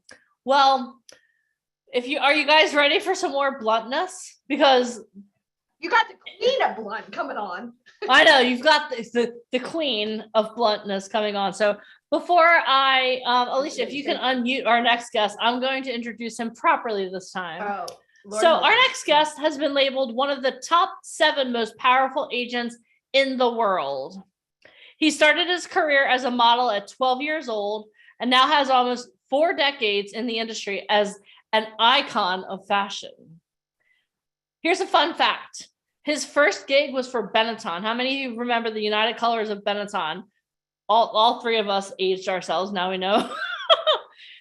He opened Emmanuel Ungaro at 15. He has art directed over 20 Vogue covers. He has been proclaimed to have one of the best eyes to scout in the business. He has run his agency successfully for 12 years. Through the good times and the bad times, he never once wavered. He has a record number of covers for the agency. Ready for this? 72 in 1 year. Yes, 72 in 1 year. For almost 2 decades, he has styled some of Hollywood's biggest stars, including Liam Neeson. I cannot wait to hear this one. Yeah. He has placed talent worldwide for campaigns for the top luxury brands in the world. So, can everyone please join me in giving a warm welcome with a thunderous round of applause to the one and only Mr. Ryan Colby. Woo! I love when Ryan tells a story about how Liam Neeson was like trying to look for him. Ryan, I will find you. I unmuted him. Oh, okay. Ryan Colby, where are you? There you go. Hey. Hey. Hi. Was that to your liking, Mr. Colby? Was that okay? Yeah. Did I do Acceptable. okay? Can Okay, you I tell us just how wanted to Liam make sure. Neeson calls you, Ryan? How are the voicemail messages? Just so we know, because we love this story. It was a WhatsApp message. Just, I don't know, just looking for me. I forgot a job that I was supposed to do with him for 3 days. I forgot about it. Ryan Colby, I will find gonna you. do it. I kept saying I was going to do it, and then I didn't. And then the next day I was like, "Oh, I'll do it today," and then I didn't. And then the next day, I guess I got What did he say? I will find you. No, he was That's just like, my story. yeah. he Mike and didn't I say are that. like, He was he's recording basically our like, voicemail. Yeah. he was basically like, "Where's my shit?" Because I was sending him a bunch of clothes in the mail to his place, and they had to be ordered online. I had his credit card information, so he was like, "Where is it?" And because he needed it for something. So. I love. I can't even get over that. All right. All right. Well, Mr. Colby, we're really excited to hear about the secrets and importance of self-taping, because that is what everyone has to do right now to submit themselves. Do you hear Tanya Sure. speak, Ryan? Tanya said, I did not. I got on the last 60 seconds. well, she said it's so important to have a kick-ass self-tape because without that, you're not booking a role. And as an Oh, yeah, actor, you're not she's not booking- going to yeah. train you how to do that. So let's go ahead and break it down. Yeah, I mean, you have to have it. It's very important now. I mean, 20 years ago, it wasn't. They would bring you in and put you on tape. Those days are over. They'll still bring you in and put you on tape if they really like you. But in order for them to like you, they kind of have to see a reel or a mini version of what they want you to be like before they even bring you in. And the self-tape is basically like, with the age of technology, it's actually fairly easy to do. I mean, you've got the phone, you've got the equipment, the lighting isn't super expensive. You just need a blank wall, and self-tapes are crucial. They're no longer are just going to see people based off of a photograph or based off of word of mouth. If you're a big agent or, someone like Tanya or me, yeah, can we pull favors every once in a while? Of course, it's done every day. But the average person, 99.9% of people, 100% need a really good 90-second to 3-minute self-tape of different aspects of acting, a comedy, a drama, like a scene from an indie film that you've done, or a scene from a film or something that you filmed on your own, where you are showing that you can interact with other actors. And it's got to be at least 90 seconds to 3 minutes to show different things in order to even get the audition. If you're auditioning for any episodic work in New York or LA or Atlanta, any indie film, any movie, they have to show the client, hey, here are our choices. They watch the 3 minutes, they watch 10 people's 3-minute videos, and then they're like, okay, these two, we like these two.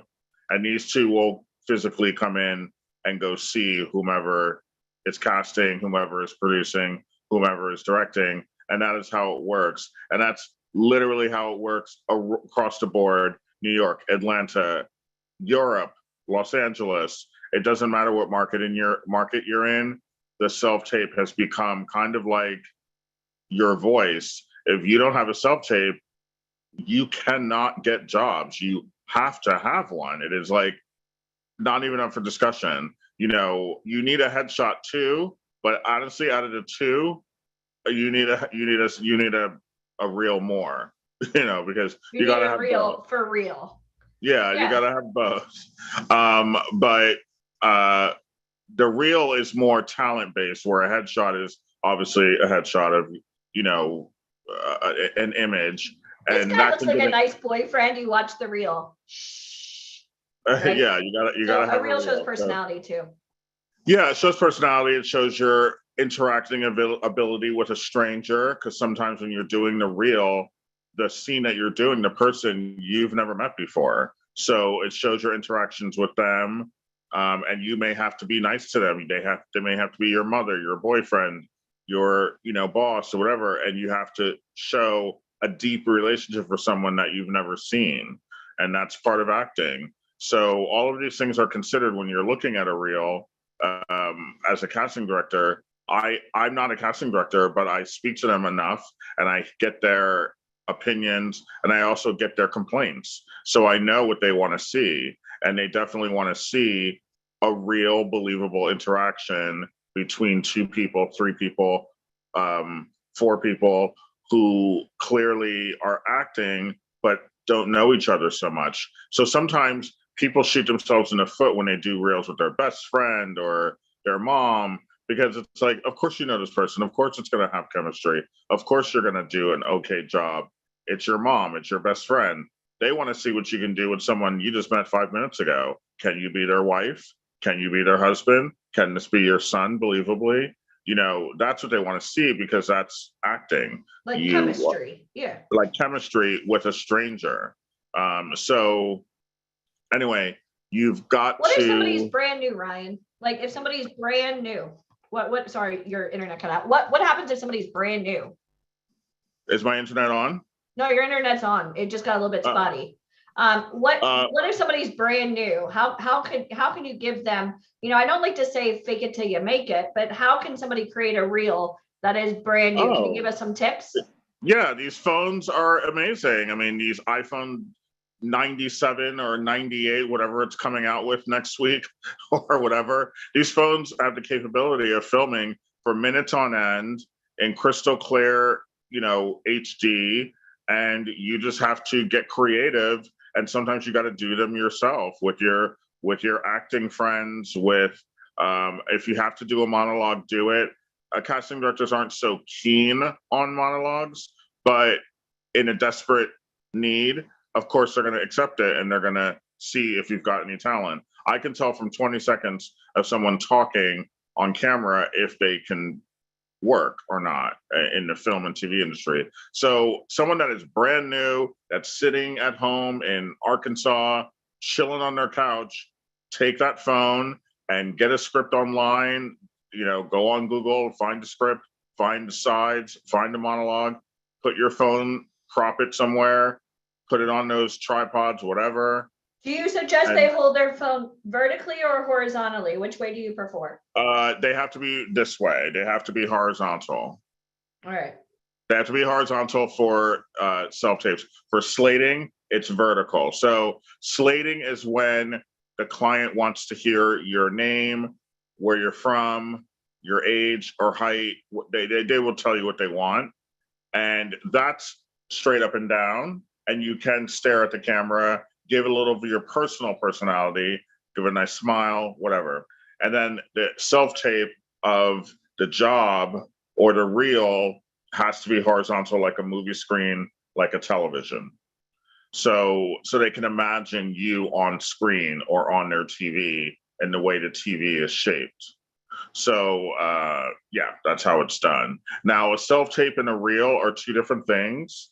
A reel is something to get you the audition to even do a self-tape. Now, a reel is basically, you can make up the reel any way you want. You can pick scenes that appeal to you, that are age appropriate, that are funny to you, deep and meaningful to you, scary to you. And you can do those scenes, like I said, with some acting partners,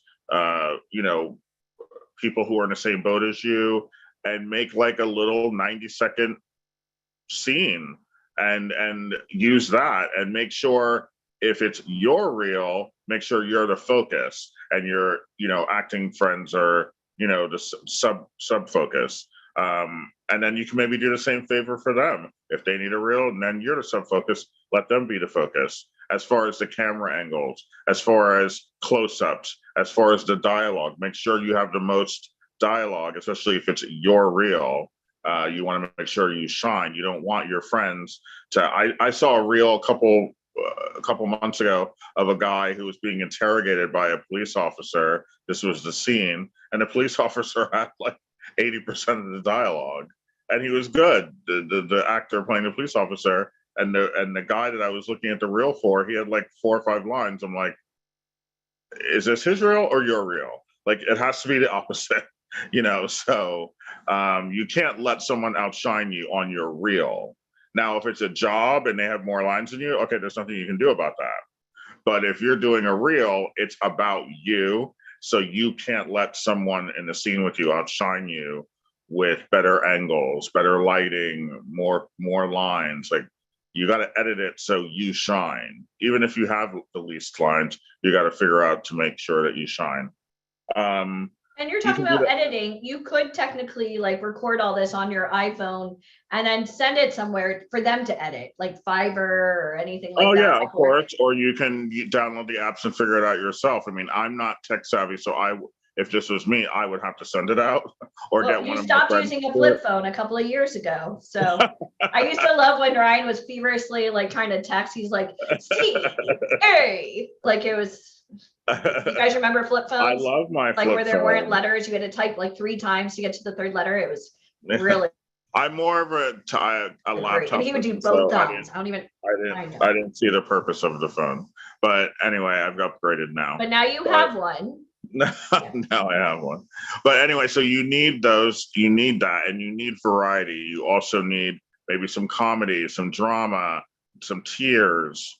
If you can pull it off. You have to show a range, pretty much is what you're saying. You can pull it off. But basically the bottom line is that they're crucial. You can't be like, I want to get an audition for, a Marvel movie or Law and Order or whatever without a reel. Like, I don't care how good you are. I don't care how many schools you went to. I don't care how many teachers you've got.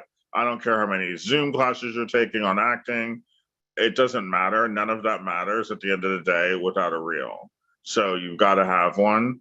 All of those things are important and you need them because that builds you the foundation. So when you do your reel, it's at top-notch form, meaning your delivery. But without the final, it's like you have this gorgeous house, everything's great, but you don't have a roof. So how are you living in there? So you can't live in the house without the final product, which is the roof, and the reel is the roof. All that training is great. The headshots are great. Going to the gym is great. Keeping your skin amazing is great. All of these things are important, but without the reel, it kind of none of that matters. I always love it when my talent send me an email going, "Hey, somebody wants me to star in a movie." I'm like, based on what, your headshot, like on your Facebook? That's not going to happen. Ever. Somebody's asking about seeing an example of a reel. Somebody had asked a question about, could you use, if you were featured in a music video, could you use that in a reel?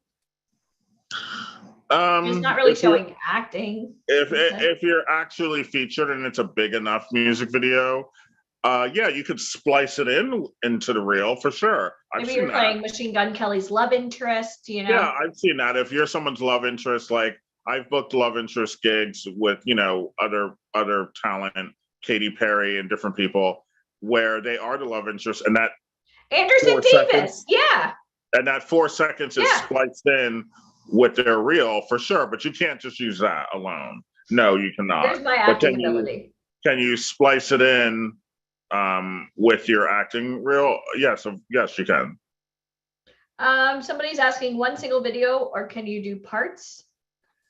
I don't understand. No, it really should be one video, like 3 minutes max. No one wants to watch a mini movie, so 3 minutes is the capacity for me to see your range. No, casting directors are not a fan of getting part 1, part 2, part 3. Like, they're not into that. It's just like 3 parts of a text. Just one.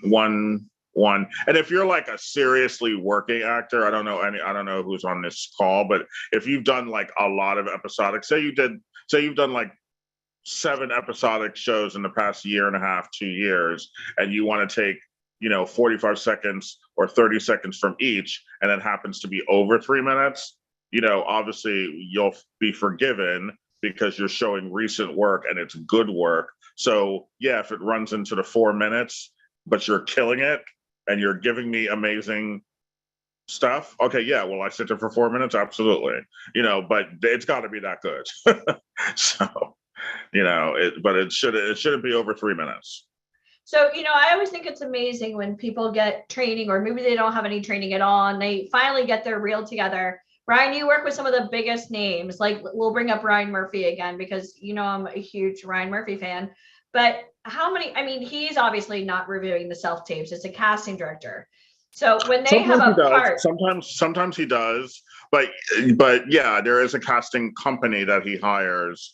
And he gives the breakdown of what it's not up to the casting director. There's meetings and, so can you go over a little bit about I'll explain to you how it works. I'll use Ryan as an example because I know him so basically he has a concept for a new show. Right now he's doing a new horror show that has nothing to do with American Horror Story, but he's doing another horror show.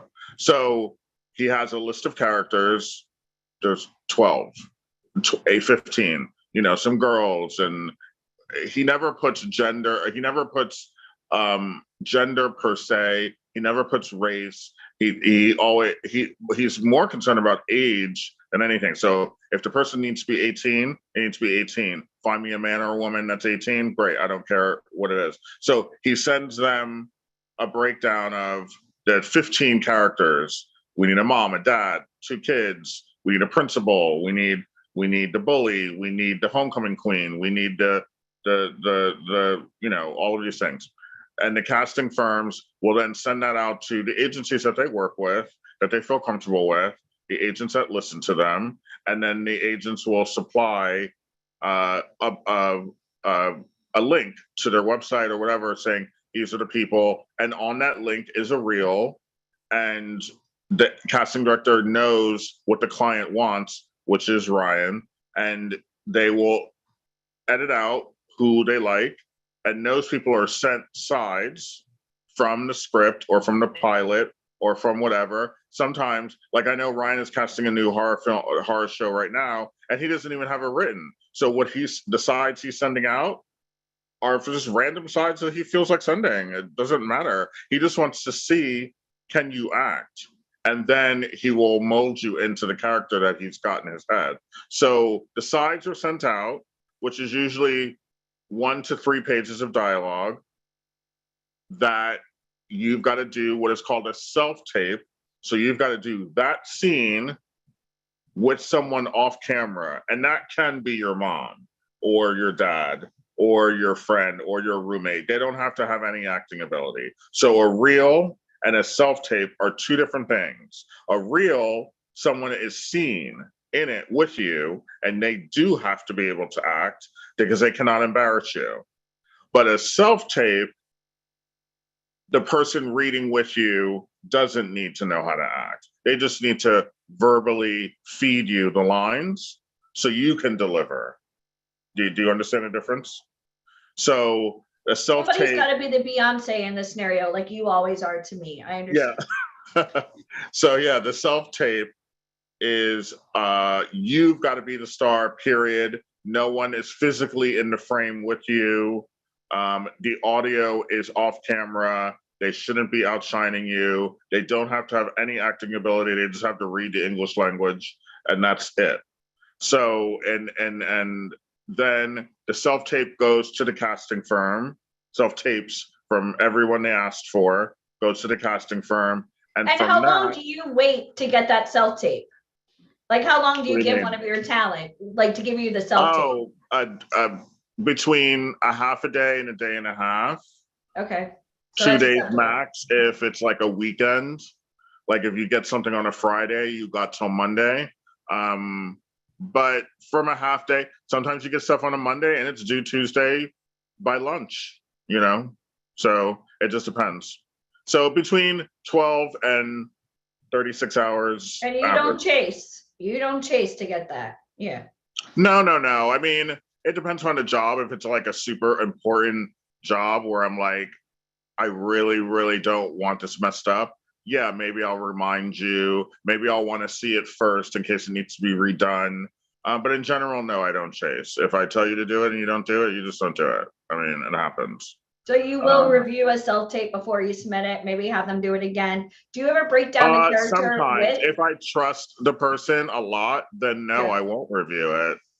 Sometimes I don't. Sometimes I'm just happy that they did it and I just forward it over. Well, I Like, remember a couple of years back, we were at our New York City event and you got a very special email from the casting director of Stranger Things. And who I've become like really good friends with now. Well, I good, saw her 'cause in we- LA. I mean, obviously Stranger Things is over. So if you guys see any castings for Stranger Things, run. 'cause Yeah, they it's finished done. forever ago. I think like I forget who it was, just had an Ozark casting. I was like, what? It's done. Like what? Anyways, but I remember we had our big live networking event in New York City, and your talent who was there, who's also got discovered on a Zoom call, was then going to audition for Stranger Things. And I know it's crazy for me to say, but I've never seen the show, but there's so much hype. And you had to break I still down. have never seen it. I know. Well, again, we'll have a Stranger Things party one day. But you had to go over the character with them. You had to, I remember, I think Deneen had to run to Staples, print up the script. And then we actually had people running through the lines. You had, and I really want to stress this to you guys, when you're reading a script, there's rhythm, there's pauses, there's voice inflection, there's timing. I mean, like, it's almost like a dance. You know, and it's kind of choreographed, very much so. It took all afternoon before this, and I remember watching that going, holy shit. And it's funny I didn't really because realize how much the scene that we had to read, it's funny, the guy was a stoner. So like it was a perfect casting. I saw that scene. I've never seen the show, but I saw that specific scene and I watched it on purpose to see the difference. And I did a pretty good job because I guessed everything they were going to do. So I was happy about that. Well, I'm really happy. I'm really good at self-tapes. In fact, I've gotten many compliments. I'm very good at getting it right. So whenever one of my actors is doing a self-tape and I do it with them, it's better than when they do it with somebody else. I'm very good at it. And they beg for me to, like, Eric begs for me to do all of his self-tapes because he's like, I don't know why you're so good at this. He's like, but well, after a while, I think you know what people are looking for. How many of you guys would love to have Ryan review your self-tape and give you constructive criticism? Type, I need you, Ryan. Type it real quick. I need you, Ryan. And Ryan, I have to say, I'm really digging that yellow on you because you are a ray of sunshine. And I have to know, what do you do with your face? I mean, are you using any type of special cleanser? No, I shaved and exfoliated like at 11:30. Every time I see him, I have to ask. Tell before Frankie came on, an hour before that, I hadn't shaved in like 3 weeks. I'm glad to see your eyebrows back because the platinum scared the crap out of me when they were bright. It'll bright be back white. though for Atlanta. I actually already have a plan. Oh, Lord. Everyone be scared. When Ryan Colby says, I have a plan, that means I have a plan. Duck and run. Hold on a second. Are you going now? It's 3 o'clock. Okay. All Brandon's leaving for his Garnier audition. Good luck, Brandon. Everyone say, good luck, Brandon. He's leaving 3 hours early. Why, I don't know. but Because he is a very Because he's smart signed to human you and being. getting there on time is very important. He doesn't have to Awesome. be there till 6, but I was like, you want to go now? It's only an hour away, but I think he never If wants the know. to. train New York gets City. stuck, if he stubs his I toe, mean- it's very important. He's being smart. You should He wants applaud to this, explore. Mr. Colby. Oh, no, I don't care. I'm just like, you could leave at 4 and still be fine, but whatever, he left. Anyway, All right. so self-tapes and reels are crucial. Now, self-tapes, like I said, don't come until you get requested for a job. So self-tapes, you can practice, of course, and you can do them on your own just to get into the rhythm of doing them, but they don't come until you get an agent, you get a job request. That's when you do the self-tapes for the gig. The reels are to get the agent and get to even get the request for the gig. You got to have the reel, and the reel is different. It needs to be longer. It needs to have other people in it. It needs to be a little more polished than a self-tape. A self-tape, you can do it in your car if you're desperate, I believe I've had it done. But a reel needs to be a little more polished, a little more, like a scene in a TV show that you would turn on, HBO or NBC and see a primetime show, and it needs to look like that, have that feeling of dialogue. So those are the differences. Both All are right, necessary. guys, I kind of really want to stress this to you. How many of you guys last night went to bed going, gee, I wonder if I should even get on the Zoom? Man, it's all day on Saturday. I really want to be an actor or model, but I'm not sure. How many of you guys are like, holy crap, my whole entire life has changed? If that's you and right now your brain is fried, type ouch. Because I mean, I've been in this business for 2 decades and I love hearing, do you guys, I'm always like this, but I love picking the brains of smart people. Ryan, I love you. You know that. And I thank you so much for being here. Everybody's saying ouch. Ryan, thank you so much for being here. That was invaluable information. And I can't I'm wait. excited and scared to see what you're doing with the eyebrows before Atlanta. I don't know what I'm doing. I thought You about just it the said you other had a day. plan. Now you're backing out. Come on now, Colby. I just said, I don't know. I'll think about it. But I do have a mini plan. It Awesome. hasn't been. Well, we can't wait to see what comes of your mini plan, Mr. Colby. But Ryan, thank you so much for being here. Thank you so much for sharing all of your knowledge. And guys, how many of you got a lot out of listening to Ryan twice today? Well, I have news for you. A went this way and a reel went this way. I had no idea. That was phenomenal. Yeah. Well, he's going to be back tomorrow. He's closing out the whole thing tomorrow. So if you enjoyed listening to Ryan today, imagine the fire he's going to bring to close the whole event out. Okay. Yeah, tomorrow Ryan's going in the hot seat and I'm interrogating him. It's going to be like sizzle. It's going to be amazing. So make sure that you guys are here all day tomorrow as well, because, and we still have so much more to do today. So Ryan, thank you so much for being here. It was amazing. Okay. Ryan, just so you know, you were the best part of today. I know you really. He always is. I know I am. He's always I'm the most very well humble aware. as well. I'm Awesome. aware. Awesome. Well, Okay. thank you so much, Ryan. It was Okay, awesome. everyone have a good rest of the day and learn something, take notes, be present. And be ready to ask Ryan. He's as tough motivational questions as he gets, guys. That is it. That is. Yeah, that's tomorrow. it. That was his that's all TED I got. Talk. He's That's all I empty. got. Awesome. Thank you, Ryan. Okay, see you. Bye. Bye. Well, guys, this has been it's like on a scale of 1 to 10. I know I keep asking you this question, but today has it not been mind blowing? Like, how many of you are like, mind completely blown? I know I am. And again, I've had the opportunity to speak with each of these speakers individually, and hearing the knowledge that they're bringing to you, I learned something new. I'm taking notes in the background as well. All right. To make sure that you're taking, everyone show me your notebooks real quick. Everyone show. All right. Let's hydrate also. Let's hydrate, because our next speaker, you're going to want to absorb as much as you can of what she says. So everyone grab some water and hydrate. I follow my own direction, people. All right, guys. So let's review what we have already talked about today, and then I'm going to bring on our next speaker. We talked about your story. How many of you are starting, as you're listening to each of the speakers, you're starting to see a thread that has a thread of commonality between each of the speakers? Raise your hands. Success leaves clues, and all of the people that we've had speak to you thus far, and people that are going to be speaking to you for the rest of the weekend, they're all successful, and success leaves clues. So there's definitely a thread if you look for it in every one of our speakers. You learned about why it's so important to have the right mentor, why you can't do this on your own. You need a team of people. Like, you need someone like Ryan, or someone like Alicia, or someone like Tanya, or someone like Michael to go through and not hold your hand, but guide you through. How many of you know you need a guide? This isn't an adventure. You just kind of like, hey, let's go do this. No, you need a guide, right? You learned Frankie. Come on now. That guy works so hard. Like, how many of you would initially think, oh, he got lucky? And now you're like, no, he worked his butt off to get where he is, right? Another, success leaves clues. You learned Michael talked to you about what type of model you are.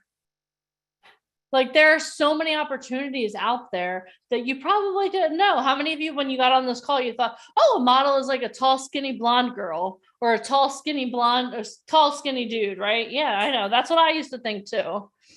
And then you heard from Tanya and Alicia how to create a legacy in Hollywood. Like how do you create a legacy? You learned we're giving you all of the tools that you need. And then you just heard from Ryan about the importance of self-tapes. How many of you learned a lot just listening to Ryan for 30 minutes talk about self-tapes and reels? Like, oh, there's so much I need to know. So how many of you want to leave a legacy? Raise your hands. Does anyone want to leave a legacy? Raise your hands. If you do, this next speaker is someone that you want to listen to and you want to take notes and you want to be all in. Okay.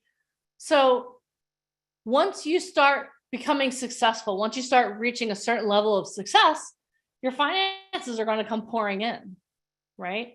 How many of you now know that right now you should be setting yourself up for success for when you have those finances coming in? So our next speaker grew $1 million business from the ground up. She was awarded the Consumer Choice Award for 5 straight years.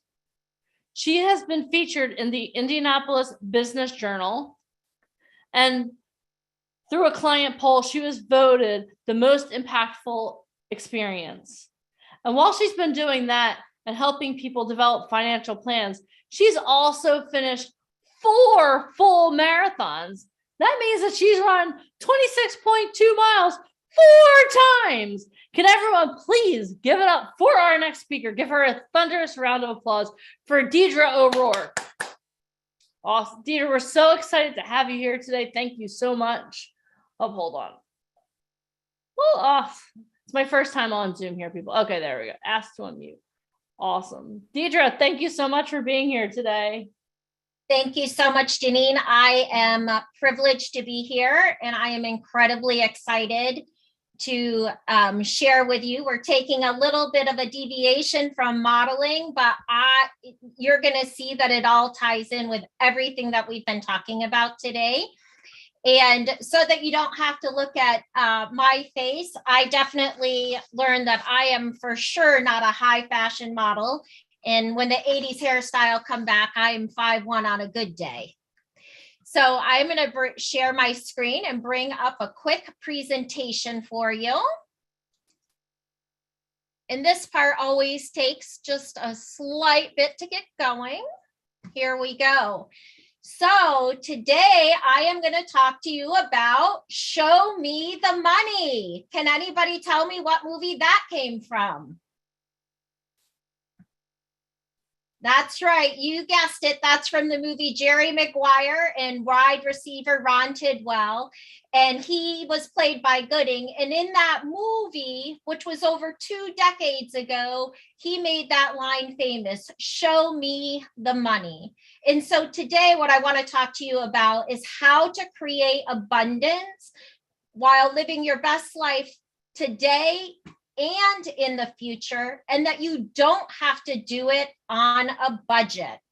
Does that sound exciting to everyone?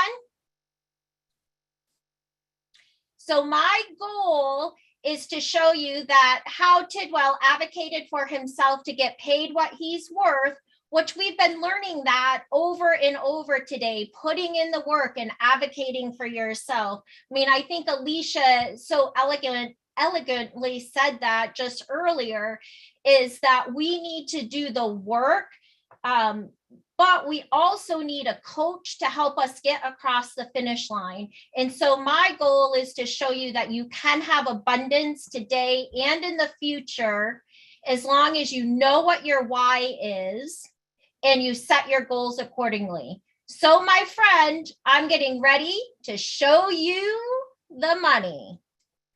So I just wanted to tell you a little bit about myself. My name is Deirdre, just like you're writing a letter, Deirdre. Most people pronounce it wrong. Even my husband couldn't pronounce it until after we had been dating for like 6 months. And I have to confess right up front that I am a complete numbers nerd. And I started investing when I was in high school. And after college, I worked for corporate America.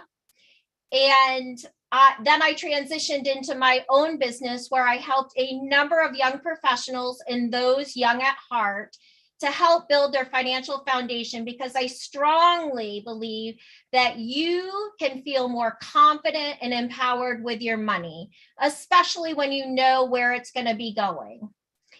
I am a middle of the pack runner, and I've run countless half marathons. And as Deneen said, I have run 4 full marathons, and I've been able to share these experiences with my friends, with my children, and I even ran a full marathon with my dad.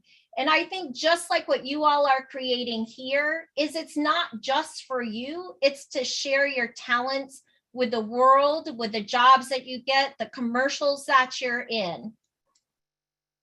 And I've done a lot of things right. You know, I started investing early, but I've also invested a lot of time and money into programming and training to expand my knowledge, which has enabled me to be with experts in this space. And that's exactly what you guys are doing here today. You know, one of the things that Michael said earlier this morning was having that new mindset, and is going to get you new results. And as Alicia said earlier, you can't just put one thing up and get something done, right? You have to work at it. You have to get coaching and guidance from the right people. But I've also done a lot of things wrong, quite frankly. You know, when the news said to panic, I panicked and sold some stocks. And for a period of time, I didn't advocate for myself, and I forgot my why. And I lost my confidence. And at that time, I was really too proud to ask for coaching to get me back on track. And during that time, I lost a lot of time and a lot of money when I didn't invest in myself. And I can't stress that enough with what you're listening today. And it's the same thing when it comes to your financial life. So after 25 years of doing this, I've discovered that you need to know a couple of things. You need to know your why, and you need to be willing to take action. You need to know why you're doing what you're doing, and that every step that you take, even if it's small towards success, works. Just that step. Getting up in the morning, and Tony Robbins in his book says when he puts his feet on the ground every morning, he says, I've got a win in the book. I wake up every day, and as soon as I put my feet on the ground, I say, I already have a win in my column today. And what a great way to start off your day. And today, you don't need a lot of money to get started. When I started in the way back when machine, you physically had to go to a broker. I'm going to show you later today about my son who started investing with just $10. And there's so much false information out on the web. And we kind of saw that in the chat today. And Alicia had made mention of, are you taking advice from the experts that are out there? And when we get this bombardment of information, we tend to, we think more information, the better. But what happens is when the more information we get, we tend to play small. We don't believe that we can have abundance, and we actually just stop. And so what I discovered the hard way, I'm going to give you guys the cheat sheet today, and I'm going to show you the easy way. Are you guys in for that? So the hard way, I'll kind of walk you through what that is. And that is spending hours and hours of watching YouTube videos and getting conflicting information, not having a plan of where you want to go. And after watching all of the videos, the only thing you can come up with is just save, right? If it was that easy, you'd all be doing it. And oh my gosh, the technology that's out there, there's so much out there. And when you try to break it all down and compare apples to apples, it doesn't exist. It's apples and oranges. And so again, you just stop. So the easy way to get financial results and feel more confident and empowered with your own money is, in the past 25 years, these are the lessons that I've learned, is that you need two things. You need the proper mindset. And again, I'm going to go back to what Michael said. Mindset, having that mindset shift set that you believe that you can do it. And you can be good with money, regardless of your past. And that you take action. And Frankie, when he was talking earlier today, never give up. He took action, went to those parties, even when he said he didn't want to go to those. Is taking action coupled with your mindset is guaranteed to create abundance. So I have to tell you, because we're going to be talking about money, as the lawyers say, I have to give you my little legal disclaimer. Everyone is unique and has different levels of motivation. I am not a tax advisor or a financial advisor. And if you've ever been to one of T. Harv Ekert's Millionaire Mind Intensive, I know Michael Silvers had made mention to his book. He starts out everyone and he says, don't believe a word I say. And why do I suggest that? Because I can only come from my own experiences, meaning that what I say inherently is neither right or wrong or true or false. It's my experience. But just like in T. Harv Ekert's program, I have transformed my life with this system, and also all of the students who have worked for me. If you learn the steps and you take action, then you too will be successful. So there are 3 secrets to being successful with your money. The first secret, as I've already alluded to, is having the right mindset, having the mindset of a successful person. The second secret that I discovered is that you need to know where you're going so that you know when you've arrived. Can you imagine getting in your car and driving with no destination in mind? How do you know if you're going to get to where you want to go that day? And you know how most people save and invest is without intention or direction. And Ryan just said, like building, not having your reel is like building this beautiful house, but not having a roof, right? You have to have the whole plan in order to make this successful. And the third secret is a little by little becomes a lot. And successful people take action. The same thing with acting, taking action. And so when you start investing, even if it's only as little as $5, did you all know that you can open an investment account for as little as $5 today with technology? So secret number 1, let's do a deep dive on that one. The mindset that successful people have. You really want to look at what we're telling ourselves.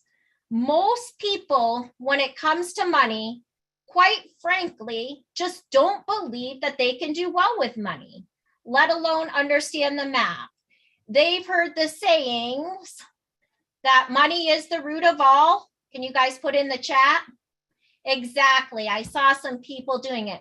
So if we believe in our subconscious mind that money is evil, how can we have abundance? How can you be successful in your acting career, in your commercial, in your photography career, if you believe that once you get to a certain point, you're going to become evil, right? So we need to flip that script, and we need to know that money is not evil. I'm sure that you all can think of someone who is successful. Look at the people on this call that are giving of their time and talent today without costing, right? There are successful people, wealthy people that are generous. So we have to be aware of our mindset. So I want to just kind of bring you on a journey with one of my clients, Laura. She's a successful local photographer. She is not a photographer in the headshot space. And she was just doing family photos around Christmas time. And then she started believing more in herself. And now she not only is fully booked out for the Christmas season, but she's also booked out for fall family sessions, high school graduations, and engagement pictures. And it's kind of like her journey when she went to the CrossFit gym for the first time. She could barely lift the bar, let alone having the plates. But she had a coach and a guide at that CrossFit gym who believed in her, who showed her the path. And now she successfully competes in CrossFit competitions. And when it comes to money, Laura grew up in a household where you just got by. Her parents barely had enough each month to put food on the table, let alone have anything extra. So even though she had become a successful photographer and successful at her health, she didn't believe that she deserved to have abundance when she had money. And so when we worked together and helped her unravel her subconscious beliefs and reframe those into beliefs that are true, she was able to save enough money, purchase her dream home for her and her 2 children with only her name on the lease. And this just, I get goosebumps because this just happened 2 months ago. It is the first home that she has ever owned. Secret number 2, you need to know where you're going to know that you have arrived. And I look at all of you on here of you came to this call today to figure out, is acting, modeling, speaking the right place for you? And I'm going to tell you, if that's what you want to do, you need to know that that's what it is and how to get the direct path there.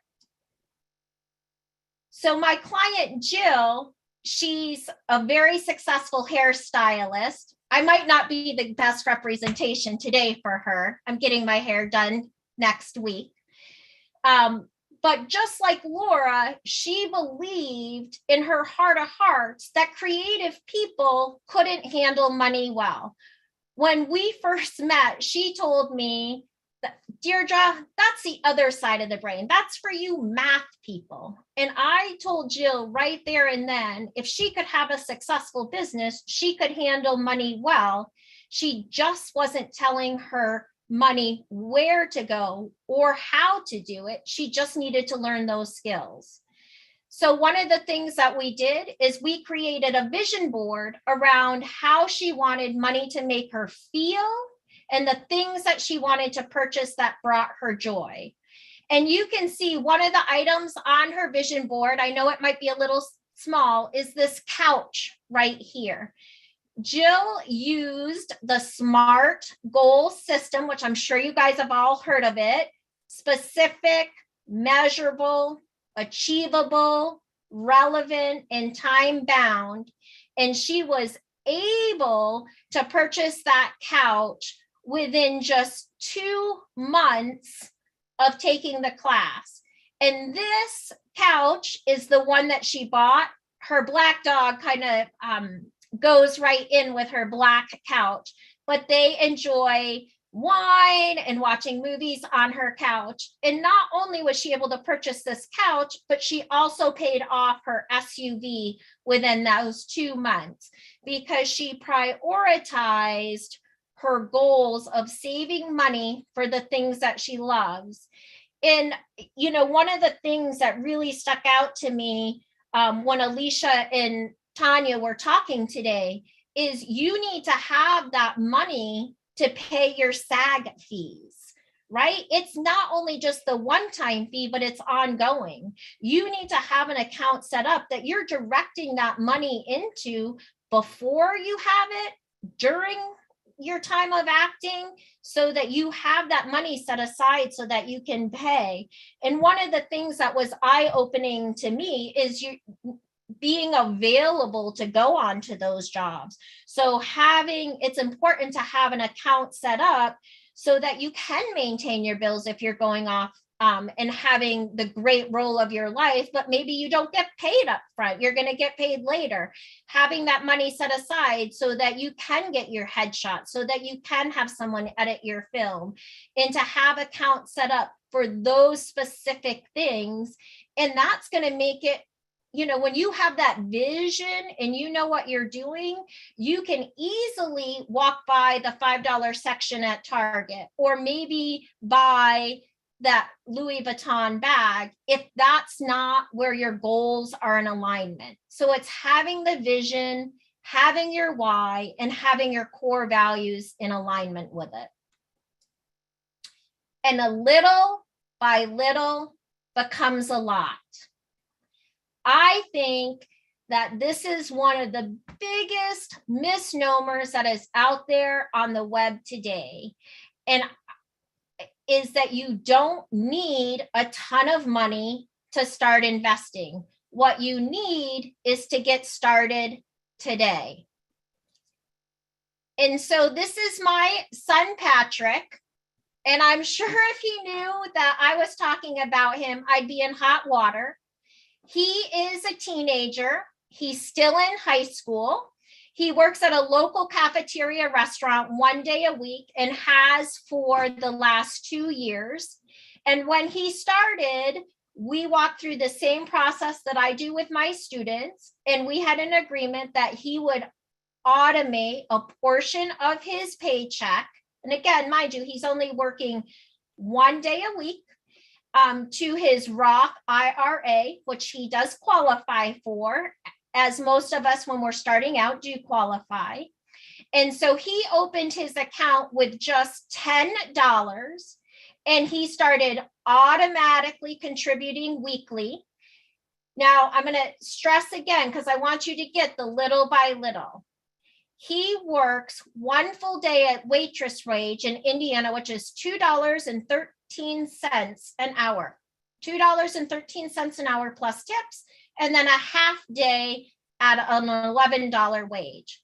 And he's able to invest $57 a week and still have plenty of money for teenage things, which for a teenage boy, if any of you have them, is video games and girls. And he still has plenty of money for that. And just by starting with the little that he has, you can see from this chart here that by the time he's 60 years old, he will have $2.3 million. Wouldn't you be happy when you're making some of those contracts that Tanya was talking about, that you only had to put away $57 a week and the rest of yours was to spend on what you want? That breaks down to $8.13 a day. I took my daughter to Chick-fil-A last night, and for the two of us, it was over $20. Now, I'm saying don't eat at Chick-fil-A. That's not what I'm saying. I'm all about purchasing the things that you love, but saving mercifully on the things that aren't important. So if you want to be acting and you want to get those headshots, you need to be setting that money aside to do that. But you also need to be exercising that investment muscle, saving short-term, investing long-term. Even if it's $5, look at what that compounding does. And if he wanted to have a legacy and didn't need to touch that money at 60, if he left that in his account until he was 80, that grows, again, the power of compounding interest, the eighth wonder of the world, to $17.5 million. How many generations How many generations would you impact with $17.5 million? By saving $8.13 a day. That's why I believe that money is so similar to running. Like it was yesterday, I remember stepping on the treadmill and my trainer asking me to sign up. At the time, I lived in Kentucky, the Kentucky Derby half marathon. I remember I almost fell off of the treadmill and saying, hell no, literally as I'm falling off of the treadmill.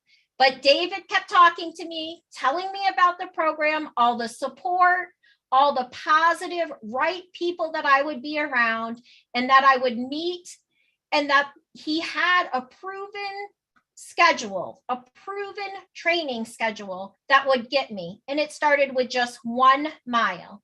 And if I followed the program, I was sure to be able to cross the finish line. And you know what? I finished my first half marathon that year. My coach believed in me before I believed in myself. And he helped me lay out a path of exactly where I needed to be.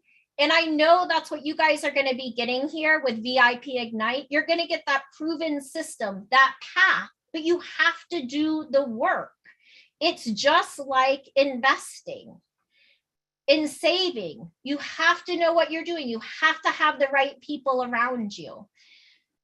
And he assured me each week through that training schedule. And now I've gone on to run countless half marathons, 4 full marathons, which I told you, this is my daddy over here, who lives in Florida now, my husband, my sister-in-law, and these are my medal hangers up here. And I think it's very apropos for what you guys are going through, right?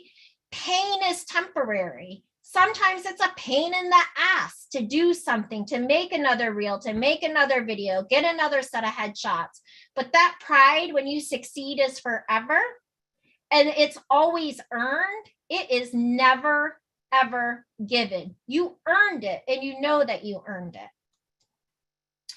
And so I just wanted to share with you one of my other clients here, Bailey.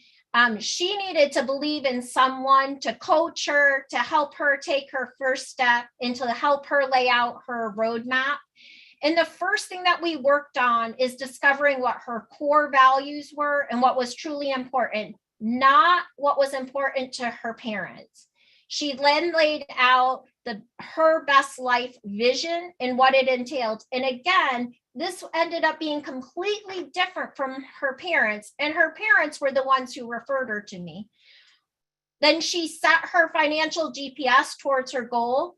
She took action, which was congruent with her why and her life vision. And by automating everything, she was able to take a 6-month leave from her job, pay off $23,000 in student loans, and she is now traveling Asia, which was her #1 core value and goal. And she's done this all before the age of 30. And I know that our time together is just the tip of the iceberg, but I hope that you would agree that it's been time well spent, and that you feel that there are things that have blown your mind with the potential that you can become financially free and financially wealthy, that you don't need to wait. It's about taking action. And obviously, we can't cover everything in just this short amount of time, but I want you to know to take action. And I think you've heard that through everybody who has spoken today. It's about taking action and never giving up. And I know that old habits die hard. Let's be real. We all know that old habits die hard. And if you always do what you've always done, then you're basically going to get what you've always gotten. And Robin Sharma, I don't know if any of you have read any of his books, I think he said it best when he says, change is hardest at the beginning, messiest in the middle, and the best at the end. And just like I needed a running coach to encourage, to guide, and to support me, you too need a coach, which you're going to find here at VIP Ignite. I can't tell you the wealth of information that I have learned just being around this team with Deneen and with Michael. And the only way for you to catch up is to get that support, to be on the shoulders of giants. And they're your giants right here, right today. And it's the same thing with your financial life. Take advice from people who have been there, done that, can give you the shortcuts. And I just want to leave you today with that word of encouragement to know that you can do it. You can make a positive change, and that you are capable of everything and anything that you set your mind to, as long as your why is in alignment with your goal. Deirdre, that was amazing. Thank you so much. You Oh are my gosh. welcome. Thank I you know I so learned. much. I wish I had, I said this to you yesterday when we spoke, but I wish I had you in my life when I was 15 years old. Imagine the transformation. But you know what I love? I love that your point is that the best time to start was 15 years ago, but the second best time is right now. So get started. I love that. Was just an amazing presentation. I really appreciated that. And for a lot of people, they're probably like, why are we learning about financial planning? Well, you know what? How many of you now know that you can, not that you can, how many of you here are going to commit to yourself right now that you're going to start a financial plan? That right now you're going to commit to yourself. If you're going to commit to yourself, type in the comments, I commit. Because everything that you need is on the other side of that fear. And I know for me, money, woo-wee, all those things that you hear about money, like I was so scared of money for so long.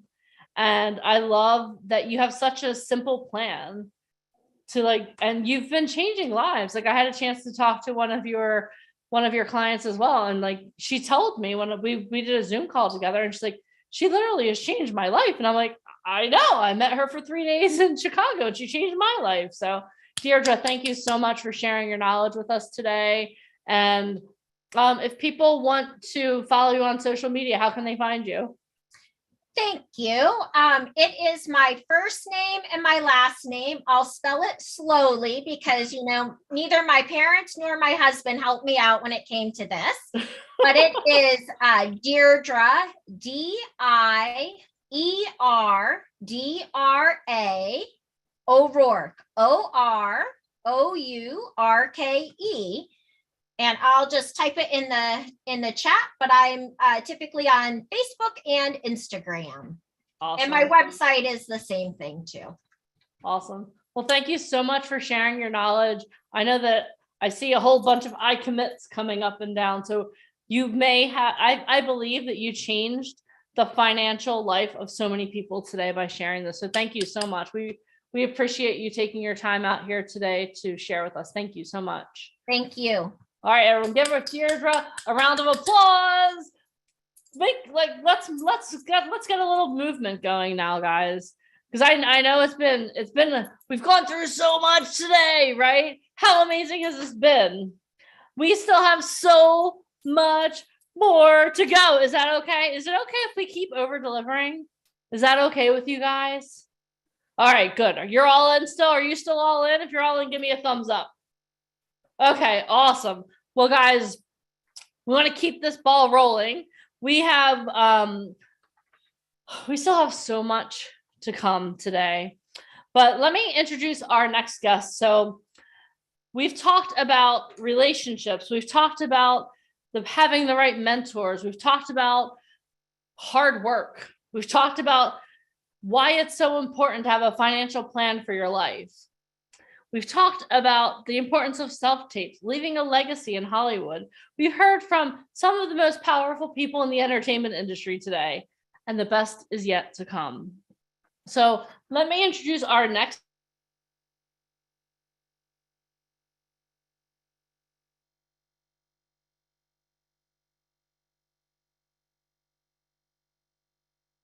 boys and Madonna to Ozzy Osbourne and Korn, to Green Day and the Ramones. He is one of the first to put music on the internet with the legendary and award-winning series LA Live.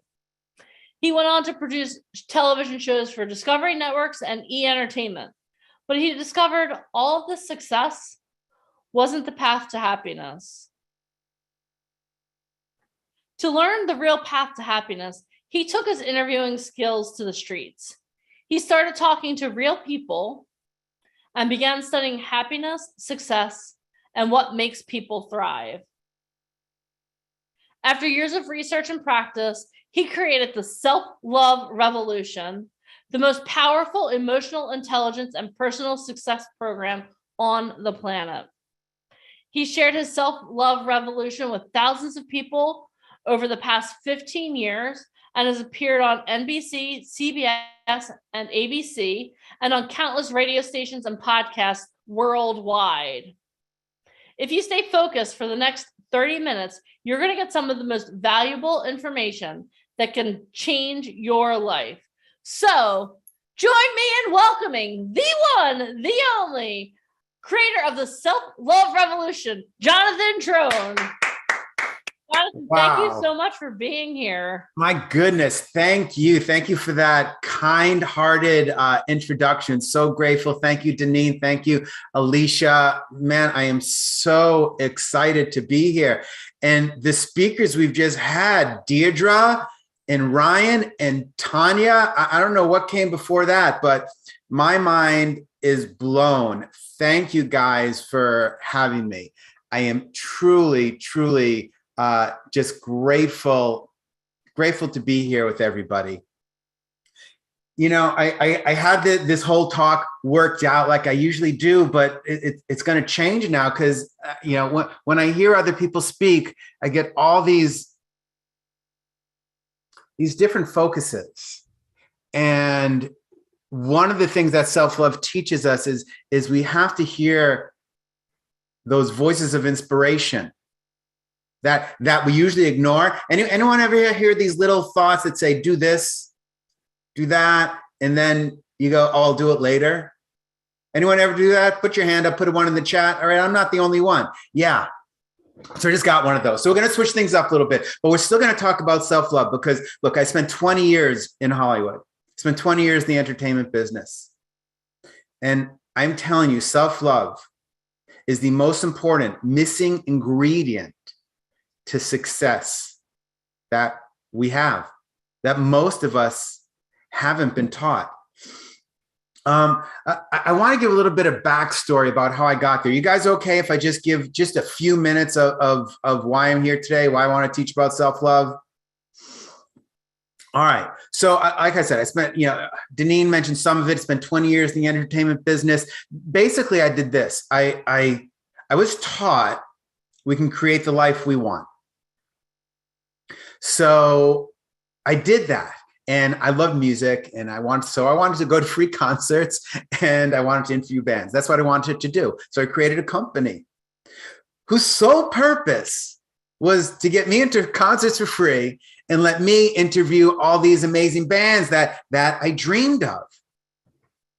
And I did it, and it was hugely successful. And from there, I went on to produce TV shows for different networks. And I was here living the life of my dreams. I was working with the biggest stars in the world. How many people are from LA? I'm just curious. I know a lot of people. So we got a lot of people in LA here. So I used to live in Santa Monica. I started off, to be clear, in the middle of LA. But then as success, I put success in quotes because we're going to talk about that. As I got more successful, I said, no, I got to get close to the beach, man. This middle of LA stuff, I am way too far away. So I moved to Santa Monica. 11th Street. I could ride my bike down to the beach. Even if I walked, I was there in 20 minutes. And it was great until it wasn't anymore. So I said, okay, I'm just too far from the beach.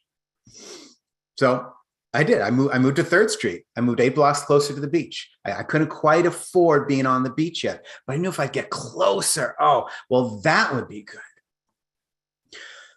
So it's 3 blocks from the beach. You could see the sun set out of my window. Life was great. So here I am, the successful business, interviewing the people that I always admired. I wanted to be like them. Part of me wanted to be them. And I got everything else that was supposed to make you happy. Anyone ever have an idea? Once Deirdre talked about goals. Anyone ever set a goal and said, when I reach that goal, I'm going to be happy? Anyone have a goal like that? When I reach that, I'll be happy. Yeah. Now I'm curious, anyone ever reach a goal that you knew would make you happy? And then you were happy for about 10 minutes or maybe 10 days or maybe 10 months, and then you fell back? Yeah, because the goal doesn't make you happy. And for a period of time, I really thought, I'm here on 3rd Street in Santa Monica. And as I walked 10 minutes and my son was on the beach watching the sunset over the ocean, it was beautiful. And I'm not saying this to brag, I'm truly saying it for the opposite. Because as I walked past 2nd Street and past Ocean and then down the stairs to the beach, and then they have the houses that were on the beach, I go, man, one day I'll have that house. I can picture the house still. One day I'll have that house. It had a pool in the backyard and then the sand and then the ocean. Why someone needs a pool right next to the beach like that, I don't know. But back then I thought it was the coolest thing. Damn, when I had that, I would be happy.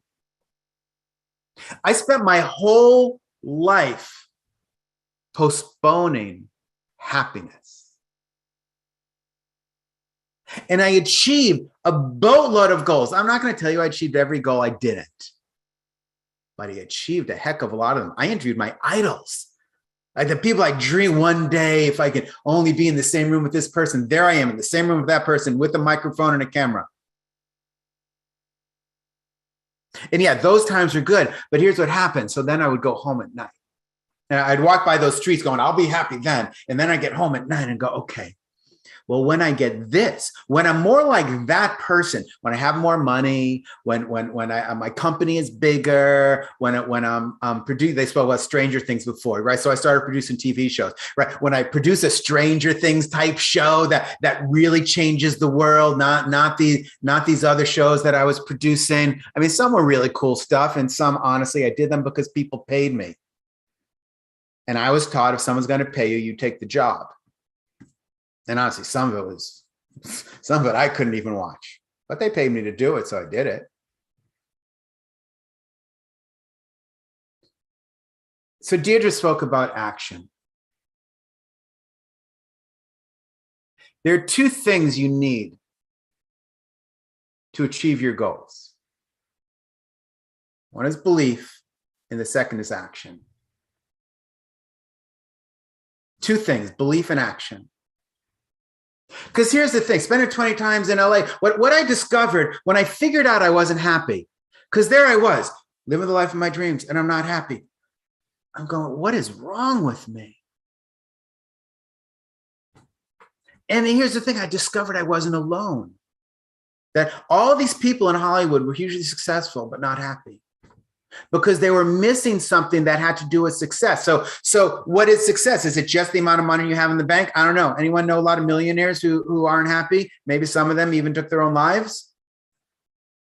Is that success? We need to begin to write success for ourselves. We need to begin to believe in ourselves. So many of us in this room together right now are waiting for someone else to tell us we are good enough. So we go to the audition, right? Tanya taught us about auditions. And she even spoke about how some people just open up there and some people freeze. Right? Remember Tanya talking about that? Well, the difference is the belief. Action's the same. You showed up. You showed up. But the belief was different. It's like we've seen people. Everything they do just turns into gold, and we have no idea why.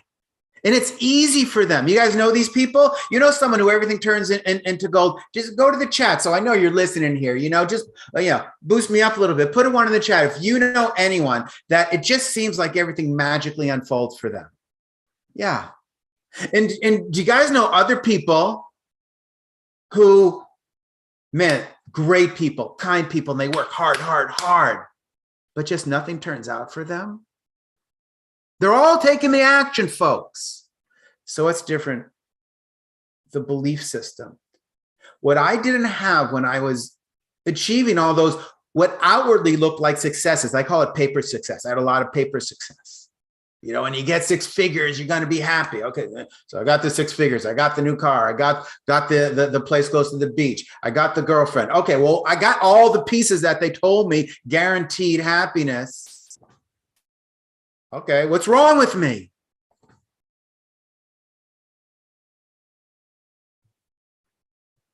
It was my belief that wasn't there. It takes 2 things for success. You must take action. This isn't if you just think pretty thoughts, your life's going to change. No, you must take action. But here, I want you to write this down. The results that you have in your life are not based on your actions. They are based on your beliefs, your subconscious beliefs, to be specific. The results you have in your life are based on your beliefs.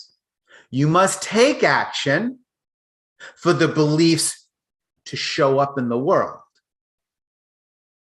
But you can take all the action you want, and if you don't have the right beliefs, you're not going to get the results you want. And that's why we freeze up in these auditions. Right? I had this great company, and I would go to companies that wanted to buy my company, and I go on these meetings. Hey, we want to do this show with you guys. I was the guy that froze. I had the 3rd most successful music company on the internet. Right? It was MTV, it was Sony, and it was us. And I would go into the meeting and totally freeze. I was a freezer. So did I achieve everything I wanted? No, I had some impact, did great stuff, had a good time. Did not have the impact until I started reprogramming my beliefs. Your beliefs are based on what you were programmed or was programmed into you when you were a child by your parents, right? Deirdre spoke about, the love of money is the root of all evil, right?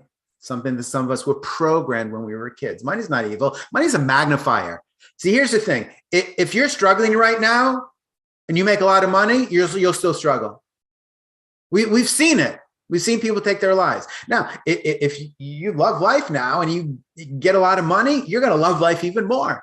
It's a magnifier to whatever you have now. So it is, I can't stress this enough.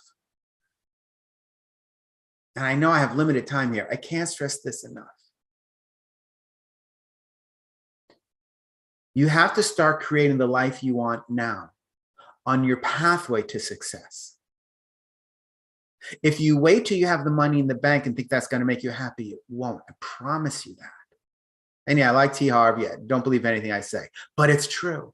Money is a magnifier. So find joy in your life now. So when you have all the massive success and you have all the money you ever dreamed of, man, you are doing amazing things with it for yourself and for your life. So now, how do we reprogram these subconscious beliefs? I think I have till the top of the hour here. So I'm going to try and do this quickly. I said self-love is the missing ingredient for success.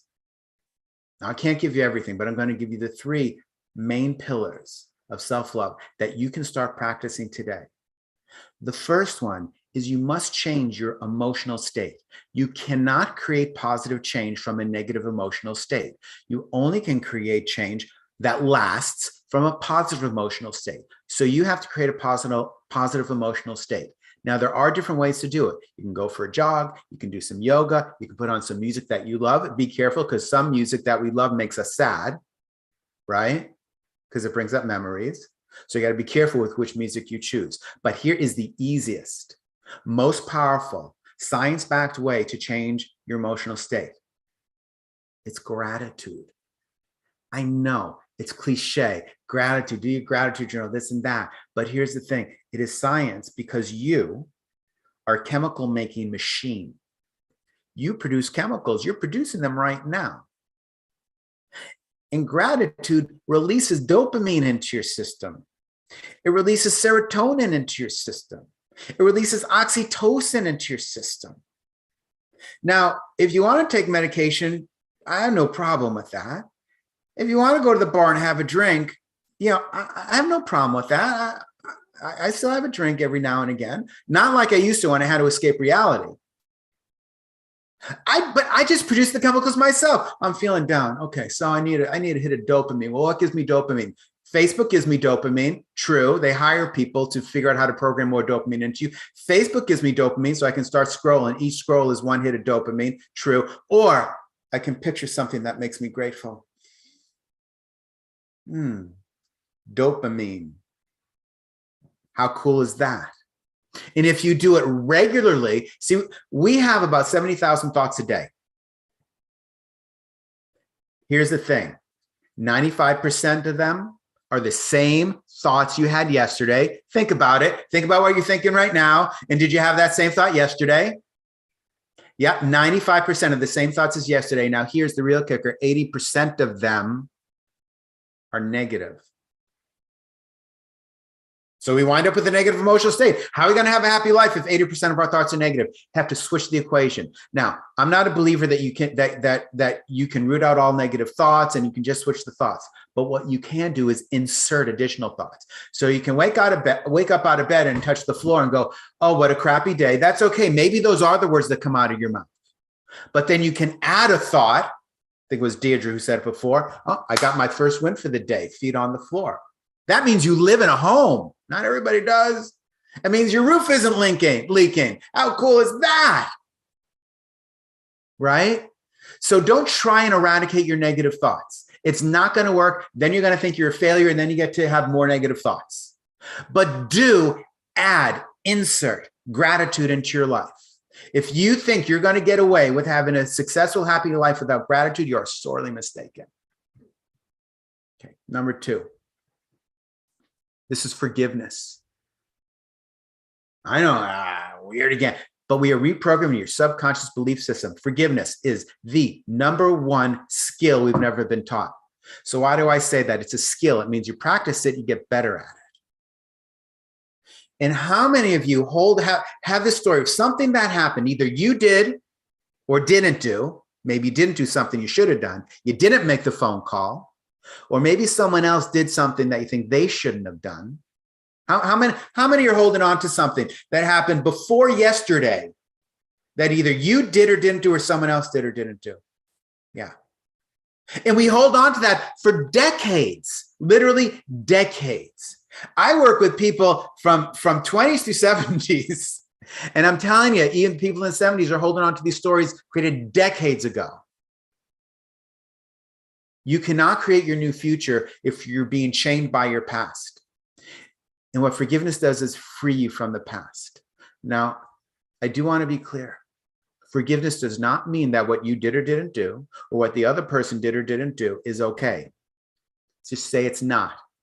It's a horrible thing, the worst thing in the world. Honestly, a lot of the things weren't, but some things were. This is my definition of forgiveness. I didn't make it up. The definition I use. Forgiveness is giving up hope that the past can be different. I'll say it again, write it down. Forgiveness is giving up hope that the past can be different. It doesn't mean it was okay. It just means replaying it in your head, pretending it would be different, is a waste of energy. Because you replaying it in your head doesn't change it. It only creates more pain for you. Today, it was painful. You don't need to relive the pain. We accept today as it is. And we release the chains of the past so we can create our own future. The future that we want. All right, so you got that step 1, gratitude. Someone can put in the chat for me if you want. I can't talk and type in chat at the same time. I don't know how you guys do it. I'm in awe of those that can do that. Gratitude is number 1. Forgiveness is number 2. Now here's number 3, and this is it. This is self-love. You know, they spoke about headshots before. How many people cringe at the idea of getting a headshot? Or you look at pictures of yourself and you go, you know, if you get back all the proofs and there, you know, 100 of them, like, oh, that's, I look horrible, horrible, horrible. I look, how many look at themselves in pictures and go, I look horrible? Yeah. I learned this from Mike Dooley. I look amazing in every picture I take. If you don't know Mike Dooley, Google him, amazing teacher. I look great in every picture I take. Now, I didn't always think this, but I do now, even though I look crappy, and you know what? I look great. We need to start talking to ourselves differently. We have to start practicing self-love to ourselves. Here was my old habit. And I know I'm 1 minute after 3 o'clock. Okay, I'm going to go 2 more minutes and then I promise I'll be quiet. My old habit was, but I did start late. On my behalf, I started a little late. My old habit was, even after all my successes, I would look in the mirror and I would review everything that was wrong, every screw up I made in that day. And then, of course, I'd look at myself. I thought it was ugly. So I'd go on and that face and the zit and the this and your nose, whatever I could pick about myself. And then I go to sleep feeling like crap and I wake up feeling like crap. This is my new habit now. I still go to the mirror and I look at myself. And now I review the successes of every day. To be clear, a lot of screw ups every day, mixture of screw ups, things that went well, things that didn't go well, every single day for all of us. I acknowledge things that maybe I can learn from. Okay, that didn't go well. What can you do better?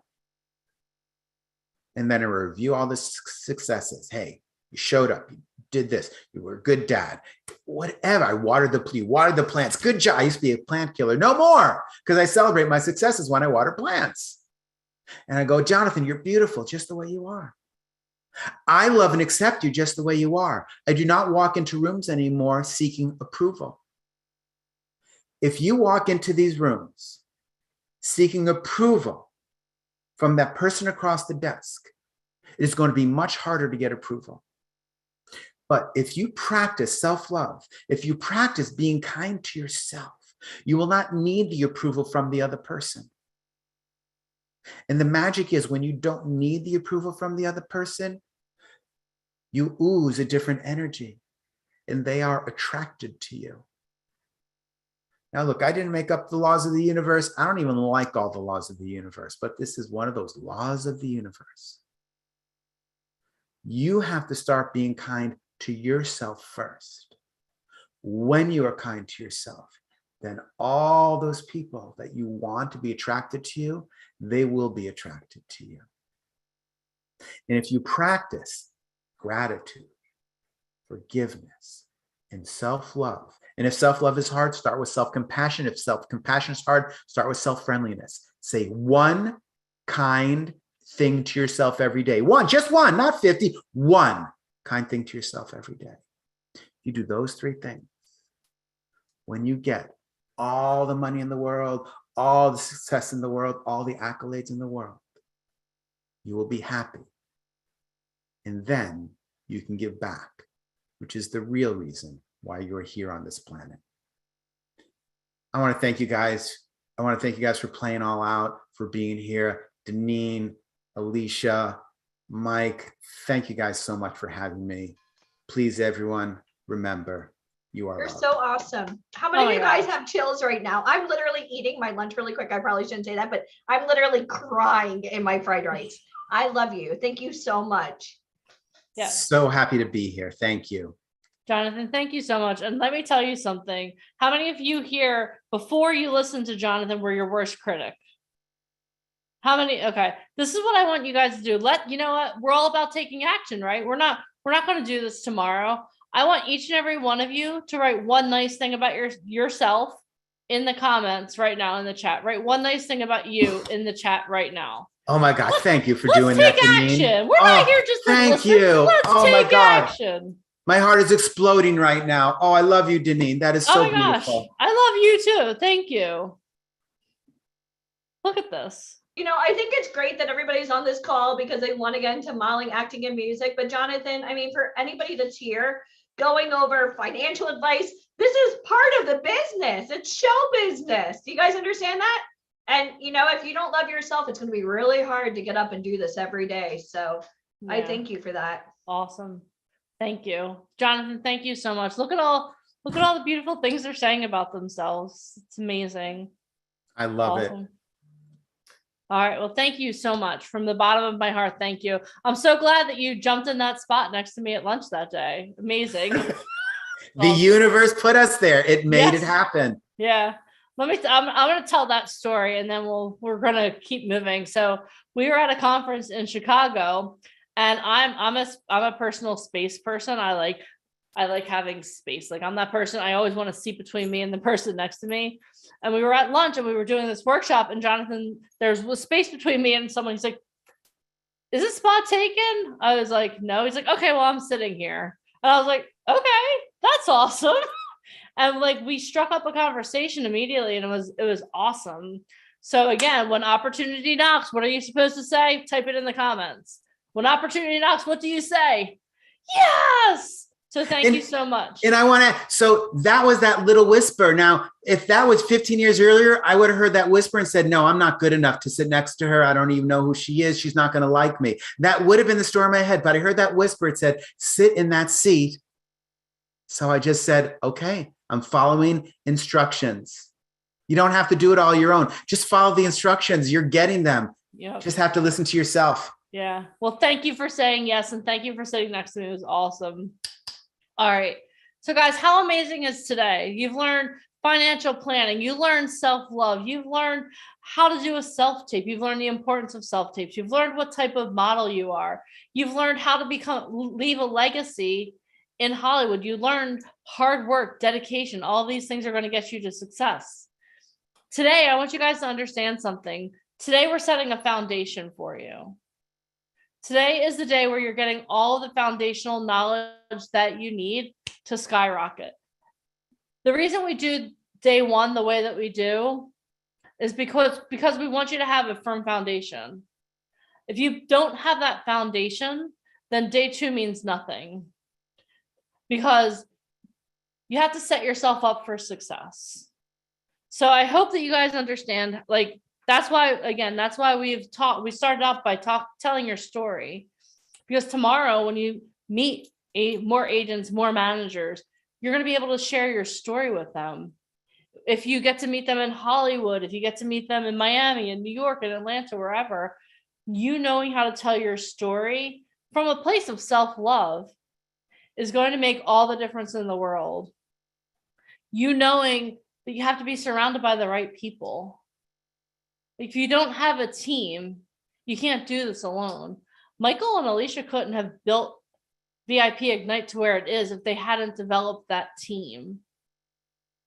You heard that from Frankie too. Like, he had a team of people, but the reason that he has gone from here to here is because he has been building that foundation. He literally told you that if he hadn't worked on himself and grown his followers and worked on his craft and learned how more choreography and had more vocal coaches, if he hadn't done all of those things, he wouldn't be able to come to Ryan with something to offer that Ryan can help him skyrocket his career. If you don't know what you qualify for, you're just walking in blind. That's why Mike went over what type of model you are. And that's why he went over the resume and all of those different things, because we have to set that foundation. If you don't walk in the door knowing what you bring to the table, why are you even walking in the door? And you heard from Alicia and from Tanya about what agents are looking for. So many times people come to, oh my gosh, Deneen, I want an agent. I'm like, okay, well, what do you bring to the table? Well, I'm cute. Okay, that's cute. There are a lot of cute people in the world. What do you bring to the table? I think you've learned today what you need to bring to the table. And let's talk about self-tapes too. Like, you have to be able to deliver. You have to give your agent or manager something to work with. That's why we talked about self-tapes. That's why we talk about lighting. We talk about how to present yourself. Because if you walk into a room and you don't have the tools that you need, it's kind of like, would you hire, I love this example. We used this the other day on a call we did. If you walked in, if you had a leak in your sink in your kitchen, would you want to call the plumber who has years of experience, who has all the tools and knows exactly how to fix the sink? Or would you want the guy, hold on, hey, Jonathan, hold my phone, hold on. We have to YouTube this. Oh my gosh. What wrench, where do you have a wrench? No, you want to work with the person who has the tools. And that's why we're going through everything that we're going through today. That's why we talked about financial planning too. If you don't have a financial plan, You could earn millions upon millions of dollars, but what are you going to do with it? That's why we had Deirdre come on. And self-love, like you have to, gratitude, I cannot speak highly enough of gratitude. If you're not grateful for one thing today, you're not going to get anything else.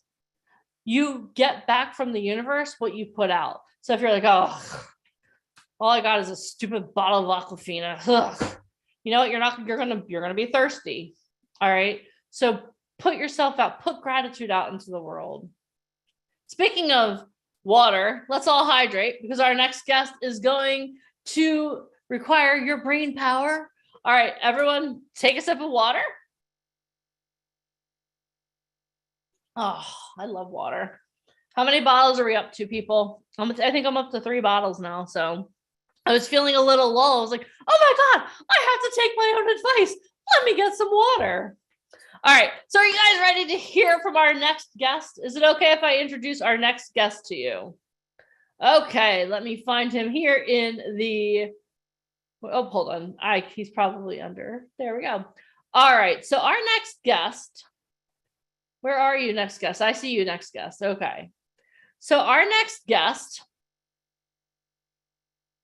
has lectured at the Yale School of Medicine. He's produced theater and live events with 50 Cent, Nile Rodgers, Laura San Giacomo, Willem Dafoe, Barry Shabaka Henley, and many, many more. He is a member of SAG, the Dramatists Guild, and the Directors Guild. He was a featured poet at the 2022 Whitney Biennial and now in the permanent collection at the Whitney Museum. He debuted off-Broadway as both a playwright and an actor with a 10-week sold-out run at the Cherry Lane Theater. He has coached and co-written over 50 TEDx talks. He has made live television guest appearances on The View, ABC, Nightline News, The Today Show, BBC Television, and his work on stage and TV has received critical acclaim and been featured in the New York Times, the Wall Street Journal, the LA Times, Vogue magazine, GQ magazine, and many more. His company, Galinsky Coaching, works with incarcerated teens at the infamous Rikers Island Jail and various state prisons and jails.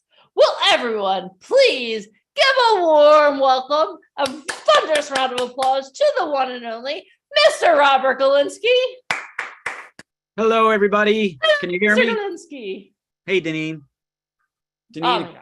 I'm so happy to be here. Thanks for having me. Thank you for being here. Good to see some new faces and a few familiar faces and some I haven't seen in a long time. Pena, good to see everybody. So I'm going to talk today about how improvisation has moved me through my life in a way that is astounding. And I think if you get into it, you'll find it'll change your life as well. I'm going to give you a tiny introduction of who I am so that you can see the context of why it's pretty amazing what I've been able to experience, considering where I come from. I come from a very, very suburban town in Connecticut called Wethersfield, Connecticut. And I am second generation of parentage from Italy and Russia. And my family has always been involved with education. There's something in our blood about giving to people and educating. So I got into that. And one thing that I understood right away is that improv helped me move through life in a way that nothing else ever would have. And the yes mindset of improv, yes, yes, yes, staying in the world of possibility is the key. The previous speaker said a few things in different ways that I am going to say in my own way. And I agree with him 110,000% that you've got to love yourself. And that's part of the yes mindset, to be accepting of yourself. And sometimes, like he's pointed out, we are even more gracious to others than we are to ourselves. Today, we're asking you to be gracious to yourself. Give to yourself. You deserve it. And like he said, if there are things that you need to make amends on, you can't do it until you're opening up to to the gracious part of yourself.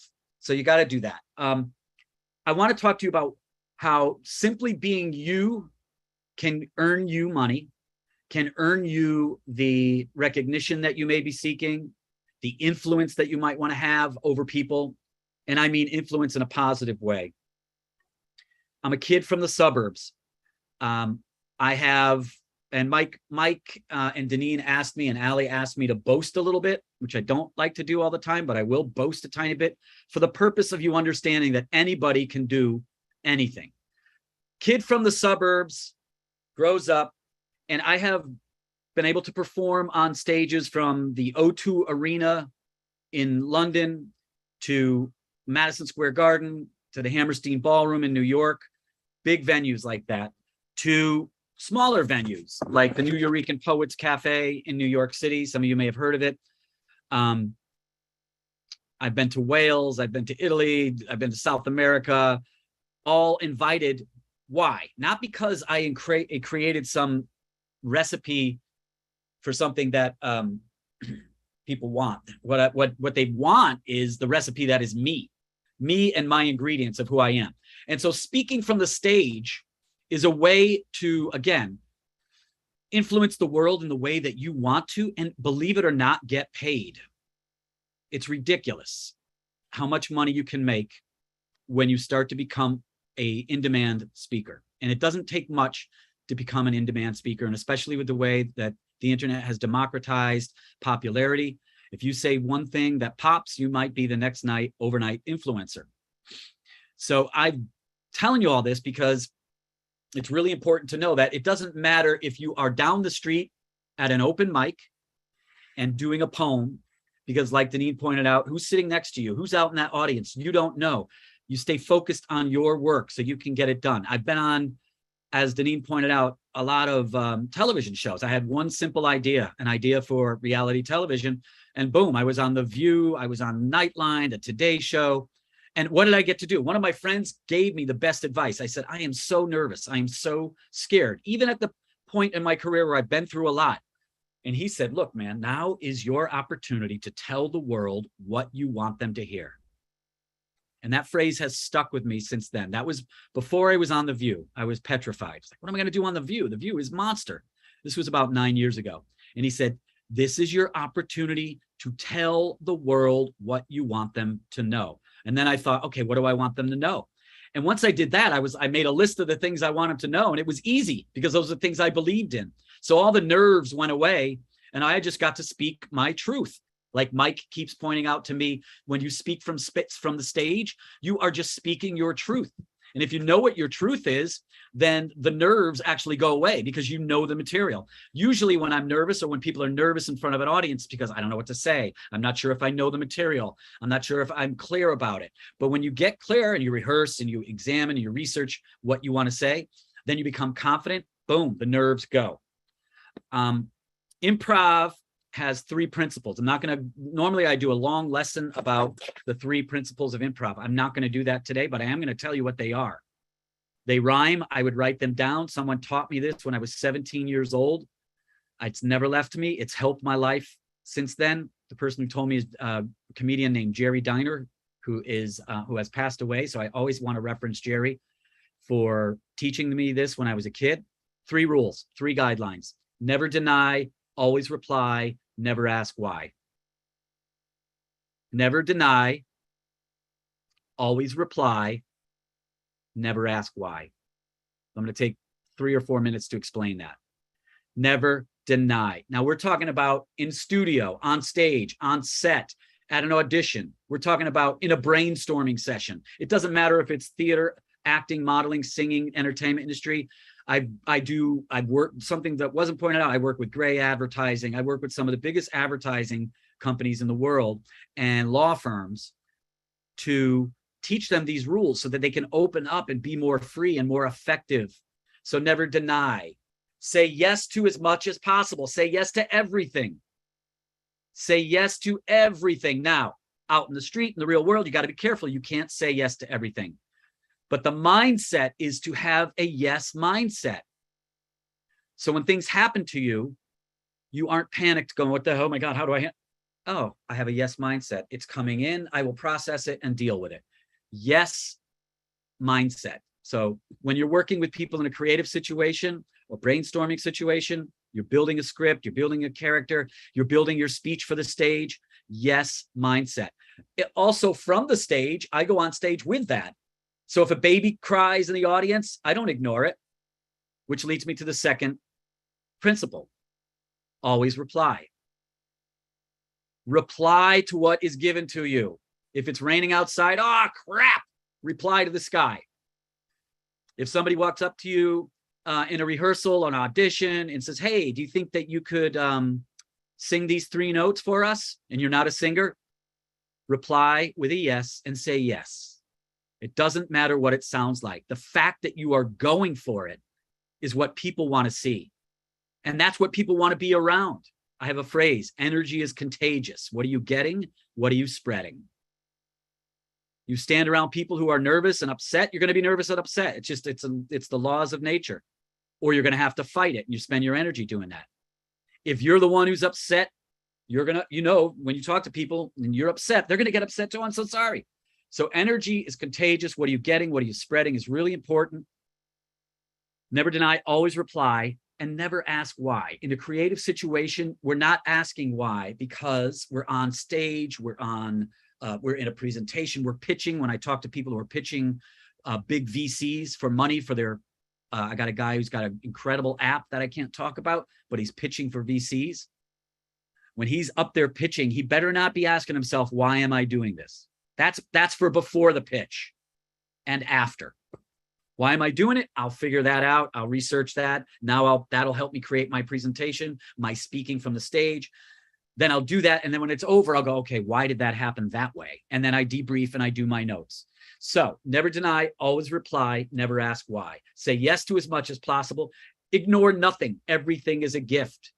That's another phrase I use. Everything is a gift. Oh, really? Me being late for work that day is a gift. There are a million reasons why it was a gift. Some might be obvious to you, some might not be not. And the last is, again, never ask why. Because why brings us into analysis. It stops the action. We're an entertainment business. Acting, action, activate, actor, actress, activity, activist. All those words. If you're in the why state of mind and you've got a no mindset and you're not replying to what's around you, you're not giving anything to us. All right. So I'm going into brag mode a little bit. I'm boasting to make a point here. So I worked with this guy here. I have coached him for acting roles. I have worked with him on developing scripts. And why did this happen? Now I ask why. And why it happened is because I had auditioned for something. A casting director liked me for that audition, but I didn't get the part. 4 months later, they were looking through their headshot file and they had my headshot. And they were like, oh my God, he looks a little bit like Robert De Niro. And 50 Cent has an audition with Robert De Niro. So why don't we bring Galinsky in and have him read with 50 Cent? I read with him. He liked it. He pulled me aside. Can you coach me? I said, yeah, boom. We developed a relationship. So all of these yeses. Oh, hey, Galinsky, will you come in and work with 50 Cent? I'm like, yeah, that was an easy yes. So I got to meet someone amazing. Another one, Willem Dafoe. Willem Dafoe lives in New York. And the yes on this one was, I said yes to myself. I had a script. And a friend of mine was interning with Willem Dafoe. I asked if they would pass it to him. They did. He said, yeah, I'll come into your rehearsal. And so Willem and I worked for 3 rehearsals on this particular script. The yes there was his yes to me, but my yes to me as well. How dare I think of reaching out to Willem Dafoe? How dare I? I dare myself. And I did. And therefore, I got to work with Willem. And it was an exceptional experience. All right, here's another one. And I'm showing you these so that you can see like the simple connections that you make by having a yes mindset and that you make by believing in yourself. Nothing can hold you back. And when you get with, for me, when you get with VIP, all of this good energy, all of this supportive energy is around you. There's a support system and a network around you. so that things like this can actually become possible. I don't know if anybody recognizes this face, but she's become one of the most powerful models on the globe right now. That's Winnie Harlow. When I was coaching the TEDx talks and writing the talks, I worked with her on her talk.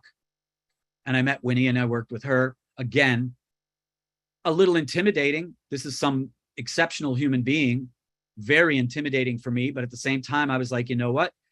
I have another phrase: step into your fear. Whatever you're afraid of, the closer you get to it, the bigger the breakthrough is going to be for you. And like I say all this, and there's people nodding their heads, right? You know what I'm saying. You've lived it, you've learned it, you know it maybe in different words, but we hear a lot of the same messages over and over again in different ways. So the message is pure. You step toward what you're afraid of, you have breakthroughs. I was petrified when they said, okay, you and Winnie go work for half an hour in this studio room. But I believed in myself and I kept saying, yes, you can do this. And I did it. The same thing with 50 Cent. That was crazy working with 50 Cent.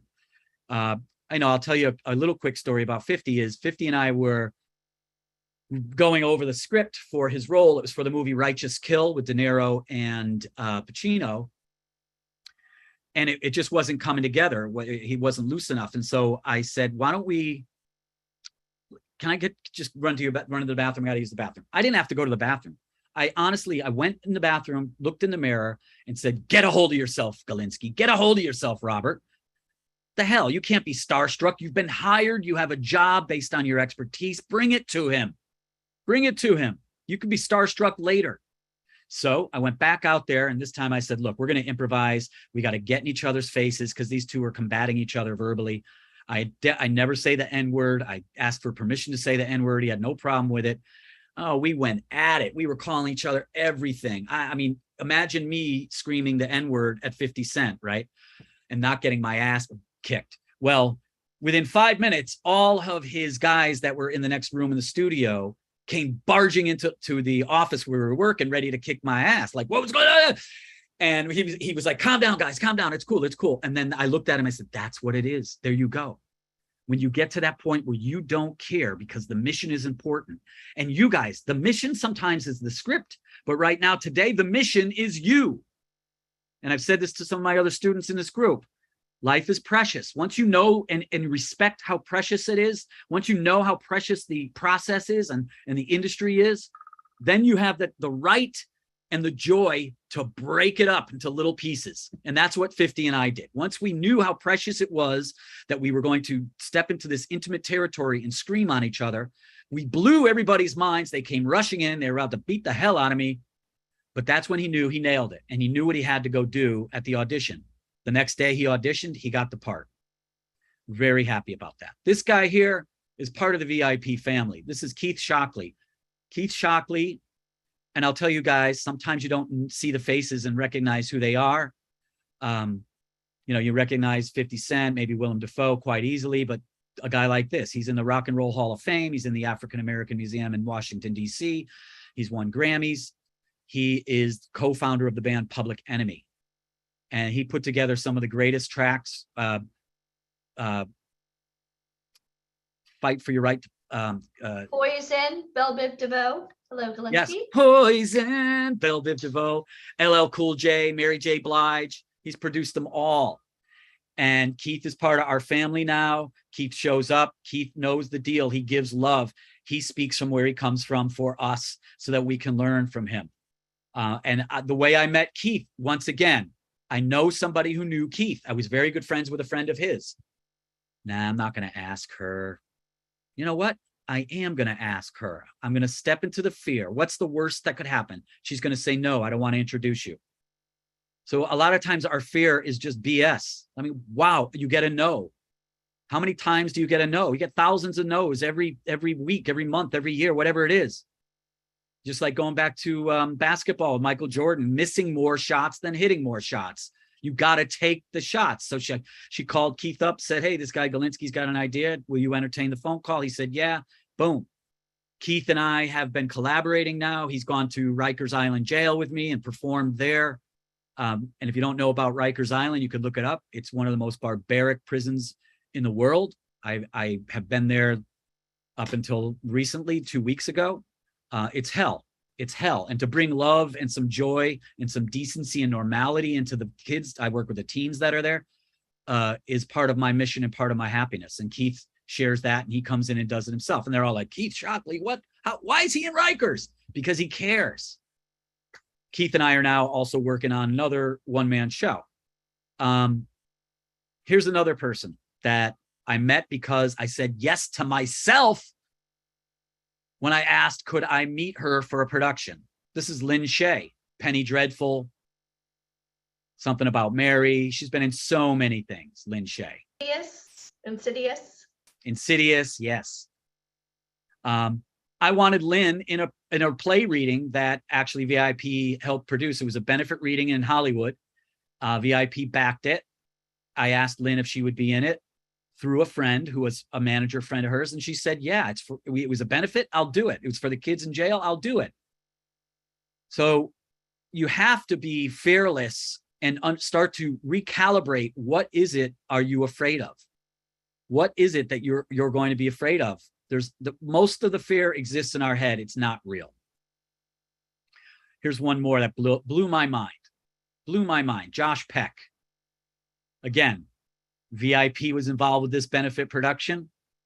And Josh Peck is so confident, he even doesn't mind posting photographs with his eyes shut. Look at that. Josh was so sweet and nice. Josh has got millions of followers. He's got TV shows. He doesn't have to step into a 80-seat theater and do a play reading, but he understood that there was heart and soul behind the play and that there was a benefit for kids who needed help. And so he brought the noise, right? So again, I'm intimidated. Josh Peck, yes, I'm going to ask. So I've gotten into the habit now where I've built in that when I am scared or I am intimidated, I default to yes now. I default to go for it. And I'm not talking about step to your fear like you know that there is a hot stove. I'm not telling you to go touch the hot stove. And I'm not telling you to go put your hand in the lion's cage. There are certain things that common sense will tell us not to do, right? But there are certain things that happen like this where you want to like get ahead and do your thing and you're afraid to ask. I'm going to blast through a couple more. This is GZA from the Wu-Tang Clan. Same thing. Had a chance to work with GZA at when I was coaching speakers for TEDx Teen, and GZA was the host. GZA comes up to me and says, yo, I need a little invite. I'm like, GZA, this guy's been performing all over the globe, millions of people, and he's still nervous in front of 300 people at Scholastic at a TEDx event. And he comes to me. So yeah, I pinch myself, but in the middle of pinching myself, I give him the best I can. How do I do that? I go back to what our previous guest said. I forgive myself for whatever kind of BS that I carry with me, because a lot of it is just BS. And now I'm open to give that to other people, to give my greatness, wherever it's hiding, wherever it's the nooks and crannies of the greatness. All right, we got one more for you. I got a couple more for you. This is one of my favorite people on earth. You probably recognize his face. I bet you don't even know who he is. He has lectured at VIP as well. He's called an American Theatrical Treasure by Theater Magazine. He's been in everything. J.O. Sanders. He's one of those actors where, oh my God, he was in JFK. He was in Day After Tomorrow. He was on Roseanne. I know. What's his name? It doesn't matter. You know his face. And that's a good lesson for you to understand when you go into an audition.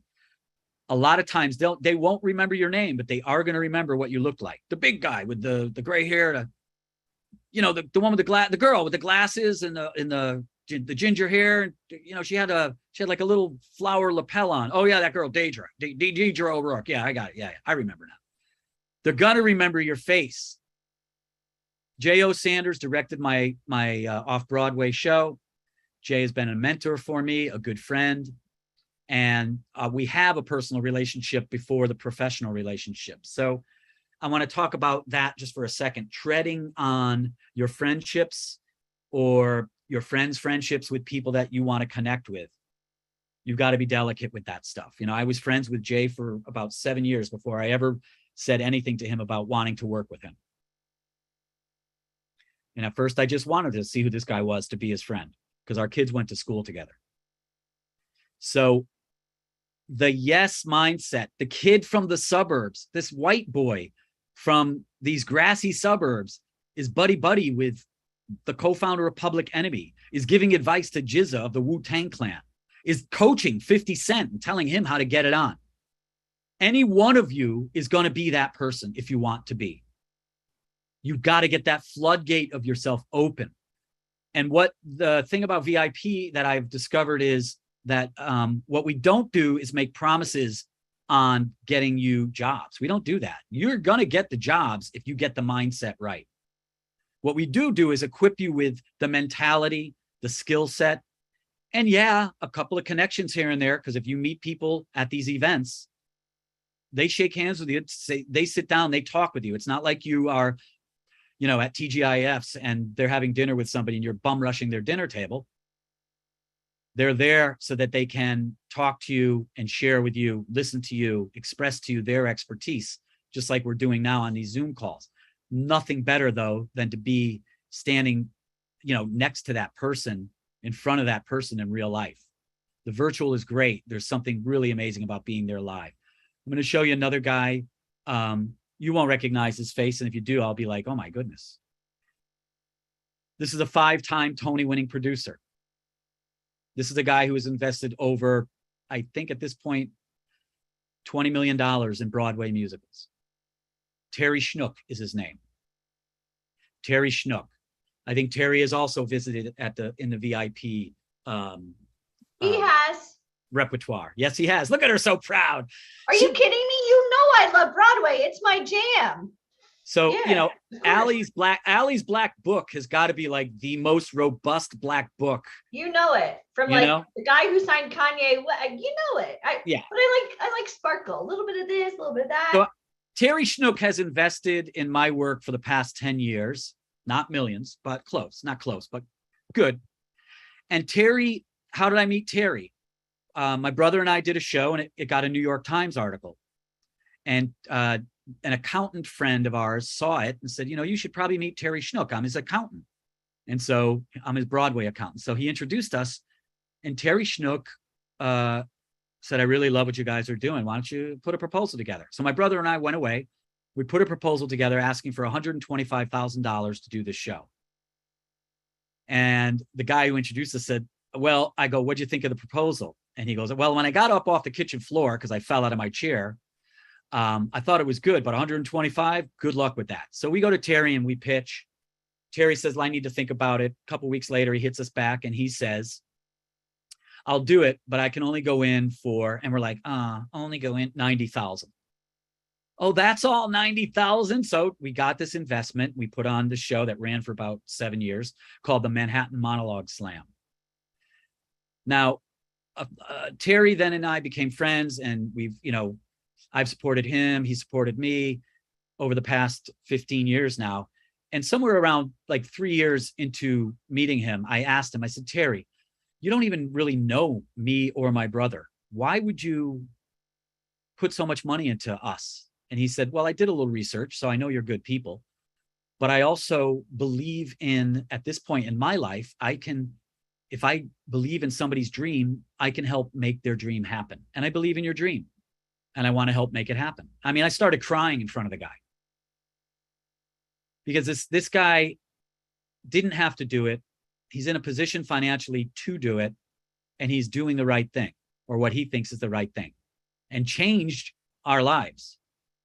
So part of the inspiration for that, for me, is, and again, our previous speaker said it, and I think Deneen and a few others have said it, I want to get into the position where I can do that for others.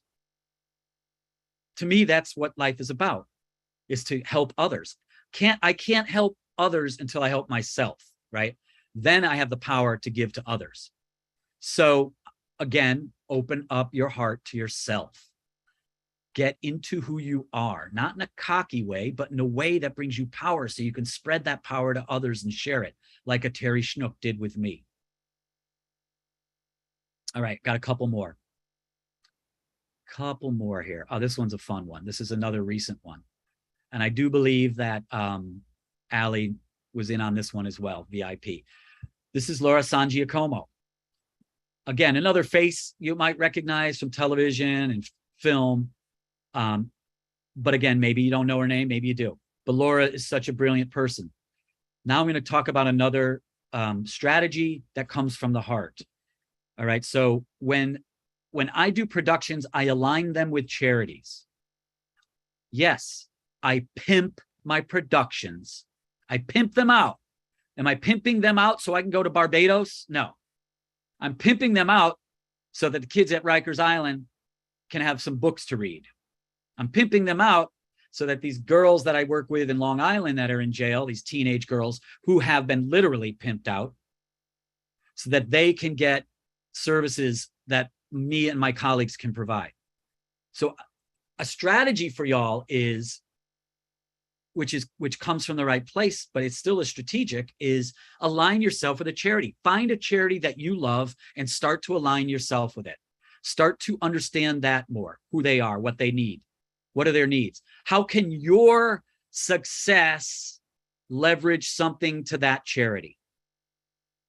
And if you get on a TV show, if that's what your aspiration is, and you are making, like my friend Barry Shabaka Henley makes, I think something like, it's ridiculous, over $100,000 an episode. You start making over $100,000 an episode, you can give some of that back. And if you're aligned with a charity, that's great. Right now, you're not making $100,000 an episode. Doesn't matter. You might turn 10 people onto the charity that you're interested in. And one of those people might donate $10,000, $5,000. It doesn't matter. Every little bit helps and adds up. So for me, it comes from my heart, but it evolved into a strategy where now my work is aligned with charities. And when that happens, that's when you can call up a friend who knows Laura San Giacomo and say, Laura, we're doing this reading for this benefit for these kids. Oh, it's a benefit for kids?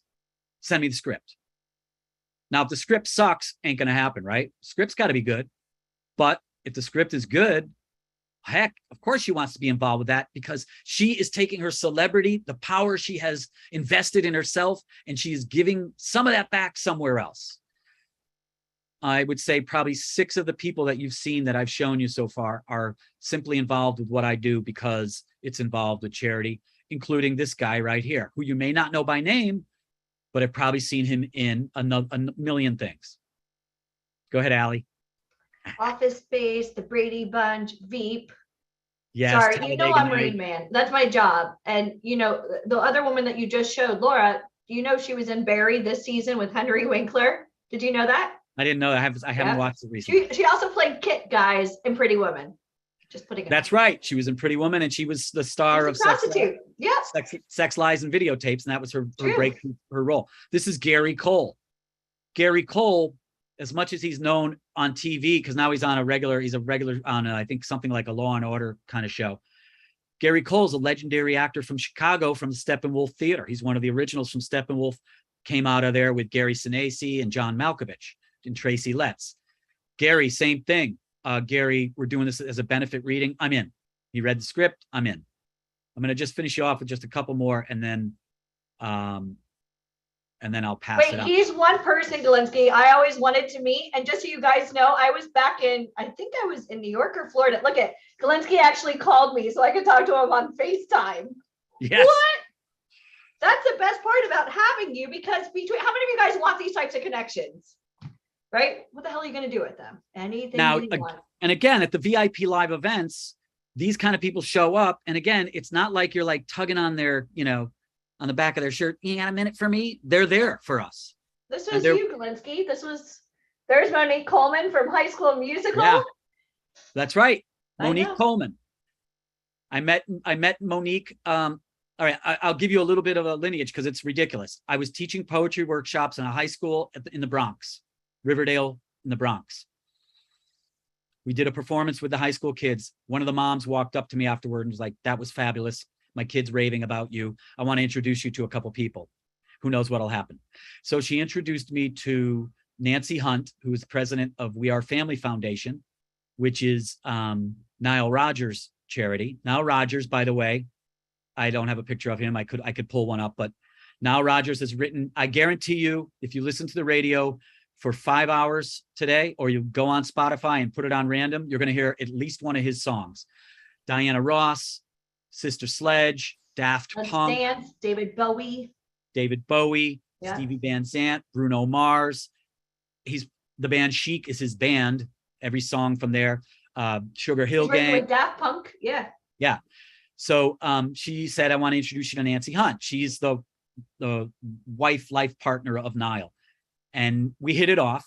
And she said, I want you to come in and teach some workshops with this program we're doing with Nile stuff. So now I meet Nile. Meeting Nile, I meet so-and-so and so-and-so and so-and-so. And the next thing you know, I've got these relationships now. It's all about relationships. And I think that's in the VIP credo somewhere. It's all and then about I met Nile. Like, and then that's how it works. Yeah. Yeah. And this is how it works. And again, I'm telling you this again. It's a little bit of boasting, but I know that this is a private call, so it's not going to go out to the world. And again, Mike said, boast for the sake of understanding, folks. You have to boast as well for the sake of understanding what you're doing sometimes. This little white boy from Wethersfield, Connecticut, is now giving advice to Nile Rodgers, who's in the, again, Rock and Roll Hall of Fame, how many Grammys, blah, blah, blah, traveled the world. He went Nelson Mandela, yada, yada. It's insane. You can do it too. You can do it too. Now, the last one I'm going to show you is somebody, again, that I met through Nile. And just because I was teaching poetry at a high school in the Bronx, I got to coach this young lady.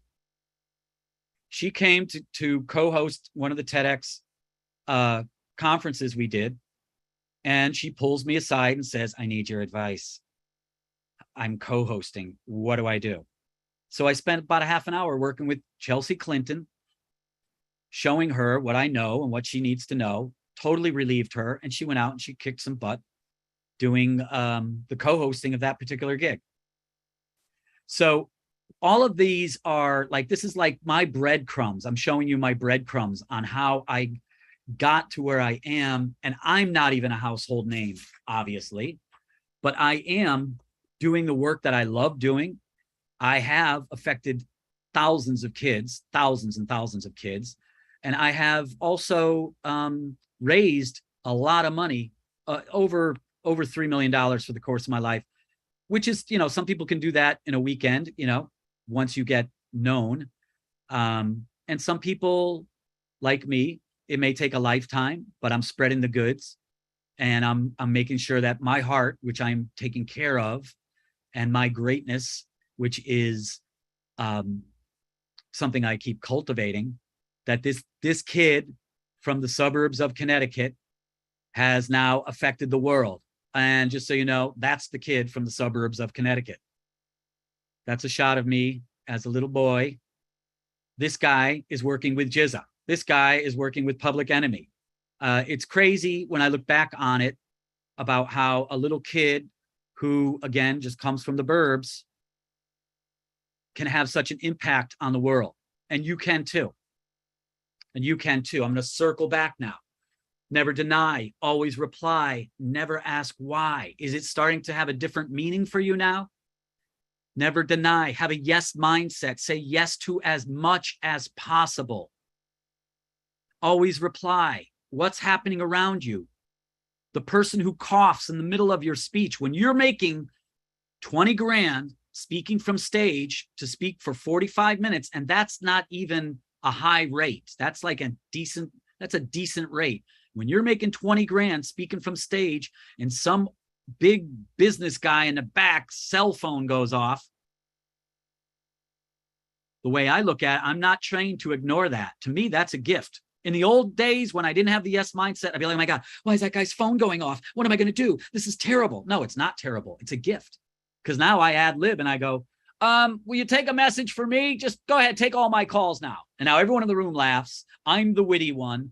And I'm fueling more of my talk with goodwill. Never deny, always reply, never ask why. I don't, in the middle of that, go, why did this guy's phone go off? I use it. I make it work for me. When it's over, when it's done, then I could say, why the hell did that guy's phone go off? I mean, I made it work, but my God, what was wrong with him? So I have a challenge for you guys. I want you to make a rough draft 1 minute rough draft video of your life. Say yes to yourself when you're not sure, should I do this or not? Because usually when we meet that crossroad in our minds, it's because we're afraid to give our best. We're afraid to shine. We're afraid to boast. But as you can see, this bit of boasting I've done today is just to illustrate how any one of us can do the impossible or the unexpected. So my challenge is make a 1 minute video of your story. It's a rough draft.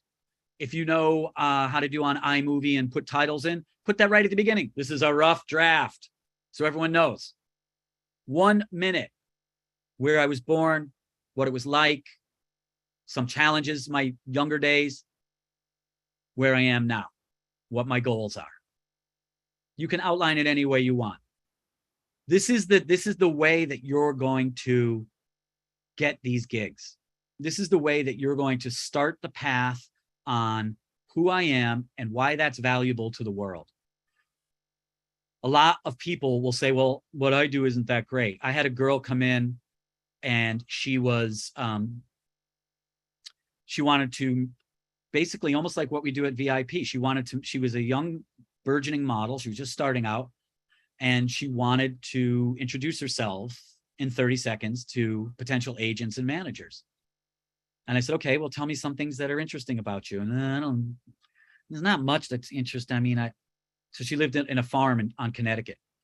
And she said, well, you know, I live on a farm. I go to a private school. I have to wear a uniform. Every morning I get up at 6 a.m. I feed pigs. I have 2 llamas on the farm. They're my pets. And on my sweet 16, my dad bought me a John Deere tractor for my birthday. I'm like, what? What are you talking about? That's normal? What are you? And it was like, it was right there. It was a gift. And she's like, well, yeah, but that's my life. I'm like, yeah, but that's not everybody's life. So we crafted this awesome 30-second introduction where, boom, now she said it with confidence, not cocky. Confidence and cockiness are 2 different things. Confidence means you've researched and you've gone through something to understand it. Cockiness is just on the surface. It means you haven't dug down deep to look at anything and you're just BSing. So with confidence now, she walked in and she met this guy. He's like, who are you? Why do you want a model? Well, I'm 16. I just turned 16. Every morning I wake up at 6 a.m. and I feed the pigs. I have 2 pet llamas. I go to private school and I have to wear a uniform. And on my 16th birthday, my dad bought me a John Deere tractor for my 16th. I loved it. Boom, they were blown away. They were just blown away. She didn't make up anything. She told no lies. It was confident. It was not cocky. It was clear. Every one of you, your 1 minute video, make a list before you do your video. What are the things in my life? Boom. You'll probably have a list of 50 things. 40 of them are going to feel ordinary to you. 20 of those ordinary things to you are going to be exceptional to the rest of the world. You all already have it. We want at VIP, we are here to train you to open up the floodgates. We're here to give you some experience with people who have made it to the super top and people who are somewhere in the middle there, but still living their dreams. You're going to get in contact with those people to get more insight. You're not getting the gifts you are getting are the insight and the stories and the experience that you then take away from the experiences and you make what you can with it. There are no excuses anymore. There are no excuses. So that 1 minute video, Deneen will tell you where you can post it. I think it's in a private group. I give you today's Saturday. I'd say if you can do it tonight, do it tonight. But let's say everybody that's listening here right now, post that thing up before Wednesday. No. Okay, Deneen, take over, baby. We are people who take action. So that is one of your challenges for tonight. So you're to post it tonight because you know what? You know what happens, Galinsky? Maybe it's just me, but I think that if we give them until Wednesday, they're going to come up with 1,001 reasons not to do it. I do that. You're right. Yep. I do that all the time. But yeah, I'll do it Monday, and then Monday turns to Tuesday, and then Wednesday I'm scrambling. Tomorrow is not guaranteed. The only thing you're guaranteed is this moment. So, I want you to commit to yourself to do this. Because one of the things I love to ask when I interview talent, I love to ask, okay, what is your what is your superpower? And so many times they're like, I don't know what my superpower is. So we're not overthinking this. Tonight, take action. So in the comments, I want to see everyone who's going to post their video tonight, type me in the comments. And what you're going to do is you're going to post it in the VIP Model and Actor 2-Day Challenge group. I'll post a link to it later because this is one of 2 challenges that you're going to have. But I love that challenge so much, Galinsky. And you know what's so cool about it? I know you weren't on this morning, but this morning I got on and told everyone how they have to own their story. And like, it's like bookends, boom, there we go. Galinsky's literally telling you to own your story. Perfect. Shannon, I do apologize that you've been blocked by Facebook. No, you can't send it to me. I apologize. I don't know why you were blocked from Facebook, but no. Make it anyway, Shannon, make it anyway. And you know, make it, it's for you. It's not for me. It's for you. So just do it for you. Okay. Awesome. Galinsky, that was amazing. I love that. And can I coach you for just a moment? Please. I know you love to coach people. No, but when you get on, you're like, oh, I don't want to brag. I don't want to brag.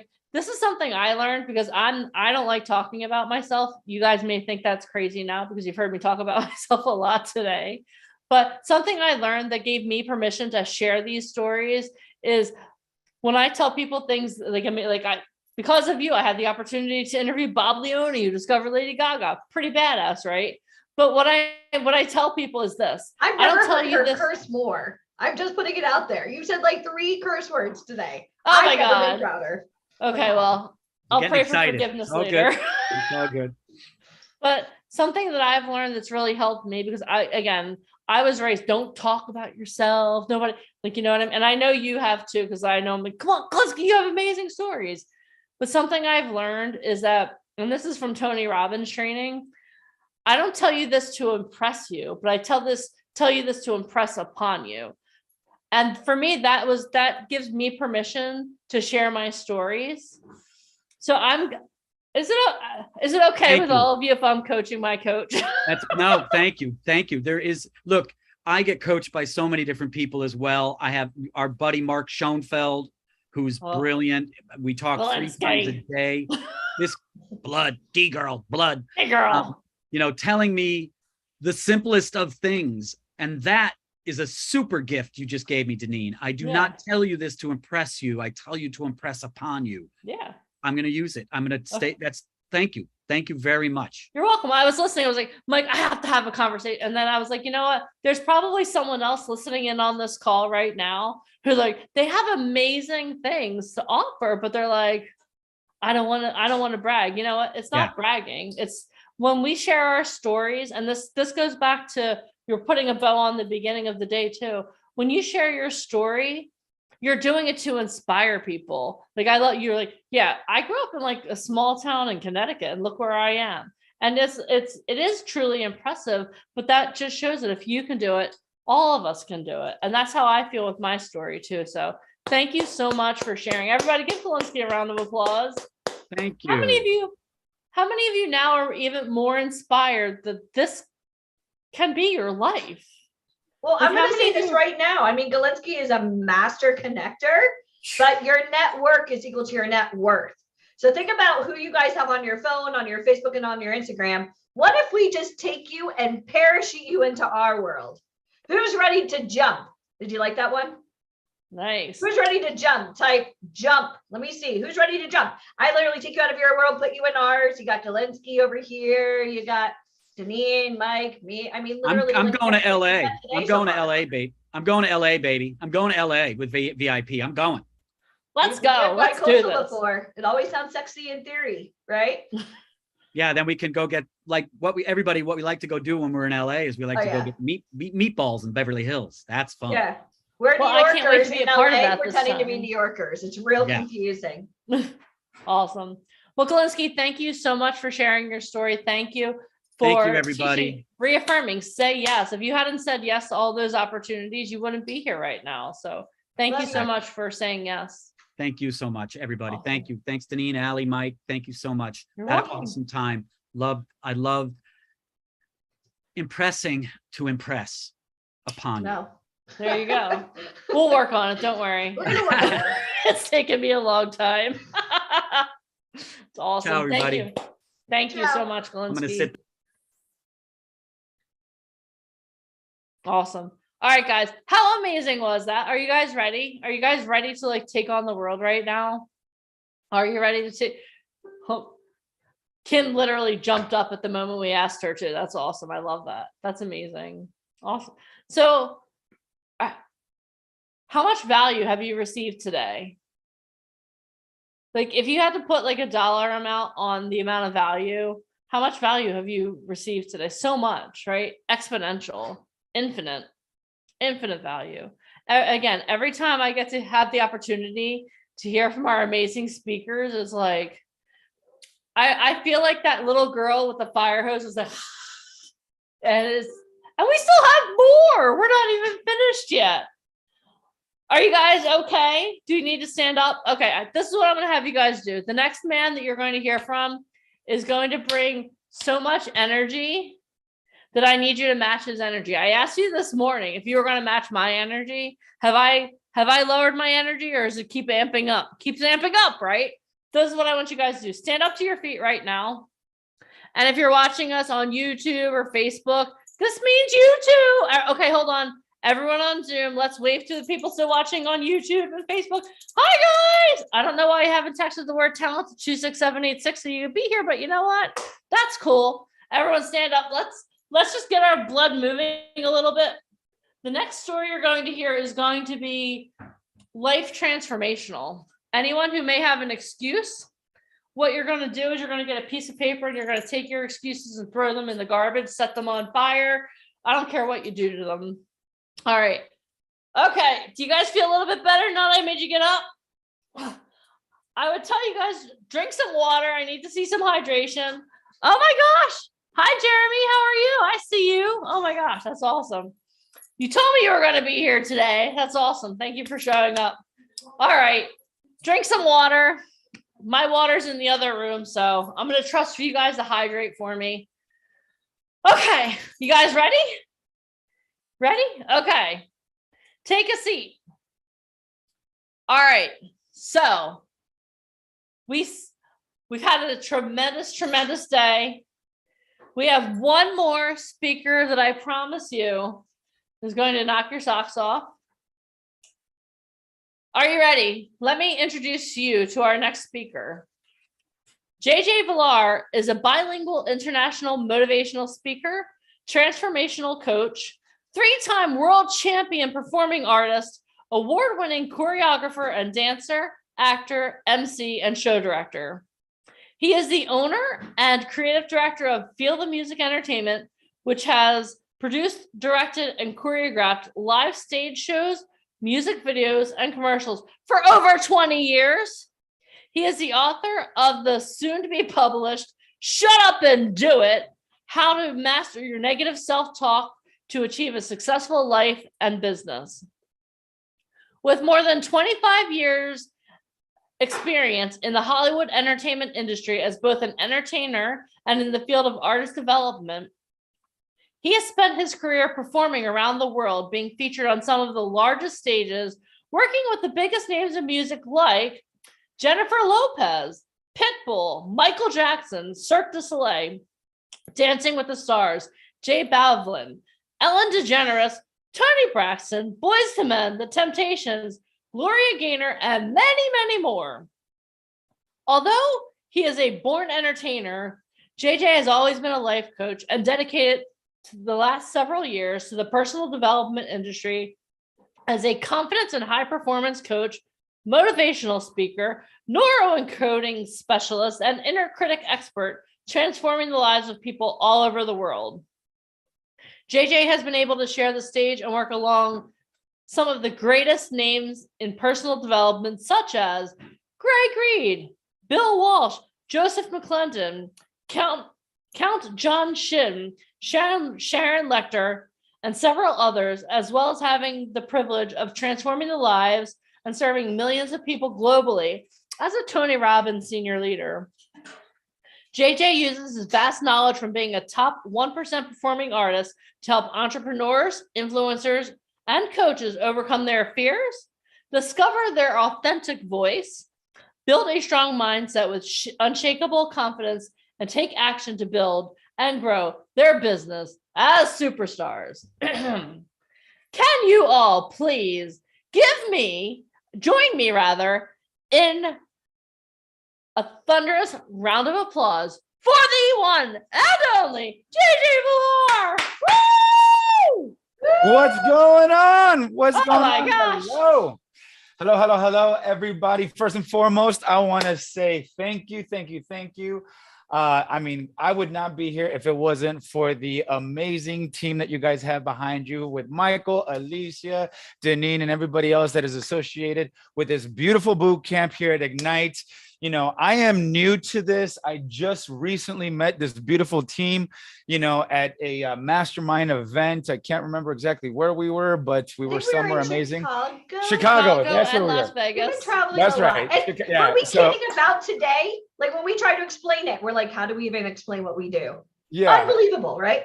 After a while, all the trips, they start blending in together. But the beauty about it is I was able to meet these amazing people, and we had so much in common, not only from the entertainment world, but also in the personal development world. And coming from Tony Robbins' community, you know, it was just creating this synergy that allowed them to invite me here to be a speaker. And I am humbled because I am around greatness. You know, I've been popping in and out all of today, listening to the amazing speakers, and it's just like, for me, an honor, a humbling experience. Doesn't matter what my experience is in the entertainment industry or in personal development, just to be around the power proximity of so many great people that have already spoken today. I'm blessed and honored. So thank you guys. And as I'm looking at all of these beautiful cameras, guys, you know, like you heard Denise say, I have a whole bunch of energy, and it is not fabricated. It is conditioned. It is created. It is embodied into my spirit, into my soul, which I hope that this, you can feel it. I hope you can feel it through this lens, through this camera, because this is why I do what I do, to be able to help teach people unshakable confidence so that you can be standouts. There's so many times in life where, and I'm sure that a lot of you guys have experiences in your own personal life or professional life, that it's easy to blend like wallpaper in your life. Can we agree? Has anybody ever experienced blending like wallpaper in your community, in your friends, at work, and somehow you're standing behind a person that is shining like a superstar, and you know that you've got 10 times the talent, 10 times the capability, 10 times the smart, the education, and more value that you can offer in one pinky than they can in their whole body, but yet they're under a spotlight and you're blending like wallpaper. And I want you guys to write something down. And if you guys would honor me for this amount of time that I'm with you guys, as I'm scrolling through these camera lenses, I got to admit, I'm going to be, can I have permission to be completely blunt and honest with you guys? So I don't have to ask for permission. Is that okay? Yeah. Absolutely. You guys mind? Perfect. All right. I'm kind of disheartened to look at the amount of cameras that are off right now. I'm not even going to lie, for something that is dealing with entertainment. And I get if you're at work, totally get it. If you are driving or whatever the case may be, I get it, you know, but I want to just point that out, because leaders go first. Leaders always go first. Leaders show up. And if this is something that is truly important to you, and I'm going to come around to this throughout my talk with you guys. And normally I have a speech ready to go. It's rehearsed, it's polished, but may I have permission to speak from my heart? No notes. Just really kind of vibe the room and see where you guys are at. Is that okay? Can you guys give me a thumbs up? I'd like to see the thumbs up. Perfect. And for those of you guys that are not on the camera and I can't see your beautiful thumbs, go ahead and type a 1 in the chat. Type a 1 in the chat if it's okay, if you allow me the permission to speak from my heart without any notes, so that you guys can see really the authenticity about this. Because what I'm going to be touching base on, thank you guys so much. I appreciate that. What I'm going to touch base on today is a couple of different topics. There's so much that has been discussed today, from Michael Silvers talking about surrounding yourself around greatness, you know, to create greatness, listening to Frankie taking matters into his own hands to be able to grow and scale his brand, his business, his name, right? His product, you know, hearing somebody so phenomenal like Michael Famkin, if I'm saying that correctly, is, knowing and identifying what type of talent are you? What do you fall under? What category do you fall under? Deneen talking about owning your story, really stepping into that greatness. And what I want to talk about, those are the things that I listened to as I was coming in and out of, all of today. But the topics that I want to talk about are being intentional versus transactional. We'll get to that in a second. Being intentional versus transactional. Being resourceful. Knowing the difference whether you have a growth mindset versus a fixed mindset. And more importantly, which I'll tell you about my story, is identity, is what your identity is. So these are the things that I want to cover and the time that I have to speak with you guys. And I wrote bullet points down, but I'm going to speak from my heart. Okay, so type a 1 in the chat if you're ready to listen to a story so that you can go ahead and get all of these excuses that you might have in your mind out of your mindset. As you heard Deneen say, one of my specialties is I'm an inner critic expert. What the hell does that even mean? How many of you guys have had negative self-talk? Raise your hand or type a 1 in the chat if you've had negative self-talk. And I'm talking about that. I'm not good enough. I don't look good. I'm too this. I'm too that. I'm not enough of this. I'm not enough of that. If you've had it, please type a 1 in the chat right now. And the reason why I'm asking you to type a 1 in the chat is because if you are engaging with me, this is going to stick to your DNA. And you can see and feel and hear my passion because I am going to give you a formula to stop blending like wallpaper and start shining like superstars before you ever get in front of your first camera, under your first spotlight, or step foot on your first stage. Because what you need to know right now is that our stage is life in general. Every single day is our stage. From the moment you wake up to the moment that you go to sleep, you are the star of your own movie, and more so even in your dreams. You're the star, the director, the producer, the casting director. You are everything and more. And it doesn't matter what you look like. And I'm going to show you, and I'm going to tell you a little bit of my story. Give me a thumbs up if it's okay to share a little bit about my story so that you guys know what I'm talking about. Awesome. All right. I'm going to go ahead and share my screen real quick. And you got to let me know if you can see this. Can you see this beautiful kid right there? I can't see anything yet. It says you started screen sharing. Can you guys see it? Let me know. No, you can't see it. Hold on a second. I just see a black screen that says JJ Villar has started screen sharing. Okay, no worries. Hold on. Let me try that one more time. I'll do it a different way. All right. So, because I really want to share this with you guys. Okay. Desktop 2. Can you see this? Yes. Yeah? Yes, sir. Who's that All right. kid? Yep. So now, guys, this right here is the young version of me.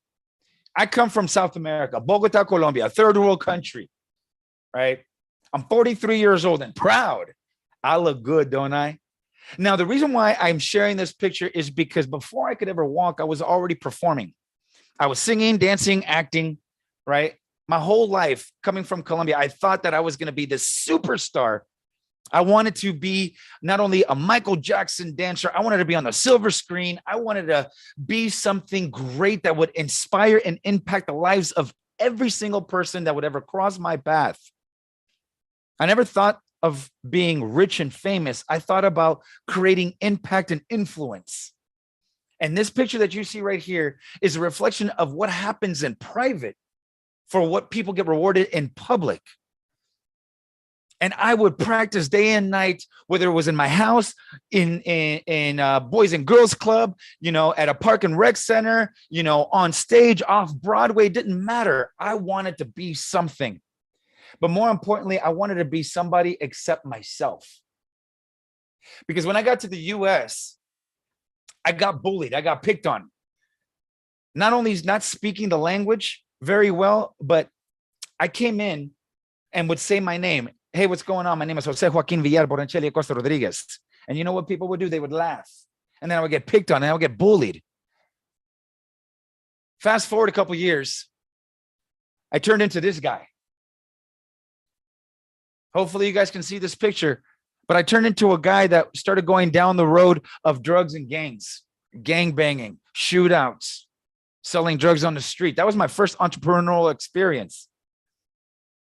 I was a product of my own demise, of my environment, and not knowing how to understand the external critic. People that were telling me that I wasn't this, I wasn't that, I was too much of this, I was too much of that. People that would bully me and would make fun of me because I was a foreigner, because I was different. But I didn't know that being different was my strength. And I started making stupid choices. I started ruining my life, going in and out of jail for the dumbest things in the world. And who would have thought, fast forward even more years, that this same guy that came up as a high school dropout, in and out of jail, selling drugs, doing drugs, addicted to coke and meth and crystal, doing shootouts, drive-bys, would ever have the blessing of being this guy,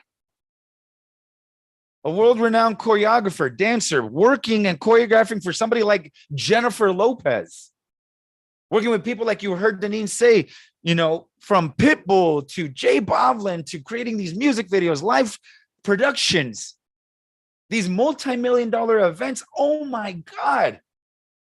This kid that once lived this life, that started from being in this dream, not only managed to work with some of the biggest names in music, but then got the ability and the honor to represent the biggest name in music history, the great late Michael Jackson.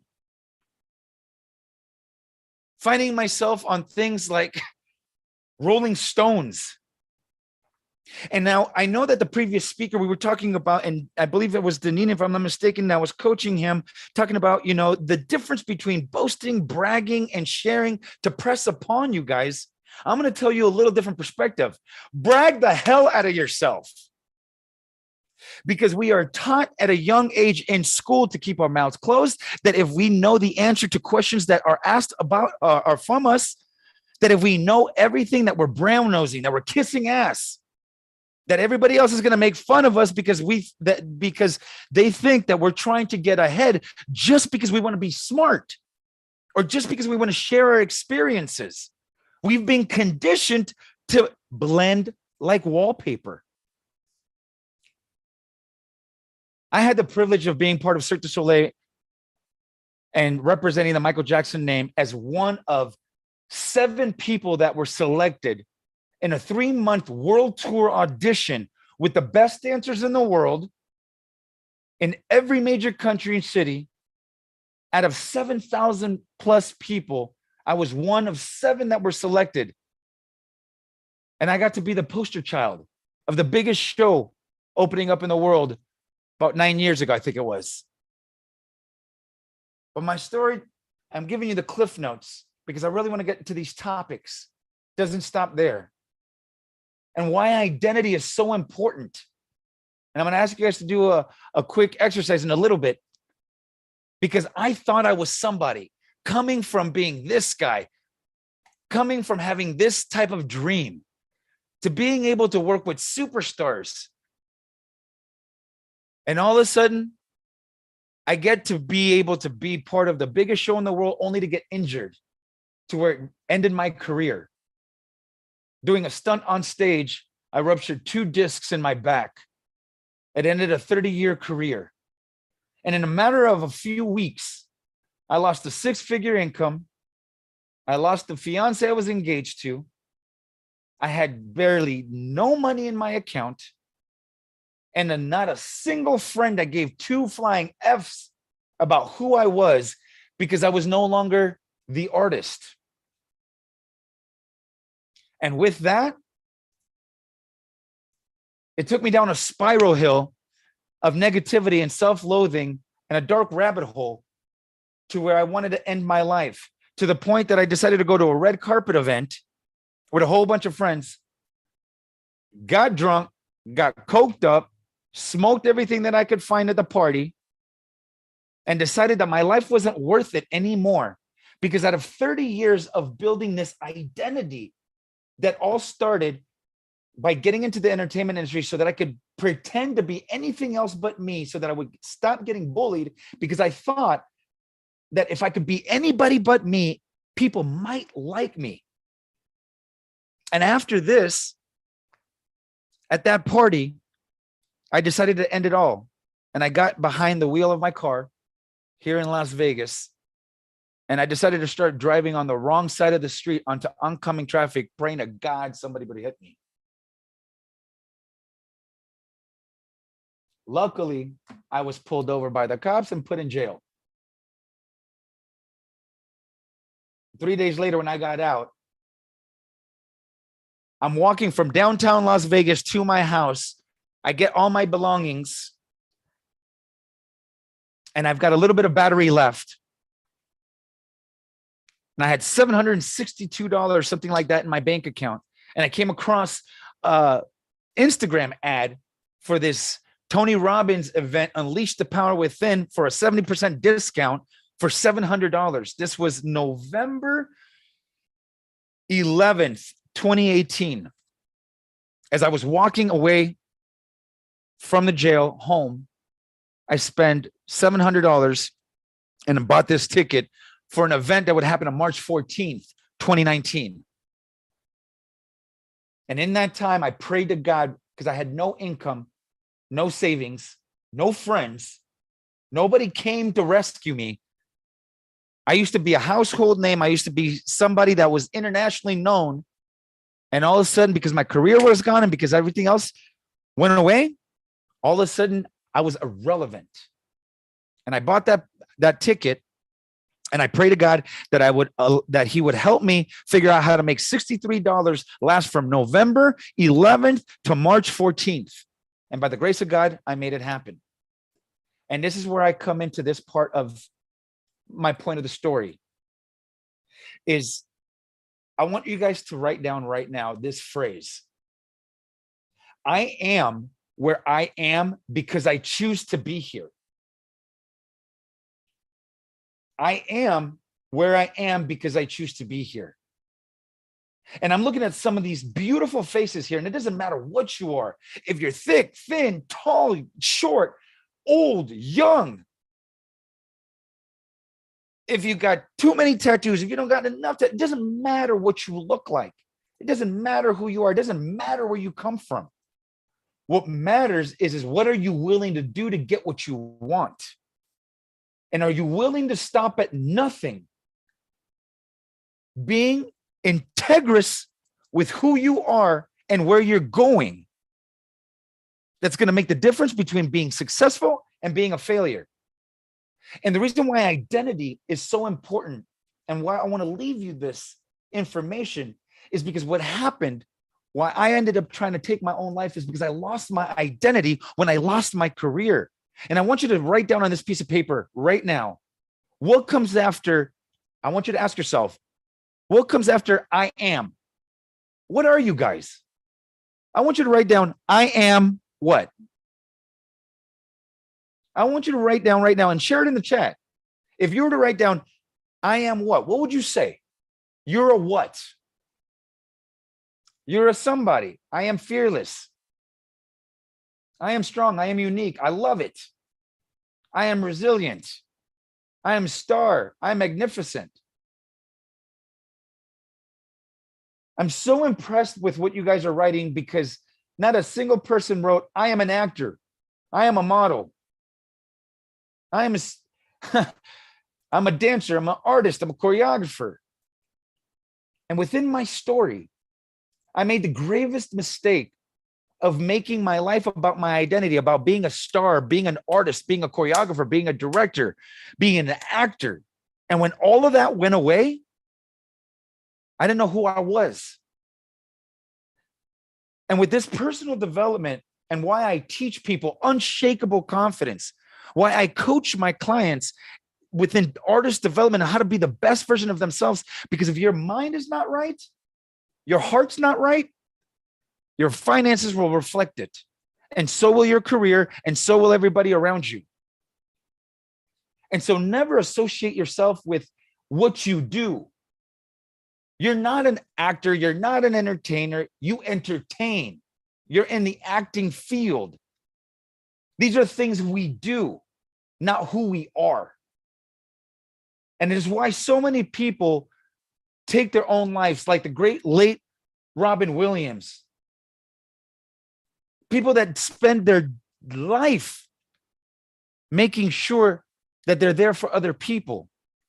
And they lose themselves when they lose their identity. So never make your identity about what you do, make it the identity about who you are. I am great, I am powerful, I am resourceful, I am whatever I want to be. And although life happens for us, not to us, it does not matter if life throws you a curveball. That may not be your fault. But what is your fault is what you choose to do after it or what you choose not to do after it. I said I was going to talk about being intentional versus transactional.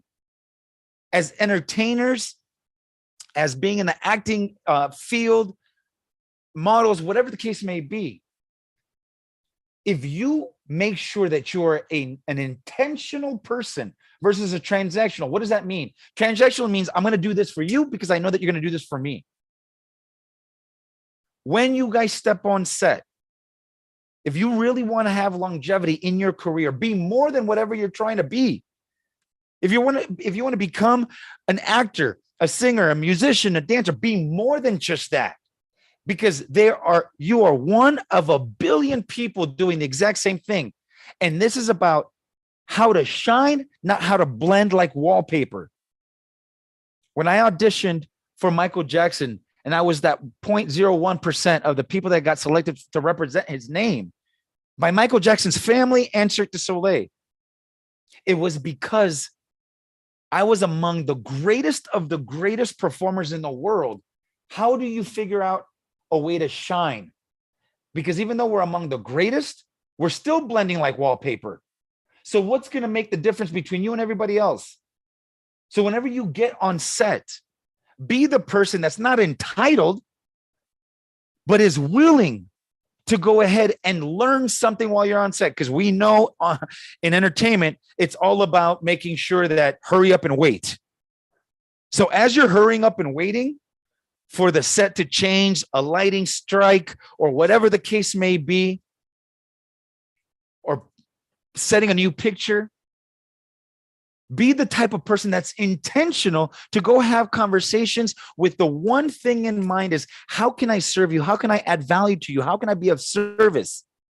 Because I guarantee you, one thing that got me to be able to have a career of 30 years is that every time I was on set, I would watch people in the green room be superstar divas when we were really nothing in comparison to the greatness that have been in front of you all of today. I compare this much to the names that have been dropped here today. And it isn't to impress you or to impress, it's to impress upon you. And it isn't to talk about negative, it's not to talk about negative, about my accomplishments, but it's to be humble and say that instead of being in the green room, I was the type of person that will go on set and ask the grips, hey, can I help you? Can I move a light? I know you guys are crunched on time. I would ask the director, hey, is there anything else that I can do to help on set? I'd walk around and help clean up trash. I'd be the person that would go beyond. Be intentional, not transactional, and you're going to get a lot further. Be resourceful. A lot of you guys may think that show business is easy. It isn't. I'm here to tell you it's not. And it's not cheap.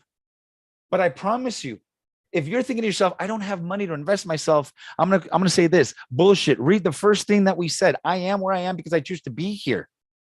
And I want to share with you this picture, this last picture, to show the difference between what it is to have resources and what it is to have resourcefulness. Because the truth is, if you can see this picture, I'm going to show you right now. This is me at a Tony Robbins event. I had no money to invest in myself, but I was resourceful enough to take my cute ass dog, make a poster and offer free hugs for people to rejuvenate their energy to hug my dog. And the only thing that I asked for was donations. And this picture alone, that resourceful ability, that dog by hugs alone raised $2,500 in a matter of 1 hour. I share that with you. Again, it's not to impress, but it's to press upon you the fact that we don't have any excuses other than the excuses that we're willing to live with. So be resourceful. And last but not least, understand that you must, in order to be successful in life, you must have a growth mindset and not a fixed mindset. And I'm going to talk to the people that are more like on my age bracket and above. You know the saying, old dogs, you can't teach an old dog new tricks. If you've ever believed that, you have a fixed mindset. If you've ever said, well, this is how I do things, you have a fixed mindset. If you said, well, I'm not going to be able to get any better, you have a fixed mindset. Then I'm here to tell you, stop now. Don't even show up tomorrow. Sorry, Michael and Alicia and Deneen, I don't mean to scare anybody off, but it's the truth. The difference between having a fixed mindset and a growth mindset is the difference between being successful and failing. Like Bruce Lee says, empty your cup. You need to do a Miyagi-san karate and kick all that BS stories you tell yourself that you're not good enough, that you won't make it, that you're not going to find success because you don't look the part. But I promise you, and I'll leave you with this. I promise you this.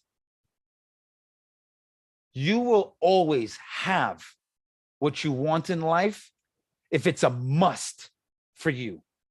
Because right now, as I close out, I want you to think of something.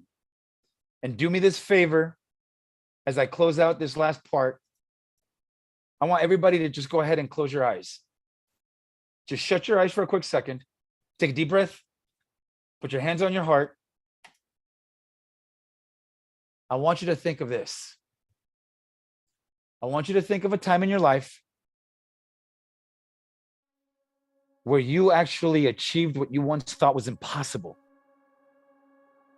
I want you to think of something that someone said to you that you weren't good enough, and somehow you managed to achieve it. I want you to think of all the bullshit stories that you told yourself, all the fear, all the doubt that you overcame in that one circumstance.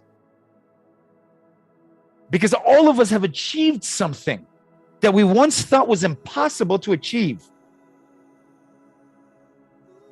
And I want you to hone in on that vision. I want you to hone in on that memory. And I want you to think about that. And I want you to hold on to that. And I want you to think of your life today. And if you're still not convinced that you have the power within you to achieve anything that you want, then you got to go back to this memory that you have in your heart and your mind. And you got to remember that you once achieved greatness when you once thought you couldn't. And I want you to think of yourself right now. See yourself achieving this goal, whatever you want to be, whatever you want to become. If you want to act, dance, sing, choreograph, produce, direct, manage, I want you to see yourself doing it now. And I promise you, you will achieve greatness if you believe within inside of yourself that there's nothing that anyone can tell you that you aren't already telling yourself. And this inner voice, this negative self-talk that we have, it's not designed to hurt you. It's designed to help you. And I want you to take a deep breath in from your heart, from your soul, from your gut, and remind yourself of who you really are. Because you are not only a miracle, you're God's gift. And you got to remind yourself, if you really want something, the one question you got to ask yourself is, are you willing to do whatever it takes with integrity humility, honor. By being of service, will you do what it takes, no matter what happens and no matter what shows up at your doorstep? And if the answer is yes, then you're in the right place. But don't let fear or doubt or the external critic sway you from your own vision, mission, or message, because someone's life is going to change based upon something that you choose to do today. I am where I am because I choose to be here. Say that to yourself one more time. I am where I am because I choose to be here. And now choose to be at a better place. And I thank you from the bottom of my heart for giving me this time, this space, and this platform to share a little bit of my story, my message. Because together, we can make our world a better place. Thank you guys for your time. And I hope this was of value. I appreciate all of you guys. Oh my gosh. Thank you. My money's on Deneen crying. Deneen, did you cry? Deneen was already crying, yes. JJ, congratulations. You're the first person that made me cry today. That was so beautiful. I love you. I love your story. I love your heart. And I told everyone, I'm sure I know you heard, but how many of you here now feel like this is what I want you to do. If you have any excuses, get them here, throw them in the garbage. Because you know what? You have everything inside of you right now that you need to do what you want to do. And JJ,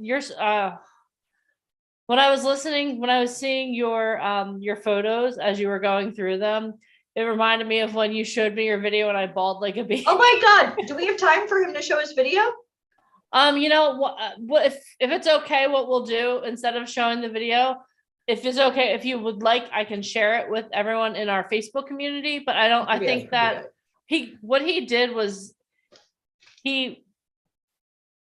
what you guys saw was a video that literally brought me to I was weeping. We're in a business meeting. I'm listening. Oh my God, you have to see a video. But I can't tell you how much I appreciate you sharing your story. I feel like I need to up my game.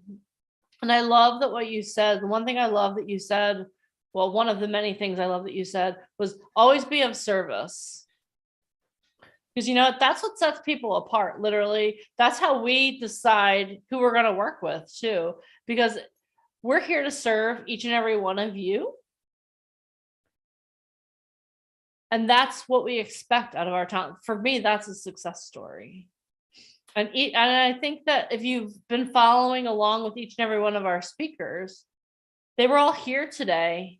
They could have been doing anything. It's Saturday in the middle of the summer.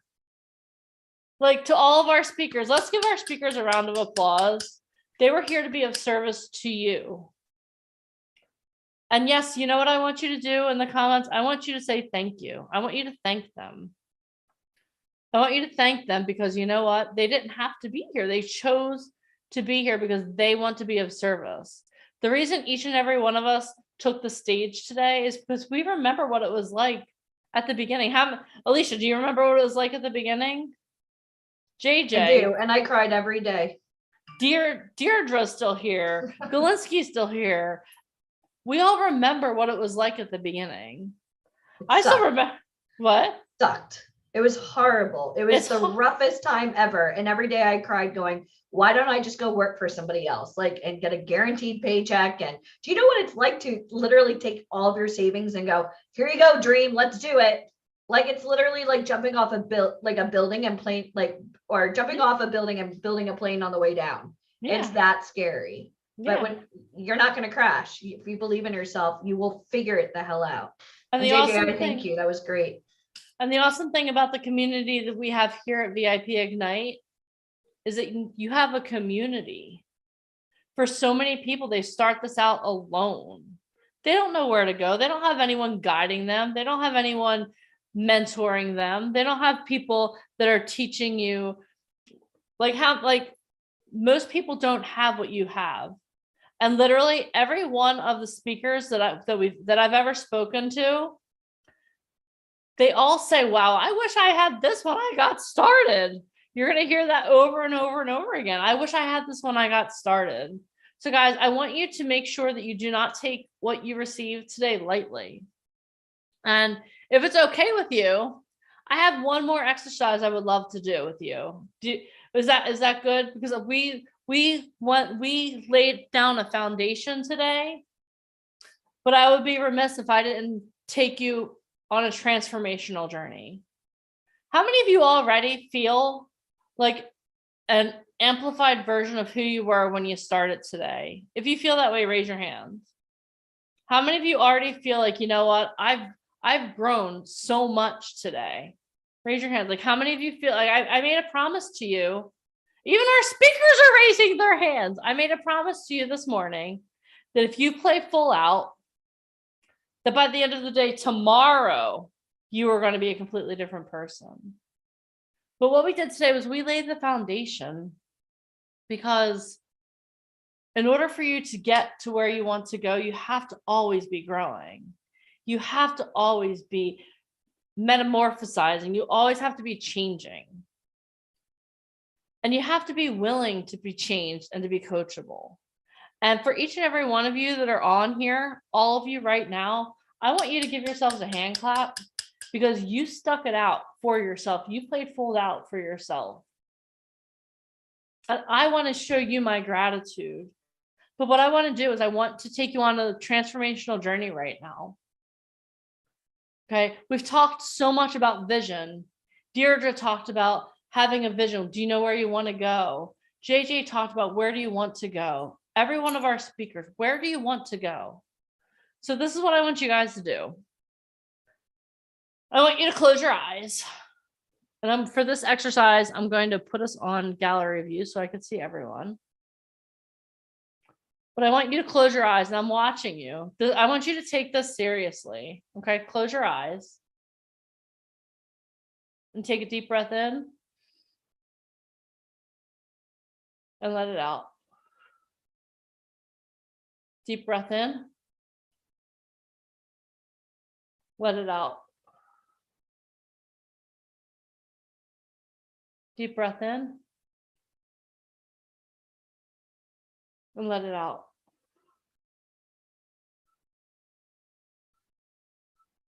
Now I want you to imagine yourself in 5 years. Everyone close your eyes. Imagine yourself in 5 years. Where are you in 5 years? Maybe you finally got that first role that you've been trying to get, that recurring role in a series. Maybe you got that first role in a movie that you've been trying, that you have that first speaking role. Maybe you're a model and you landed that, you finally are getting some traction. You're on covers, you have commercials, you have ads, you're on a billboard in Times Square. Maybe you're a speaker and you're finally landing those big stages that you've been dreaming of for all of these years. You've put in the work, and now you're starting to see the fruit of your labor. You're an entrepreneur. You're consistently hitting 6-7 figure days. What does that feel like? Where are you living right now? Where do you live? Do you live in LA? Maybe you live by the beach in LA. Maybe you can you smell breathe in, can you smell the salt air? Maybe you're in New York. Maybe you're in New York, and can you hear the hustle and bustle of the city? Do you feel the energy of New York City? How do you feel? How does that feel? What kind of car do you drive? You just got that, you got your first big check. What kind of car are you driving? Imagine that. I want you to place yourself in that spot. Breathe in and smell the smells. Can you feel that new car feeling on your butt? How does your butt, does it like, you feel that those seats, they're just hugging your butt, right? The smell, that new car smell. Or maybe you're out on the boat that you bought. Can you feel the waves? Can you feel the salt air? Can you feel the sun on your arms? How awesome does that feel? How does it feel? You're being recognized for your craft. You're earning money doing that thing that you have dreamed of doing for so long. How awesome does that feel? People are starting to know your name. They know your name.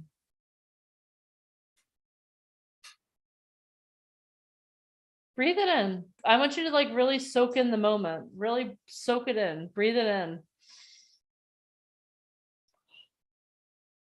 Just feel it. Feel how amazing you're starting to really accomplish your goals. You have an agent. That agent that's right for you. You have all the tools in your toolkit, and the agent's promoting you because they have something to promote. How awesome does that feel? How does it feel? You're changing lives with what you do. How awesome does that feel?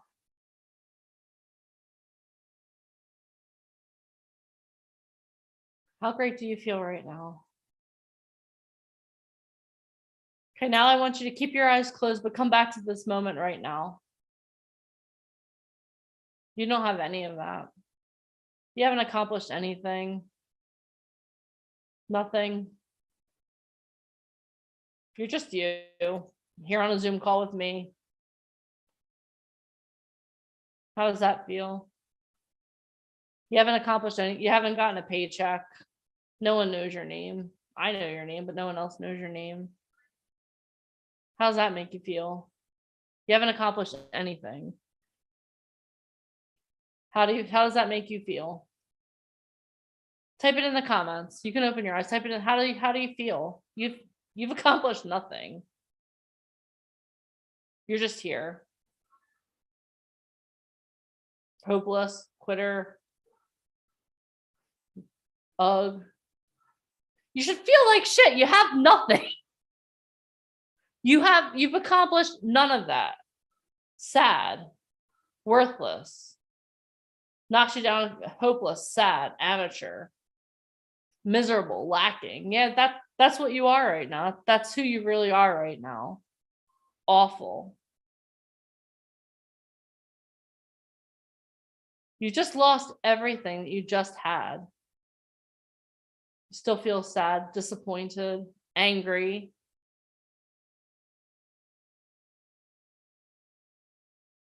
All right. Dead, penniless, doubtful I will ever reach there. All right. Bored, rageful, sad, hopeless. Okay. Now what I want you to do is I want you to close your eyes again. Close your eyes again. Now I want you to picture yourself 20 years in the future. Now it's 20 years in the future. And you know what? You just wrote out $1 million check to your charity, to that one cause that you believe in. And when you wrote out that $1 million, it was just $1 million. It was just a check. It didn't hurt at all. $1 million. Write it out. I like that, Christina. Christina's actually writing out her check. Write out your $1 million check. Who would you donate that $1 million to? Where do you live now? Where are you living? Who's around you? Who's surrounding you? Who's sitting next to you celebrating all of your success? What have you accomplished? If you're an actor, you've won a reward. Imagine you've won an Oscar. You've won an Emmy. Maybe you're a musician, you won a Grammy. You've been at the Grammys. People know your name. Imagine this. Now, People know you so well that they're writing you letters and they're thanking you. A little girl wrote you a letter that you read today, and she thanked you for that role that you played because she was going to take her life, but that role that you played inspired her to not take her life. So now she's going to keep going. That little boy is strong enough to be who he really is because of that role that you played. People are writing you notes thanking you because of the impact that you made on their life. How does that feel? Breathe that in. I want you to breathe in the feeling that you're impacting the world because you said yes and you decided to move forward and be that person that God designed you to be, that person that the universe designed you to be. Breathe it in.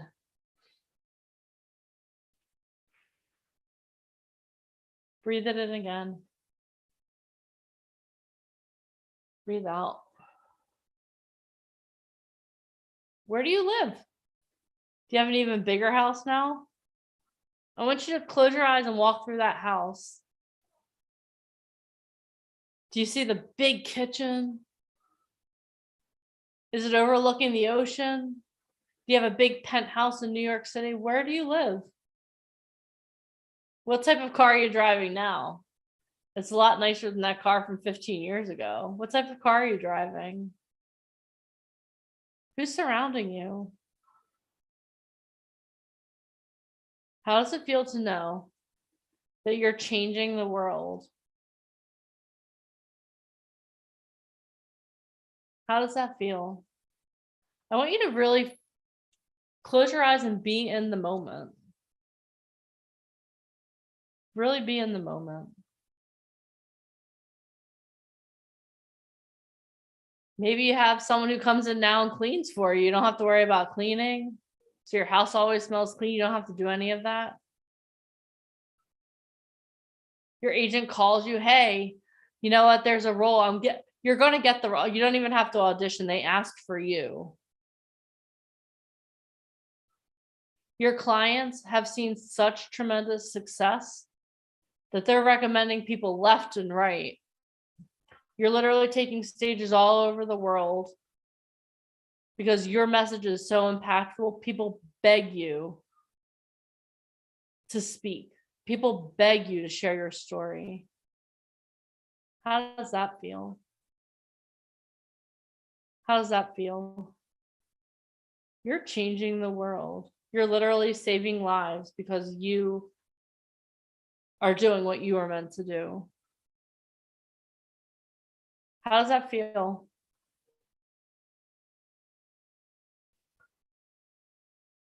Awesome. Just imagine what it feels like. And what I want you to do is I want you to breathe it in. Ready? Breathe in. Breathe out. Breathe in. Breathe out. Breathe in. Breathe out.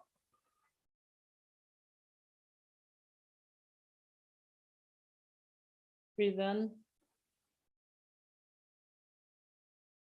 Breathe out. Breathe in 2 more times. Breathe in. Breathe out. 1 time, the deepest breath you've taken yet. Breathe it all in. Ready? Breathe it in. And let it out.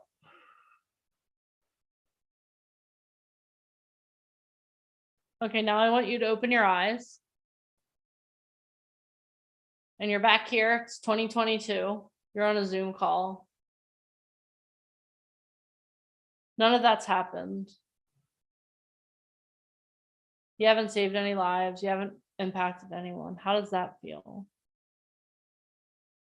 How does that feel? How's that feel? Devastating, disappointed, opportunity lost, full of regret, not good enough, mortified, displaced, fearful, hopeless. All right. Now, what I want you guys to understand is that in order for you to get to that place in 5 years or 20 years, you have to know who you are. We talked about that all day today. So this is what we're going to do. I understand that you can't find your identity in what you do, but I want you to find your identity in what you do. Okay? This is what I want you to say with me. I am an actor. Say it with me. I am an actor. I am a model. I am a musician. But I want you to say it like you mean it. Don't just say it because it needs to. Say it like you mean it. Know it in here. Know it in here. Put your hands on your heart. I am an actor. I am a model. I am a musician. Say it again. I am an actor. I am a model. I am a musician. I am an actor. I am a model. I am a musician. Okay, so now we're going to say it one more time. And I want you guys to say it like you mean it. And then I want you to celebrate. Like, I'm going to have you guys unmute yourselves too.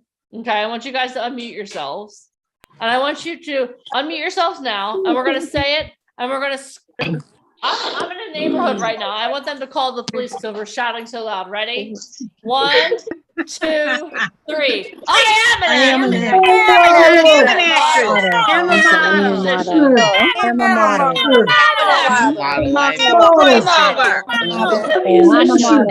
got this. We're gonna say it one more time and then we're gonna celebrate. I'm an actor. I'm an actor. I'm a musician. I am a musician.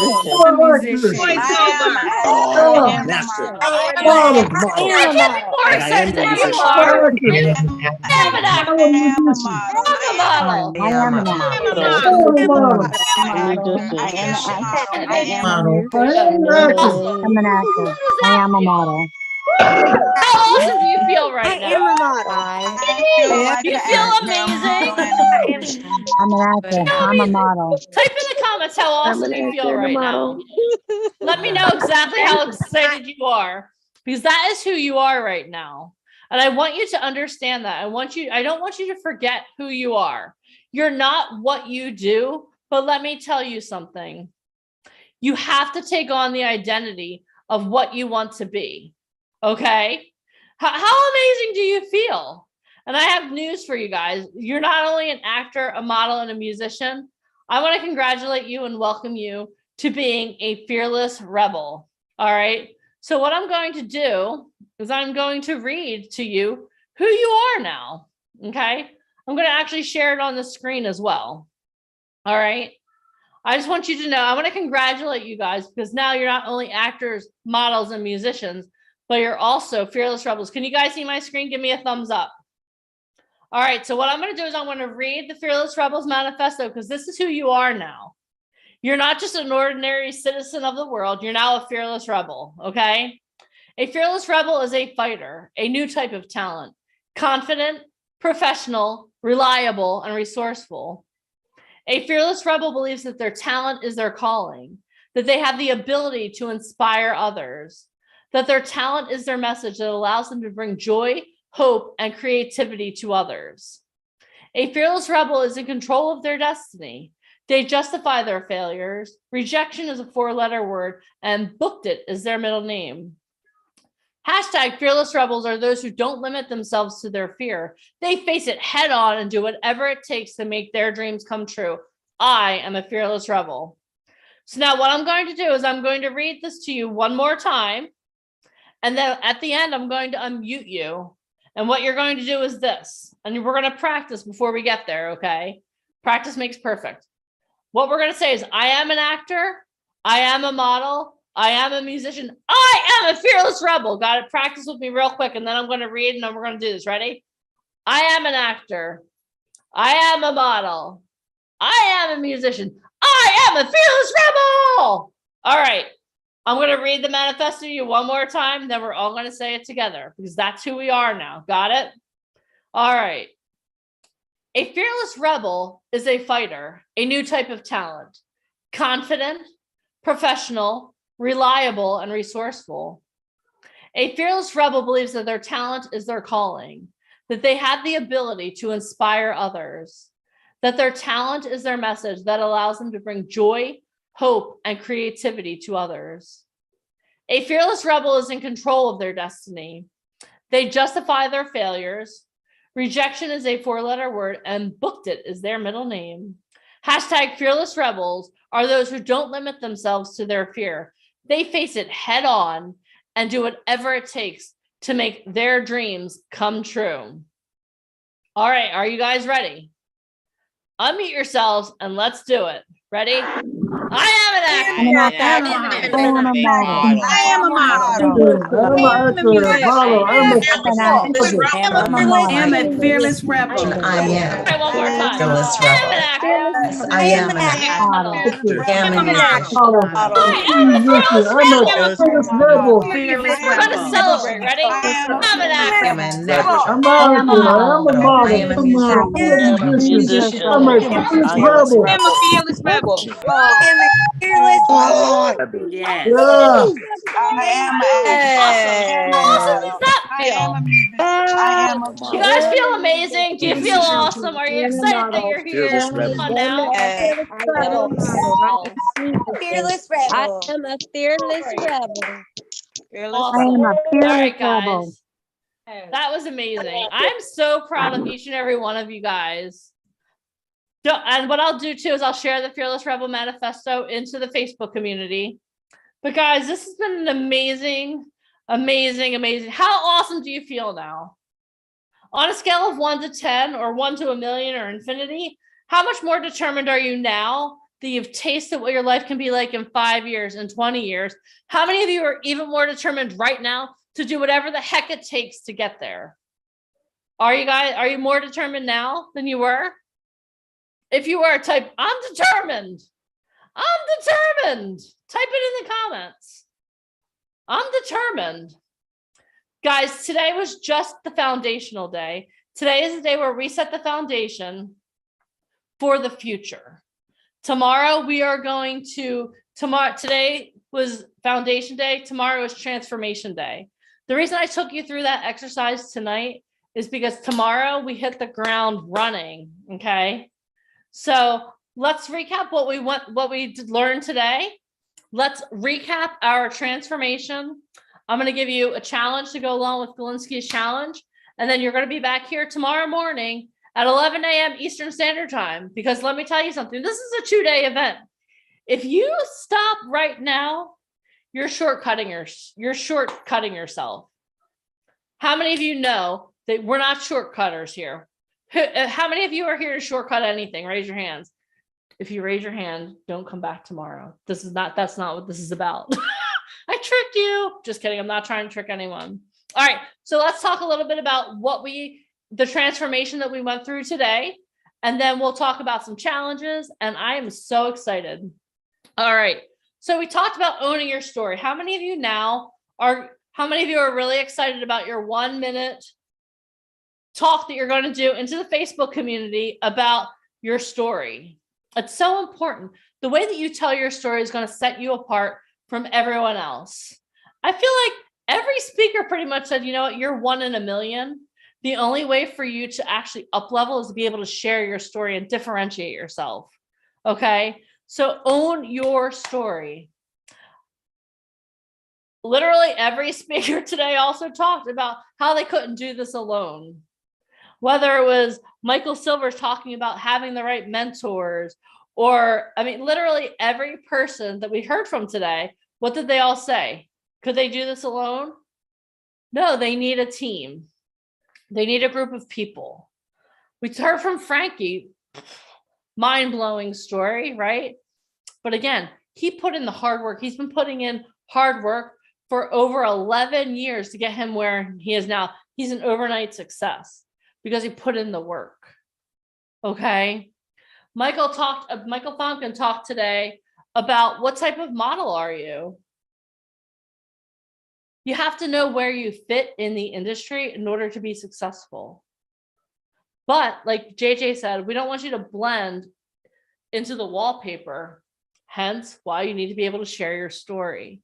Why you have to show up to serve. When you're on set, hey, can I get you a bottle of water? Hey, do you need me to help you lift that? Hey, how can I be of service? Every person that you heard today, success leaves clues. Every successful person that you heard today, how can I serve you? How can I serve you?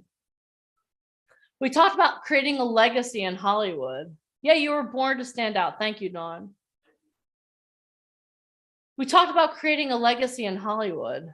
Again, Tanya and Alicia talked about something that Stevie talked about. You have to come to the table with something. You can't just show up and say, hey, I'm cute.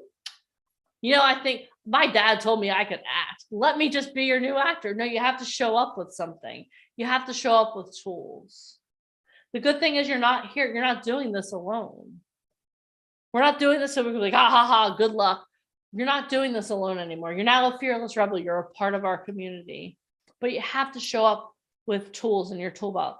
You have to be an asset, not a liability. Being an asset means you show up ready to play. You show up with the tools that you need. We talked about the importance of self-tapes.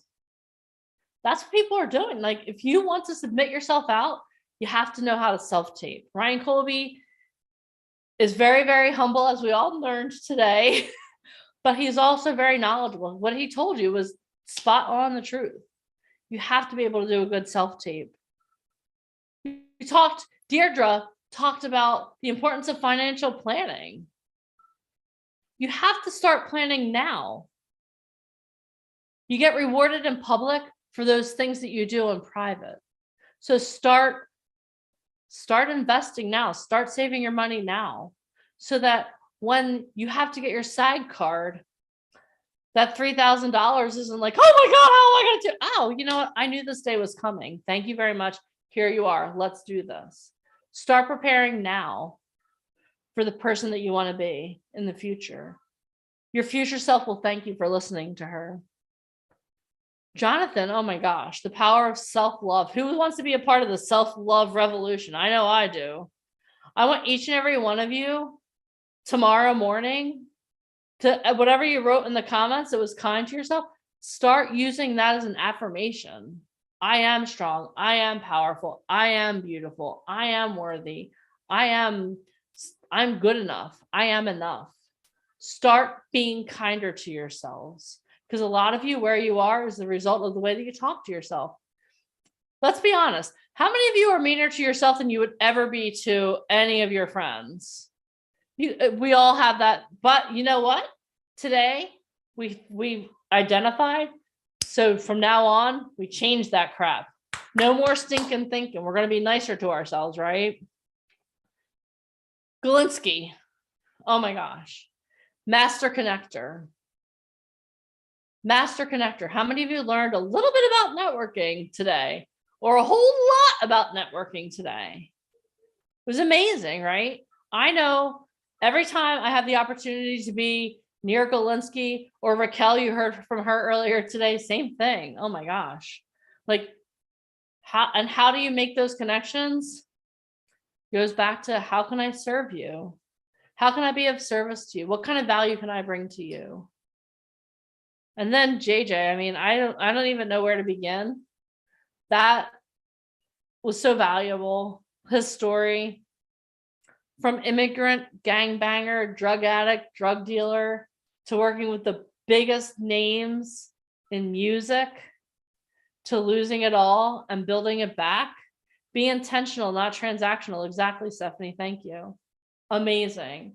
This was such an amazing day. And if you thought today was amazing, you better buckle up, because tomorrow we're bringing even more value. So I'm going to give you a challenge. Your first challenge is to do your 1-minute story into the Facebook community, the 2-day model and actor challenge group. So please, and don't do it for me, do it for yourself. Go in there and do your 1-minute story. Then your second challenge is this. I want you to go into that Facebook community and tell us what was your biggest takeaway from today? What was your biggest takeaway from today? And before anyone emails me or texts me or puts it in the comments, it could be as long or as short as you need it to be. That one, there's no time limit. If you can keep it under like an hour, that would be amazing. Because I know if you asked me to go and do my biggest takeaways right now, I don't know how I would limit it. But it could be as long or as short as you want it. But that one thing that you're going to take action on, not only was it, oh, that was a really good idea. That sounds really cute on paper. What is that one thing you're going to take action on? What was your biggest takeaway? And that's what we have for you guys today. Today was absolutely amazing. Again, today was Foundation Day. Tomorrow is Transformation Day. So show up ready. Tomorrow we're going to start at the doors will open at 10:45 a.m. Eastern Standard Time. We're going to go until we're done, just like today, but bring it. Make sure you have a lot of water tomorrow. Make sure that you bring your notebooks. But what we have for tomorrow, I mean, I'll give you guys a sneak preview. We have the voice of Tony the Tiger. We have the Pitchman of Hollywood. You're going to learn everything you ever need to know about headshots, portfolios, resumes.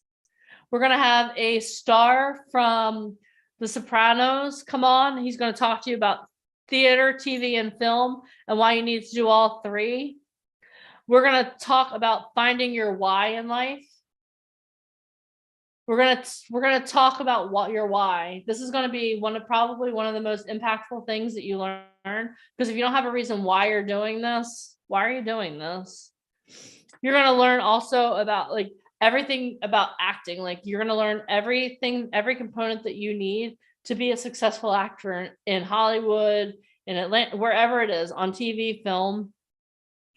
We're going to give you one final challenge. And then, as if all of that is not enough, the cherry on the sundae is y'all are going to put Ryan Colby on the hot seat. Now, can you guys make me proud and put Ryan Colby on the hot seat? That would be amazing. And then we're going to have a closing ceremony tomorrow. But guys, today was awesome.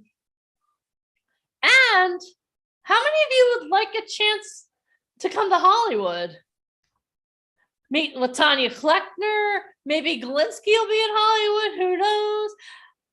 But music videos. We heard Frankie talk about doing music videos.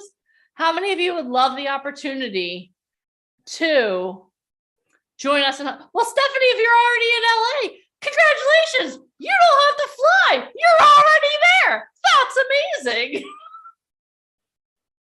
Awesome. Yeah. So, but you have to be here tomorrow. That's the whole thing. You have to be here tomorrow until the end. Okay. So do your video on your story. Do your biggest takeaway. Get some rest. Trust me. I couldn't sleep last night. Like I was literally up every hour in the hour. Is it time? Is it time? I drove myself crazy last night. She really was. I can see all of her Zooms and all of her. I'm like 1:53 a.m. Raquel. Like, oh my God. Everybody get some sleep. Yes, get some rest. But before you do that, also I want to encourage you guys. I know you took a lot of notes today. Go through your notes, type them out, because I don't want this just to be a once in a lifetime opportunity for you. I want this to be something where you take what you learned today and you start applying it tonight. Don't wait until tomorrow. Start applying it tonight. So do your biggest takeaway video, do your story video, type up your notes, give your loved ones hugs, drink some water, and we will see you tomorrow. At what time? What time will I see you all tomorrow? 11 a.m. Eastern Standard Time. 10:45 a.m. Eastern Standard Time. That's 10:45 Eastern Standard Time. And I have to say, Dawn Lay, congratulations. She just had a tremendous interview with Debbie. Debbie loved you, so that means I'm gonna love you. So yay! Okay. Yay, Dawn! Yay. Dawn's going to Hollywood. Congratulations, Dawn. Awesome. All right, guys. So I have to rest up my voice. I have a lot of talking to do tomorrow. All right, guys, this has been amazing. So before you go, give yourselves a round of applause for being here. Pat yourself on the Janine, a back. round of applause for being a great host. Thank you very much. I'm going to pat myself on the back. Go me. But guys, you did amazing. I'm so proud of you for playing full out. I can't wait to see you guys tomorrow. If you thought today was amazing, tomorrow is going to blow your mind. All right. Any closing remarks, Miss Alicia Kabak? No, my mind is fried. I mean, today, like, oh my God. And Tanya, I spoke to Tanya as soon as we were done, and she said, what a great group of people. So Tanya asked, I hope it's okay for those of you guys that are going to come to Hollywood with us. She's actually going to want to meet with you. Is that cool? How awesome is that? Cool? So I if you love want it. to come to Hollywood, again, here's what I'm going to ask you to do. So one of Tanya's biggest things was, I'm not chasing, right? So like if she needs a self-tape, Brian even said it. So when Deneen asks you to do a video in the Facebook group, what are you going to do right now? Because who's watching? Okay. And break my Facebook. Tag me, Alicia, and Michael in the videos. I can't wait to see them all. I told you at the top of the show, the top of the call, that I love stories. So share your story with me. I can't wait to learn all of your stories. All right. That's all. 1, 2, 3, go team. Go. Get off of here. Bye, everybody. Love you. Bye, guys. Have a great night. Bye, Christina. Bye, Edwina. Bye, Sarah. Bye, Kim. Bye, Blondina. Hi, Blondina. Okay. Oh, Nika, always a pleasure. Alexis Reevy, she was just on my call the other day. Hi, Sid. What's up, Sid? Andrea, Christina Hart. Hi, Tina. Diamond Benford, Zandra. Masharad. Masharad was just in Chicago with us, and JJ is now mentoring, like, Masharad. Like, that's how it's done. I love that. Right? Montoya, email me. Leslie Pina, Demetra Gordon's Metra, right? She gave me a whole entire, what's up, girl? Yeah, see? I know. Leslie Pina, I'm surprised you're here, sweetie. You've been booking, I mean, she's literally been on set for 30 days. So the fact that you're even here, which I'm sure you're exhausted. I've been following all of your stories from set. We're so proud of you. Eva Trudeau, always a pleasure. Eva Trudeau, sounds like a French actor, like Eva Trudeau. Zamira, hi Zamira. Perla. Dawn Lay, I love you. I now see you. Hi. Okay, sorry. You know, I get really excited. I feel like this is like the Brady Bunch, like we're this dysfunctional family. This is like, hi Marcel. Benet, do not look at us. Focus on the road. Oh my God. Stephanie Williams. Hi, Steph. Hi, JJ. JJ, we love you. We're now friends on Facebook. It was pretty cool today, right? How do we even explain what we do? We don't. We can't. Erletta, always a pleasure. Brenda, Lennar, Maureen, cool. Benet, I said, do not look at me. You're driving. Do not look at me. All right, Galinsky is still on. Joseph Bell. All right, guys, that's it. Oh, hi, Lincoln Rain. I just spoke to Lincoln myself the other day. She's so cute. Hi, Dashery. All right, Deneen, let's go. I don't even know. I don't even know if you peed all day today. So with all that water that you drank, I know you're on your feet. You are not sitting down. So let's get off of here. Go. All right, well, we'll see you all tomorrow at 10:55 guys. a.m. Eastern Standard Time. Guys, see you tomorrow. Bye, guys. Have a great night. Bye. Oh, bye, Schoenfeld. We'll see you tomorrow. Oh, he was on? Yeah, I see him right there. Aw. Hi, Mark. Okay, bye. All the gang's here. All right, bye, guys. Have a good night. Bye.